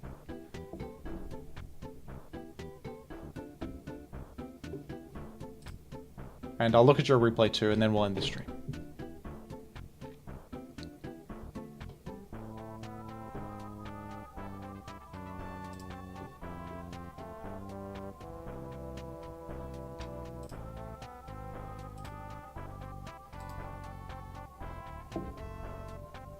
Are you which one are you oh, here drifting? That's you.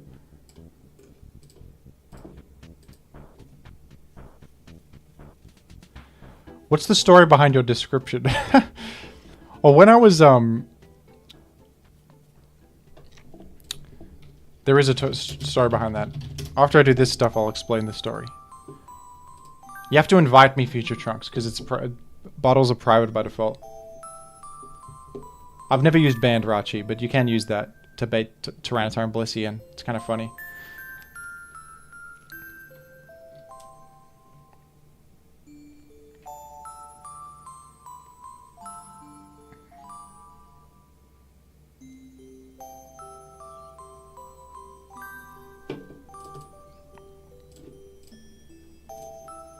Alright, folks, we got a live battle.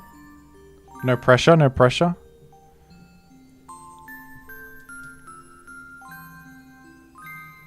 Oh, you gotta get out of here, though. They're gonna HP grass. You know that, right? You gotta exit.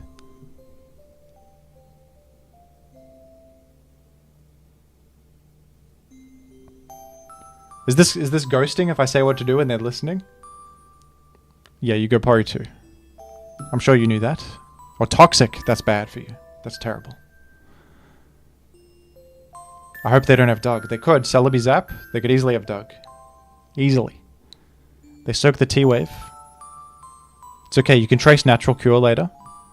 You're fine. HP Fire. I assume. Or it could be HP Fighting, actually. That's a set. Rock Slide to try to catch Zap that time. Didn't work out that way.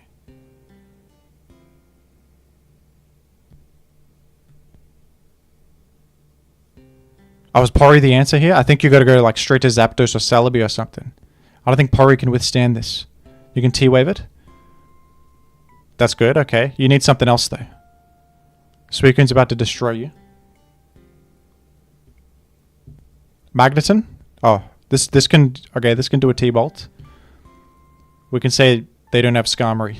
Probably. That's a full para. The universe wants it for you. You're gonna do another T-Bolt. You're probably gonna get through this Suicune. Did you crit him? You just crit it. That's epic.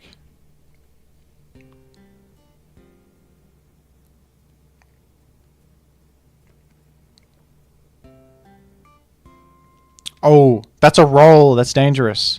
Even full special attack Gengar, it's only like... It's not a full 100% chance to kill there. So that was dangerous from the enemy. But maybe they have no alternative. I would have gone Celebi if I was them. Because you walled Magneton, you can just chip it. Or you Hypnosis Gar. That's the advantage of Hypnosis Gar, because you force a switch out. And even if you miss Hypnosis, you can just click it again. Oh. Starmie. That's a bad matchup. You probably got to go Porygon too. But you get Natural Cure. You can actually cure your poison finally. You probably got to get out of here to like swamp it. Just temporarily. Oh. No, you're getting too low, dude. You're going to die to Toxic. Alright, you're in dire territory with the P2. It's way too low.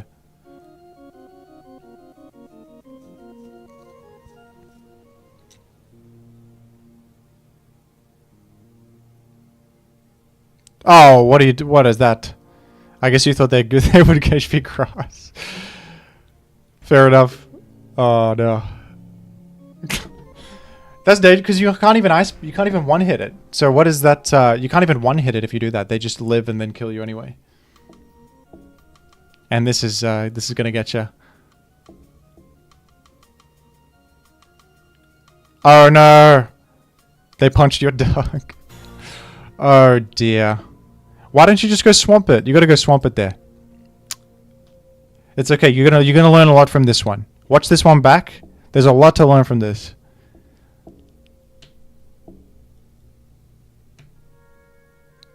Now this is rough. You gotta make a play. You have to go in. You gotta go earthquake or something. Went for brick break on the tar. Didn't work out. That was a gamble. Like you have to rock slide or brick break or earthquake or something. Okay.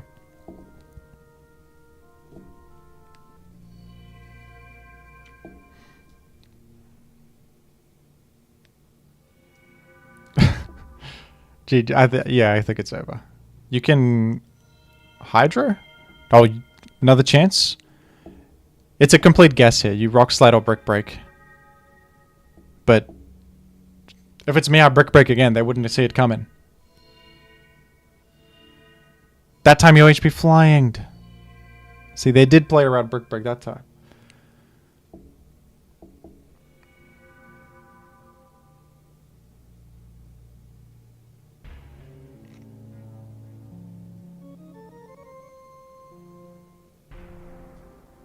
And they punch you again. They're on top of it. If it makes you feel any better, this seems like an experienced player. This seems like someone pretty good. So if you're new, this is like, it's not the end of the world. And you can watch this back and learn from it. No worries. Some of these plays weren't too bad, but the Go Dug was so dangerous. Go Swamp It there was pretty dangerous. You also needed to natural kill your P2. You couldn't take more hit. Like P2 is pretty important.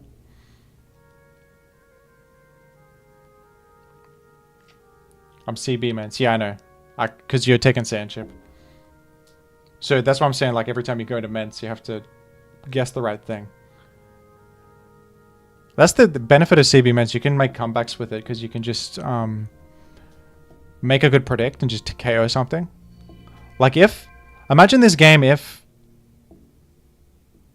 you got one of those guesses right. You would have had a comeback maybe. But it's over, and at that point, they can just win even if, no matter what you click with CB Ments, because even if you KO the Celebi, you're locked in and you die to Zapdos. That was unfortunate, but it's all good. The team isn't bad. I think the team's alright. Do you even need Poru 2 here? Maybe you don't even need it. You can figure it out as you go. Tweak it to your liking over time. Not a bad starting point for a new team, to be honest. I'll say that. Alright, and we'll look at this one last replay, folks. This is someone playing in... But when you send me replays, you gotta say who you are, because I don't know who you are. If you got a different name to your Discord name. I'm assuming it's Alex, because the other person has frankly an epic avatar with a little spinner rack. Oh, I'm the custom. You're the custom. My mistake. You got a custom avatar. This is an epic avatar. You got some kind of Smogon clout. You got the custom avatar with the smoochum and the spinner rack. Alright. Oh, you hate a Jinx lead. Nice stay though. Burn the turn. You didn't wake though. Careful of Doug. They're gonna try and beat you up. We love this sing on this week. We love it. You can have IRL Showdown bracket. That sounds fun. That's so cool that people are playing Gen 3 now.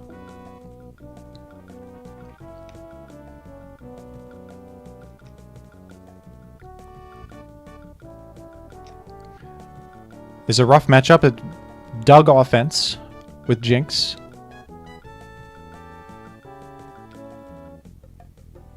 And they zap Dogged you. They're going to take out Doug. Oh, wait, their beat up is weak. Because this is asleep and this is this paralyzed. So their beat up is too weak. It only has 4 hits. Very nice. Now you can chip heal up too. There's no tar. Yeah, probably is a Roro team because the French nicknames. You're playing pretty well now. You're preserving Bliss, which is really big. They really need to eliminate Bliss, but now they can't. They can't do it. Oh, it's Torque. This is dangerous. They could get you. Nice. Sure, you must wake up. You must. There it is. They blow up. We got your spike. You happy? Snorlax is down. Probably Roar here or something. I might have roared just to sack this and to guarantee no sub, but it's not an enormous deal, I suppose. You'd rather preserve your Skarm a bit longer. Jinx now is a threat. It can re-sleep. Don't stay here. They could dug you. Yeah, you gotta exit. Oh! You went... That's so... That's risky. They're gonna just Ice Beam. It's so rough dealing with Jinx, man. Jinx is so rough with teams like this.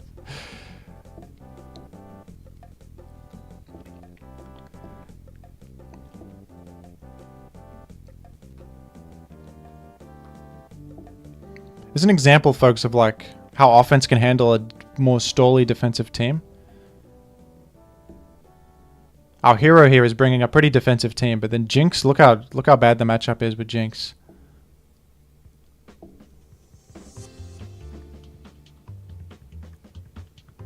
Like it just sleeps stuff and... But Doug's down, so...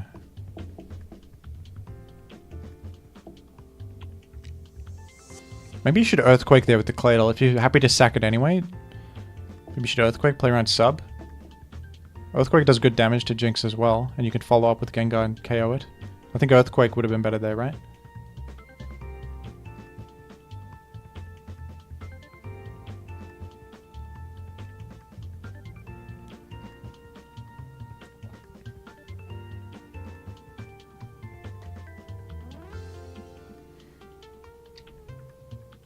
I guess Bliss can just stay against Jinx now. Now that there's no Doug threatening. So we'll see how this plays out. Oh, miss on the lovely kiss. You love that. And Bliss can carry from here. To be honest. Skip ahead a bit. Does eventually wake and... Oh, but you need a rock resist hopefully. Okay, you got full health Suicune should be great here.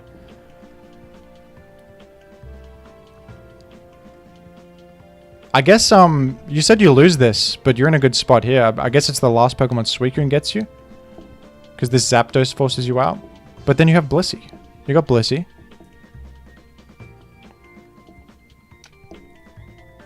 How does this go wrong? Because you could just toss this down and then... Oh no, you enabled the last one, Suicune. You shouldn't have done it like that. You just go Blissey here. You should just go Blissey. Right? Because then you can explode on this Suicune at least. Or like T-Bolt and explode it. That's where you went wrong. Because the explode can let you beat this Suicune last. They just pressure stall you and you can't switch them out. It's a guaranteed win now. That's alright. It was pretty cool. You kept it close. You played pretty well most of the game here. But you just misplayed in the end game versus the Suicune.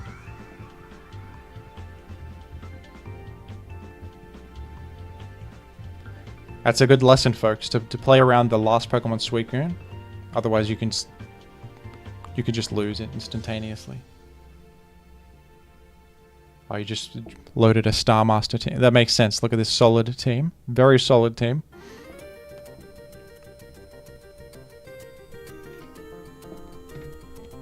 But now you've learned. Now you never do this again. You'll never make this mistake again. Easy. We learn through our mistakes, folks.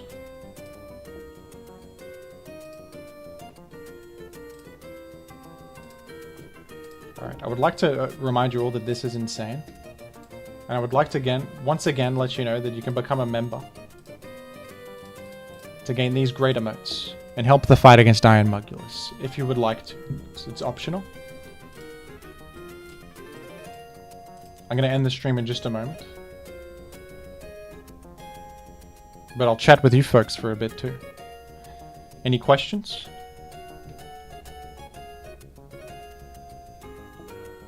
Kai Harris, thank you. I'll wait for the TTS. Thank you very much.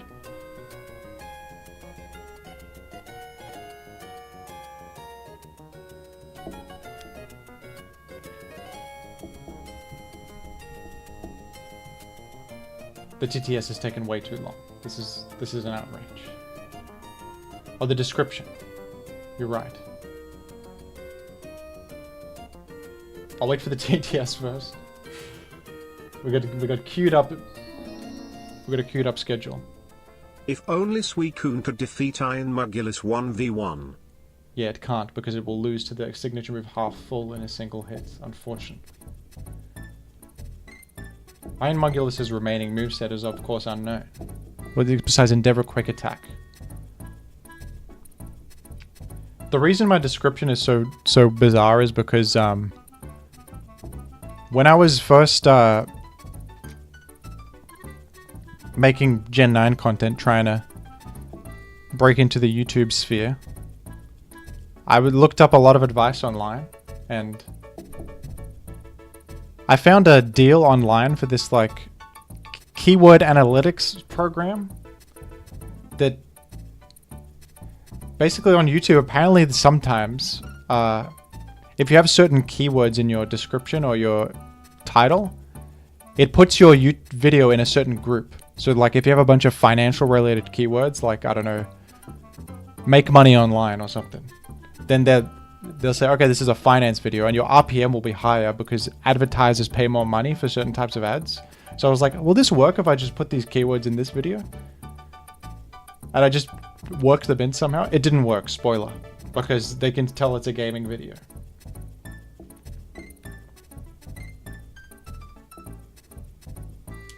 Obviously, it didn't work. And it doesn't do anything at all. But I just thought it was really funny because I created this weird wall of text that incorporated the keywords in. But some of them aren't actually finance related. They're actually like Pokemon related, or like gaming related keywords that are relevant to what I'm doing, I guess. Walmart Bakery Pokemon Cake was literally one of the keywords that was apparently a high-paying keyword according to this stupid program.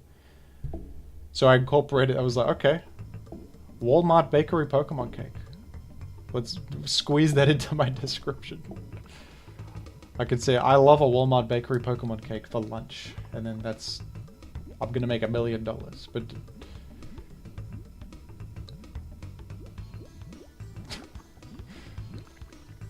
no, they have no impact on anything, but I just leave it in my description because I think it's funny. And I've just copy-pasted my description to each new video, so I'll probably remove it now because it looks a bit weird. It's confusing to people. There's no way, like, those keywords don't even do anything for me. I was just testing it out. But I was devising that long wall of text with my friends in a Discord call. We were just cracking up the whole time at the absurdity of it.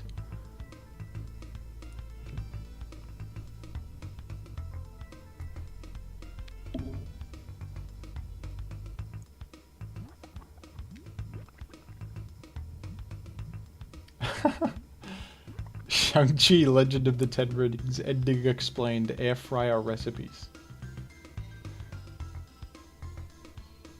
No, it doesn't do anything, Toasty Toast. It has not done nothing for me. I don't think it... That stuff is like... People pretend it matters because, I don't know. They want some quick trick to get famous on YouTube, but it doesn't really... To do well on YouTube, you just have to make videos people want to watch. That's it. You don't, like, you put the perfect keyword and all of a sudden...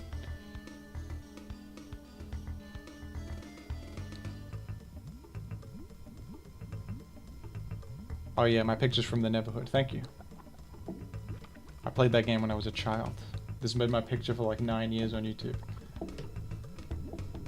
My profile picture.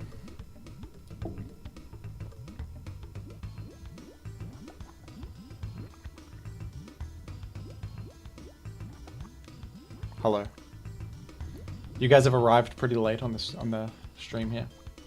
I'll probably go through like all the Gen 3 mods for you guys requesting, like Dusclops, Venusaur, Amaldo. I'll get to them because people want to watch the Gen 3 videos, so.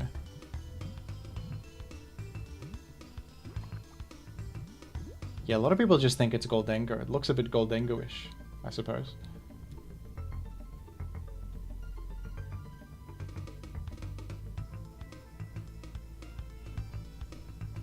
Yeah, but stuff that gets pushed by the algorithm is literally just videos that people watch for a certain period of time and like click on. So the more someone clicks on your video and watches through it, it gets recommended more. So there's an element of like the thumbnail and the title. Like you want to explain what the video is about succinctly, and the thumbnail needs to like also demonstrate what the video is about. But then once people click, they also have to watch the video, and then it will get recommended in the algorithm, right? So the main thing is that you're making like content that people actually want to watch the whole. Because something could have a good thumbnail and a good title. You click on it and then it's like some dude adjusting his mic and it takes like 10 seconds to get into the content and you just click off because you're like, what is this?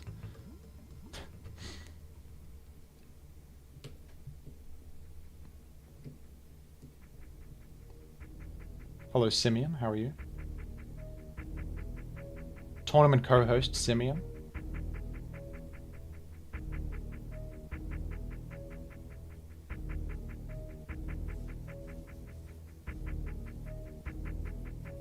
Yeah, I've also been getting recommended random like 20 view videos too. I think that YouTube's doing that now, which is a good thing, right? They're like random low view videos. They're just pushing them out, seeing if people want to watch them. And then if people do click on them and watch them, then they recommend them further. I think that's what that is. A lot of those videos with 20 views I watch are like so random and bad. Or like maybe they're not even trying to, they're just some random guy posting like some gameplay for... I saw one that was like Looney Tunes Racing Let's Play episode 3. And I clicked on it and it was just like, what's up guys, I'm playing Looney Tunes Racing today. I was like, why is this being recommended to me right now? Had like 10 views. I just got overtaken by Wile E. Coyote here. That's gonna set me back here, guys. It was great content, to be honest. That was a well done recommendation. I did see the audio clip. I'll check that out in a sec once I end the stream. Thank you for the donation. The TTS delay is so awkward because I can see the message, but I don't want to read it out because TTS is about to happen. Maybe I'll just disable TTS. But then what if I'm looking away and I don't see it?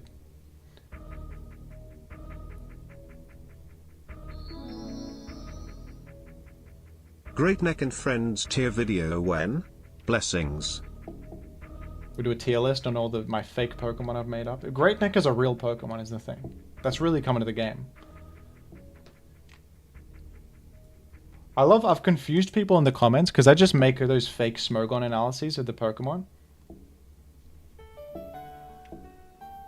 And they're like, dude, that's crazy, the power creep. How did they give Great Neck 170 attack? Like, I just made that up, dude. That's not real. We don't know the stats yet. Or like Pulse Chargeist, I gave it like 180 special defense. Like, this crazy power creep's insane, man. Dude, I just made that in 2 seconds. Dusclops video, please, smiley face. Biggest Dusclops fan on earth. Thank you for the $2. I saw your comments. Yeah, I probably will do a Dusclops video eventually.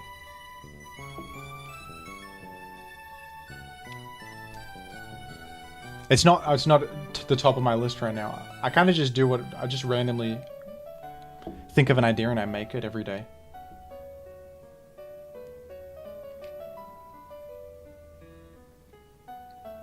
Maybe we'll do Dusclops next. I was thinking Armaldo I'll do next, maybe.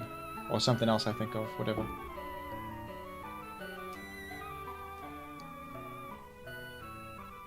CM Ice Beam Clops, sounds cool. I really like Dusclops Stall, I think it's good. What do you think of Gen 4 Ubers? It seems fantastic, I haven't played it much. I've only played it when there's the ROA ladder. which is like a temporary 1 month ladder for random old formats like that don't have a ladder. And it's really fun. Whenever it's on, I play it, but I'm not super involved in it. But it seems great. Gen 4 Yu-Yu I also played on the ROA ladder, and that's an awesome metagame. I was using like, I think regular Rotom and like Ursa Ring. Am I remembering correctly? I think Ursa Ring's in there. There was some cool Pokemon in there.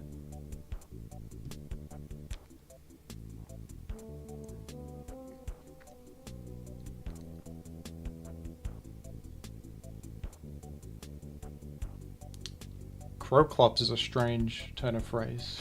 Crowclops.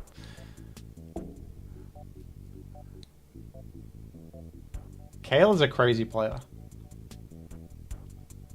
That dude's an enigma. Rest Talk Machamp? No, that's insane. I don't know if that... Machamp is not the most sturdy guy in the world. I think with Machamp you just want to do 4 attacks or something, just go for the throat. Well, the benefit of Machamp is it really threatens, like, Skarmory, Bliss, Claydol, Tyranitar. Because like a stab cross drop is doing huge damage to Skarmory, and then they can't even toxic you because they give you guts. It's a terrible position to be in as Skarmory. Even if they drill peck you, they live and then 3 hit you with cross chop, I think. And then you can actually run enough to outrun Claydol and hit Hidden Power Bug or Hidden Power Ghost. Gengar also awkward against Machamp, right?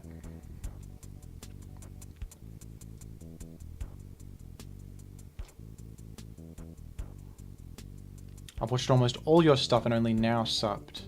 Well, better late than never, they always say. Now you're safe from Iron Mugulus firmly. You'll never have to worry about it again, and that's what counts. That's what really matters. So thank you for subscribing. My favorite format is VGC Hackmons. That sounds like hell on earth. An Incineroar with maximum EVs in every stat with like... I guess you don't even need Incineroar because you can... Oh, even more donations from JR. Alright, mate. I'll do a Dusclops video tomorrow then. Not tomorrow. Tomorrow's my day off, sorry. Monday. My next video will be Dusclops. Okay. I was gonna do it anyway, it's fine.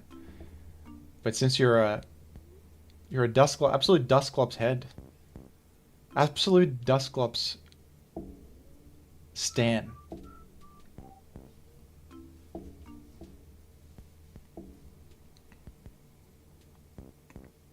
I mean, I really got to Rest Talk Pokemon is Suicune, obviously. That's the most common. I also like Rest Talk Zapdos a lot. You want something sturdy that can actually handle a lot of different things. Like, Machamp is not that sturdy. It's weak to spikes and gets worn down. Machamp thrives as like an offensive, multiple attacks, multiple ways to threaten everything. Banette is really frail too. I don't know if that works. Rest Talk... Actually, Hariyama is better than Machamp for Rest Talk. Yeah, you could do a bulky Hariyama, because Hariyama has like Whirlwind and a Knockoff and stuff, which are good bulky moves, and Thick Fat too, which increases its... Dusclops video next please. If you do make it, if it's not too much to ask, please mention it was made for my friend Austin. Oh, we got a... Please don't make a Dusclops video, $10. Wait a moment. We got battling ideals in the chat. Am I now beholden to cancel the Dusclops video? I don't know about that. I think... Thank you very much for the $10, but I don't know if I'm going to crush this dude's dreams and cancel the Dusclops video. That's...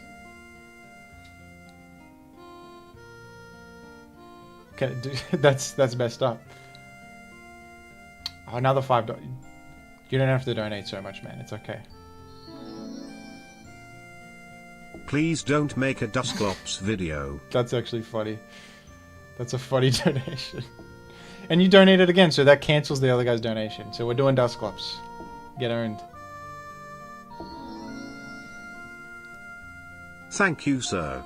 Please mention it's for my friend Austin if that's not too much to ask. I'll sneak in a brief shout out. Sure, I'll sneak in a brief shout out to Austin. Let me make a note to do that. I'll do that. I'll make it subtle. I won't be like... I'll make it subtle. If that's alright as well. This is like an auction. Can we get an auction on the next Jimothy vid? Someone donate $50 and I'll do Clampo. For 70, I'll do Gorbis.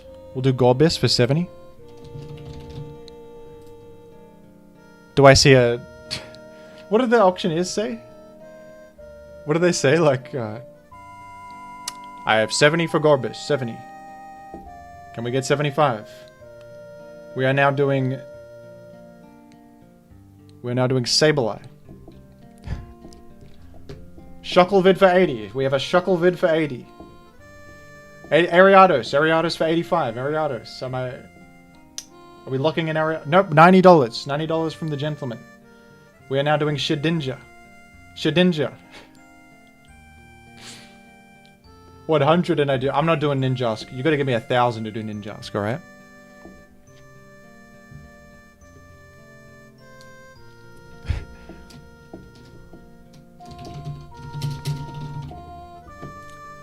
Iron Mugula's video. That's not even in ADVOU though.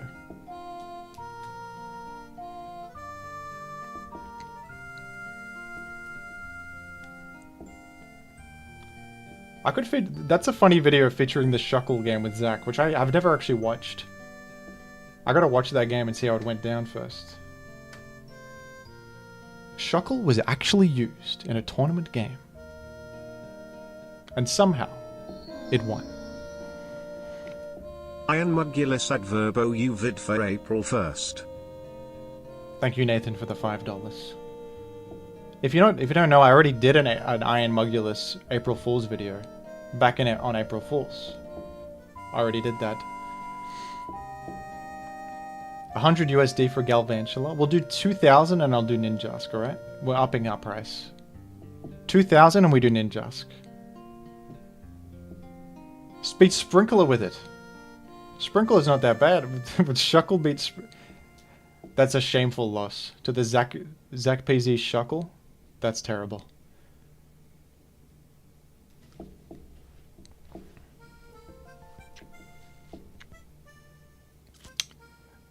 Someone sent a replay earlier that I looked over from Mead versus one of my viewers. And I gave a preamble, like Mead is a great player, he pioneered Baton Pass, and then the replay is just him getting destroyed by the stupidest team I've ever seen. It was like a Nidoking, Quagsire. What the hell was it? Like, no, Blastoise. It was all BLs. And it just I don't know why, but he just focus punched and went Blissey, and then he poisoned the Salamence. Everything went wrong every turn. It's like, what's going on? Like... Yeah, Maid is one of the best players, and then... Well, I would have lost to that. Like, I could have easily done the same. That was just like... I don't know. Sometimes you just lose to some random crap, honestly. I don't think Maid is bad.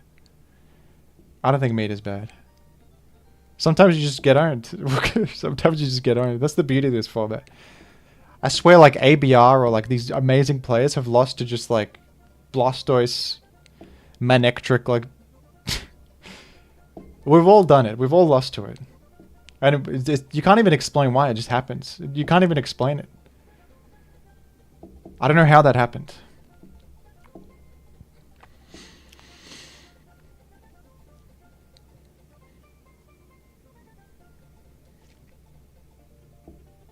I remember I matched BKC. I was queuing on the train and I matched against BKC and I almost beat him with my like... It was like Ampharos... Charizard. It was some pure crap that I built in 2 seconds on the train, and then I don't know. I was up against BKC. I was like, oh no, this is gonna be the video, and he did win, but it was close. It was weirdly close. And he was like, and I watched the video, and he was getting furious because I got like a crit. And he was like, oh come on, people, you queuing this. He was like roasting my team. Oh man, I wanted to just forfeit. But I lost anyway.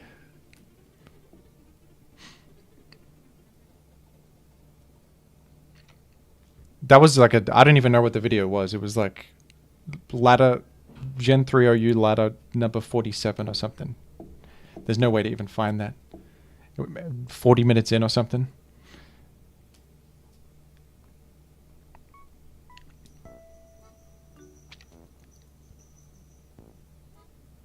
Is Sub Punch Muck viable in our... I don't know, dude. That's a... unexplored. Probably, that sounds bad, yeah. Someone was using like curse explode muck and it did something. Someone said that. Calavite was using muck, right? I bet you super epic Ampharos could make muck work somehow. 100%. I feel like super epic Ampharos would randomly load a muck and win in SPL or something. 100, like that could happen. Gets Memento. There you go. He has a muck team. I knew it. I knew he had a muck team.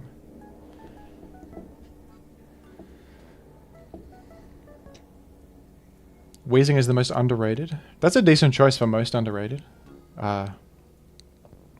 Weezing's really good. I respect Weezing.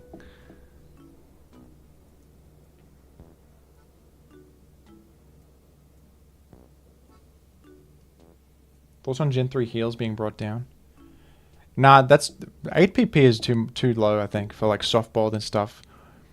You might cut recover in half, because recover is 32 PP in Gen 3, and then it was nerfed later to 16. 32 PP is a lot for recover. Like, it's crazy. It's really broken. That's something in Gen 3 that deserves a nerf, I think. But we obviously can't modify the game, so we got to deal with it. It's not the end of the world. Like, you can still punish recover.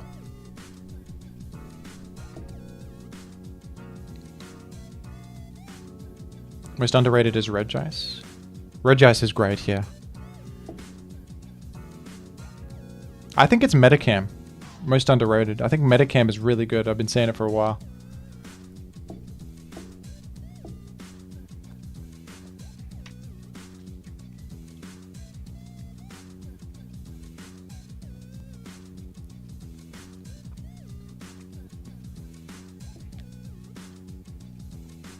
I feel like you always see like elite players using Metacam. Like Linear Curve used to use it. Recently, like Mana used it. No one talks about it, but then you see good players use it and you go like, there's something to this. Metacam can do things that other Pokemon can't.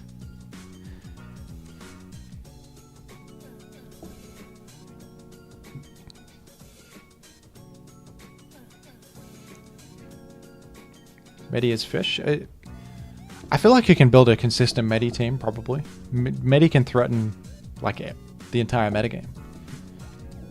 Is this entire video? Yeah, the archive will be on YouTube. You can watch it back. And just check on my channel, it'll be there. What mon is overrated? That's a good question. Let's look through the Pokemon. What's overrated?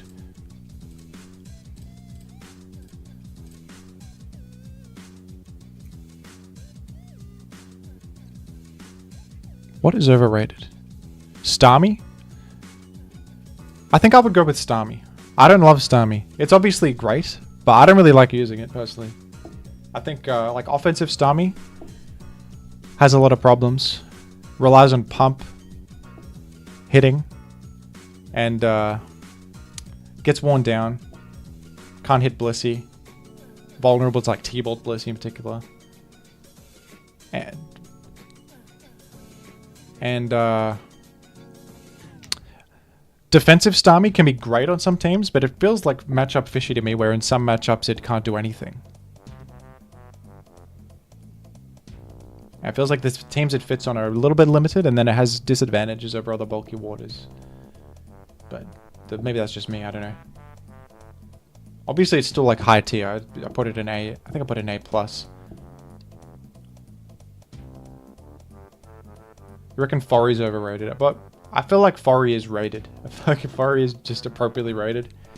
Because it's not like everyone prefers Skarmory. Most players prefer Skarmory, and Skarmory is better most of the time.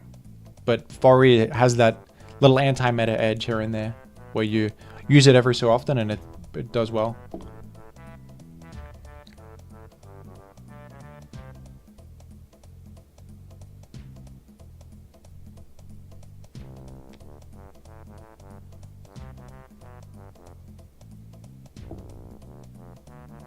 Wow, I'm just in time to catch the start of the stream. This is...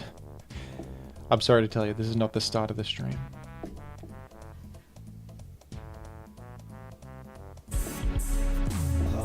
Oh, thank you for becoming a member. And I believe you donated all that money for me to play Dusclops. Thank you very much for all the support, JR10. Look at these emotes you get when you become a member. Isn't that great? You got the Iron Mug. The Iron Fellow. You got it all.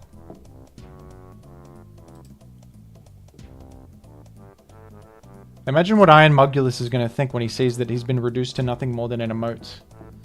He's going to be in shambles. This is the way that we fight against Iron Mugulus. This is how we do it. Everyone needs to become a member. Exactly. That's what I'm saying. That's what I've been telling people. Who's the blonde? That's me as a child. That I put as an emote.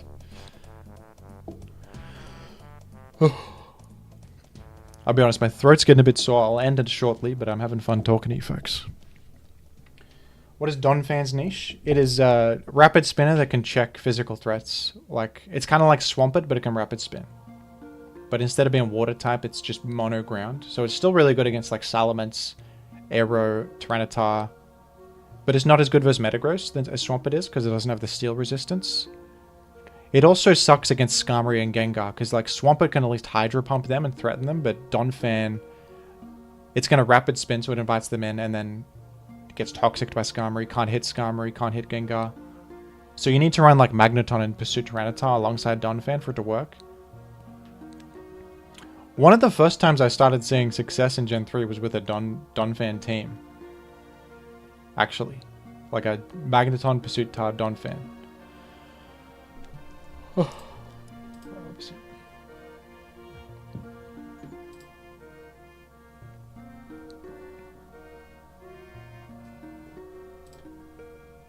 Simeon has sent me a VR. I'm gonna be honest, I can't talk about a VR right now. My throat is about to explode or something. Do you agree with Bikoy C on Snorlax? I think he sensationalized the title of that vid a bit to get clicks or something. Not to an insane extent, but Snorlax has its role, but of course it's extremely limited, right? Like it's not a self-sufficient Pokemon. It needs support. It's weak to spikes, sand, all these things. It gets worn down. But it's a good... You still see it in high-level play all the time. So it's worth using. It has its purpose, and it punishes certain things. So it's always going to be good for that reason. Like, it's not bad. Calling it bad is an overstatement. Or so, like an exaggeration. But it's like... it's not on the same level as Blissey, who is very self-sufficient. Or like... Even Celebi. Some Pokemon are like really good, but they need a lot of support to work. That's what Snorlax is.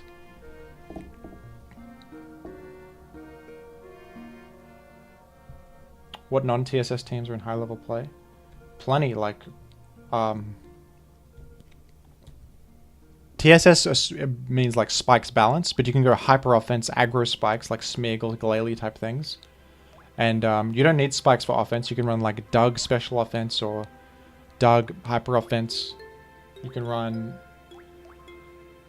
defensive teams that don't have spikes, that just try to control spikes with like Claydol, Magneton. You can run Magneton physical offense. Porygon 2 anti-Doug teams. There's a lot of different teams, really. Mixed offense, which just uses a bunch of mixed threats to threaten like as wide an array of things as possible and overwhelm common cause. Mixed offense is inconsistent, but I think it's usable in like tournament context. For laddering, I wouldn't use it because it's pretty inconsistent against a lot of matchups. But I think it's good to have a mixed offense team in your arsenal for tournaments, like to use every once in a while. In my opinion.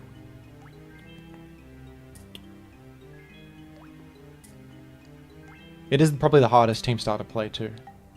It's very hard because you have to make progress without spikes, which means you have to like get more predictions correct.